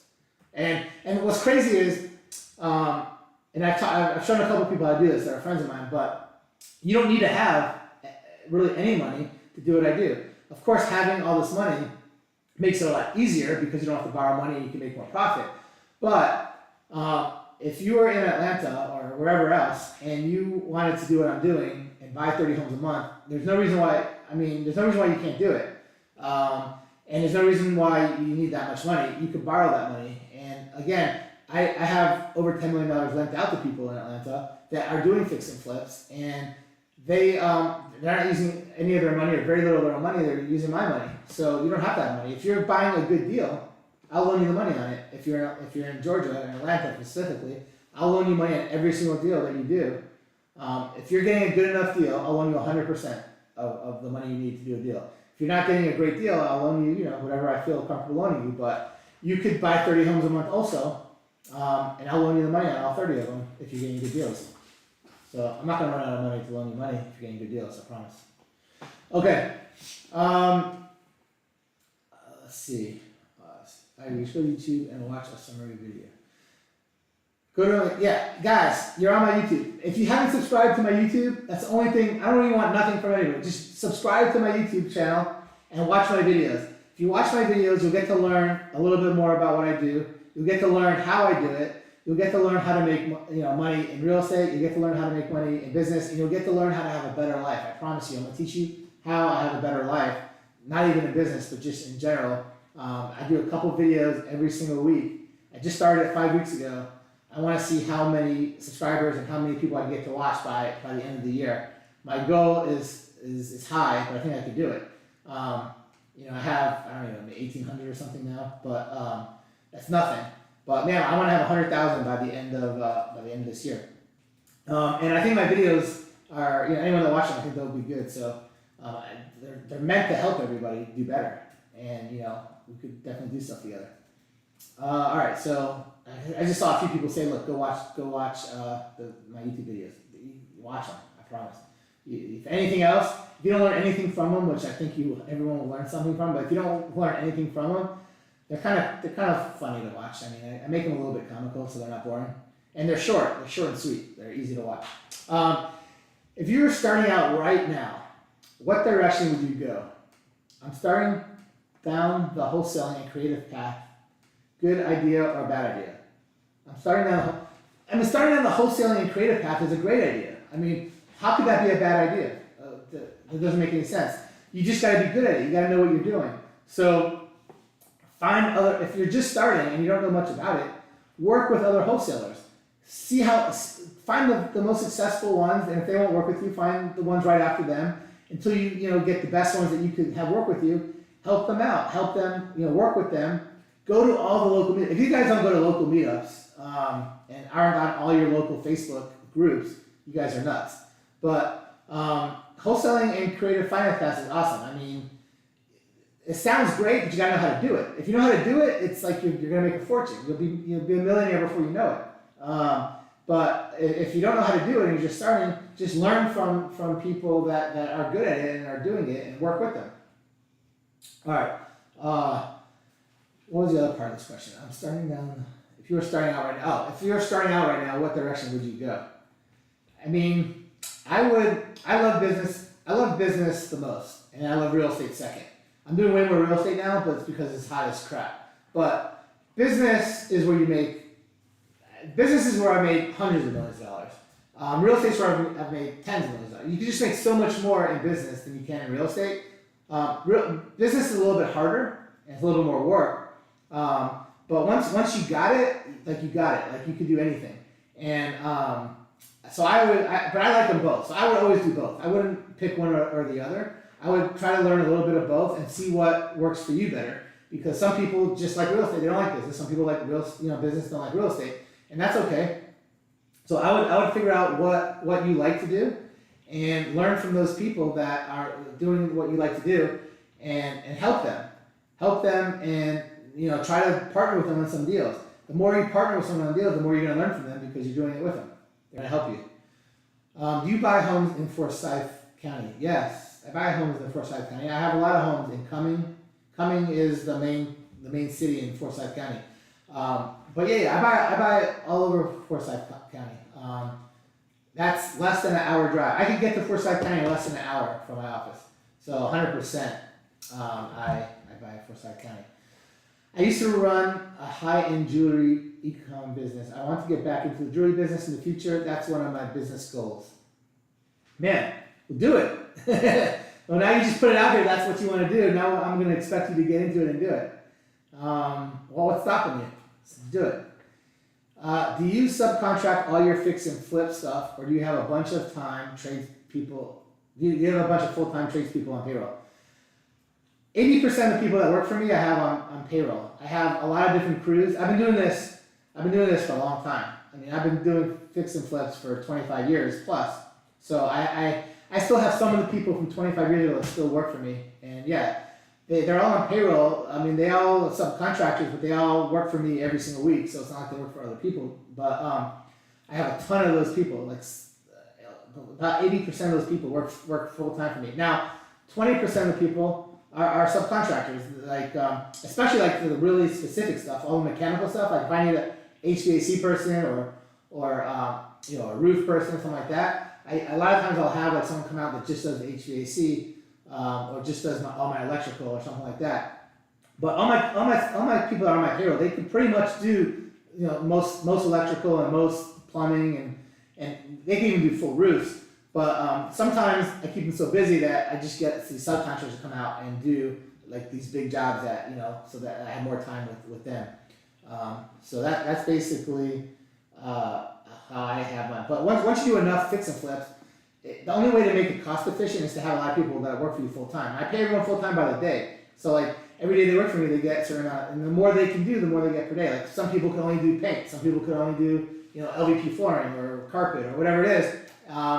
And you know, they get paid based on what they can do. People that can do everything make a lot more per day, you know, and people that are faster and better and been doing it for a long time. So that's kind of how most of my people work. All right, let's see next. I was going to use Pace's contract. I don't know which Pace's contract you're talking about, but Pace has the best contracts that exist. I've never seen contracts that are better than any of Pace's contracts. So whatever contract you're talking about, use Pace's contract. But I'm not sure which one you're talking about, but every single one he has is amazing. So let's see here next. Let's say a wholesaler sends you a deal. You flip all of them or keep them as long-term holds. So you're asking me when I buy a property, what do I do with the property? Well, I do a lot of different things with the property. So I do have a lot of people that work for me that fix properties up, but I don't have enough to do. I don't have enough to do 30 properties. I don't have enough people that can help me do 30 properties a month. I don't even have enough people to do 15 properties a month. So half the properties I do, I don't even have enough people to help me fix and flip them. I don't. And I can't get subcontractors to do them all because then it'll cost too much money. I need to have in-house people do it because, you know, it's a lot more efficient. If I'm paying like full price for people to do all my fix and flips, then I have to start buying, you know, stuff a lot cheaper or buying less stuff because I don't have. So that being said, I basically what I do is I figure out the homes that I buy that I could, you know, have the biggest bang for my buck, so you could say. And I those are the ones that I rehab. The ones that I'm going to make the most money rehabbing, and the ones that I know that are in the areas that my contractors like to do. And I try to do mostly smaller rehabs and just a few bigger ones. You know, I always have a couple big ones going on, but I try to, for every few big ones I have, that takes away 10, 15 small ones. So I try to basically do all the small ones I could possibly do, and a few big ones. And then what I do is I buy stuff that really needs all kinds of rehab. Some that need a lot of rehab, some that need a little rehab. And what I do is I sell probably almost, I don't know, 35 to 50% of the homes I buy to other investors without doing any work because I can't get to it. I don't have enough help, labor, and if I was to get more help and labor, it would cost too much because I have everybody I know that can do stuff at an affordable price. I keep busy, and I'm always looking for more people to help me. But you know, a lot of people, you know, just charge too much to where I can't make money. I'm not saying it's not worth. I'm not saying they're not worth what they're charging, but I just can't make money paying those prices. So I have, you know, specific people I use and people that work for me full time, and I can make money, and or you know, at the prices that I want to pay. If I had people that charge me so much, I would have to start paying a lot less and buying less properties. So that's what I do. I get rid of a lot of properties to other investors, a lot to hedge funds, and then the rest I fix up. I throw on the MLS or throw to other investors that want to buy and hold. I don't keep any over the last 2 years. I don't keep any properties for buy and hold that I pay cash for. I think I might have kept maybe like 1 or 2 properties a year the last 2 years that I paid cash for. But it's because I bought them so cheap that I was like, you know what, they have a good return, but like for the most part, I don't keep anything that I buy that I use cash to buy as long-term holds. However, I do buy a lot of subject twos and a lot of owner finances. I probably keep 80% of those. So every single month, I do add a lot more buy and holds to my portfolio, but they're almost all creative deals. Very, very few cash deals that I actually, and I don't ever want to refinance my homes and stuff like that, because there are good homes that I buy that I pay cash for that I could probably get loans on and keep them, but I hate getting loans. It's such a pain in the ass. Like the paperwork, I hate paperwork, and because of it, I just try to do like as little loans as possible. I do get some loans on some properties, but they're typically like commercial properties I buy, like shopping centers. They're like millions and millions of dollars, so it's worth me doing the paperwork for millions of dollars, but it's not worth me having to mess with paperwork for a couple $100,000. So I don't want to get loans for small amounts. So I don't refinance any homes. I just keep them all, or I mostly sell them all. And the ones I keep are the ones that I already have loans on by buying with creative financing. All right, so let's see here. Let's do it live. I don't know what we're doing live. We're doing it live right now. Hell yeah, that would be awesome. A business contract live would be awesome. All right, now I'm gonna get to them once I go through all these questions. We'll see how many people are still here, and we'll get to that stuff. Analyzing business, how to for sure. Let's get technical. How to analyze a business. If I go through how to analyze a business, that literally is like hours and hours and hours of just doing that. But I go through that in my mastermind like in crazy detail. So I have 30 hours, and but I could go through like really quick stuff of how to analyze like I did earlier. But basically, you go through the P&Ls. You make sure that they're making a certain amount of money. You make sure that they're asking the right multiple for how much it's making. I try to shoot for 2 to 3 times what it makes. So once you go through the P&Ls, you have to verify them with tax returns, and you have to verify it with a few other things. That's the quick rundown of it. But like breaking it all down, it's gonna be hours and hours. I mean, we'll do it one day. But that's the breakdown of how you analyze a business. You got to see what they're making, and then it's basically worth a multiple of what they're making. Show us your underwriting. Underwriting for businesses or for real estate. I do more real estate right now because I'm super busy in real estate, so I underwrite real estate deals all day long. It's all I do. I would definitely do a deal live. Right? If somebody has a property that they want to try to sell, well, I have probably 30 in my inbox since I started this live. In my inbox, properties people are trying to sell me. We could break down how I look at them. After like I said, if you guys are here, I'll break down some deals that people just sent me I haven't seen yet. Let's see if I want to buy them or how much they are, what they're asking, how if it's worth buying, if they're too much, why it's too much. We can do all that. How do you personally analyze your businesses?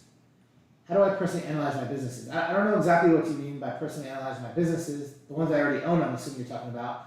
I get P&Ls every single month for all my businesses to see how much money they've made, lost, where all the money is, how I got the money, where did the money come from, where the money's going. And basically I just look through the P&Ls, and that's how I analyze it. And then I see, are my costs on certain things going up or down every month? Am I paying more on labor one month than the other? If so, why? Did I do more business? Am I spending more on supplies? Am I spending more on cleaning? Am I spending more on utilities? I don't know. I look at that just monthly, really fast to see if, and honestly, I don't even do that monthly. My partner that is in charge of that does that every single month, and then I might review it with him like once or twice a year, because there's too many businesses. If I did that every month with every business, then it would take a lot of time. So if a business is doing bad, then I look into that more because I want to cut the losses as soon as possible. Do you do any PPC, pay per click? I do a lot of PPC. I do a lot of pay per click on Google, and it does really well for me on some businesses, and some businesses it doesn't do as well. I have lots of businesses, from entertainment businesses to gyms to where I sell stuff to food businesses, and some businesses do really well with pay per click and some don't. But I'm able to track it, so I'm able to see how much I spend and how much money comes in. But I love pay per click. It works well on a lot of businesses. What do you do to avoid taxes on making $1 million a month? So what I do with taxes, I have a lot of different tax write-off stuff, right? So besides the fix and flips, I'm making $1 million a month on fix and flips.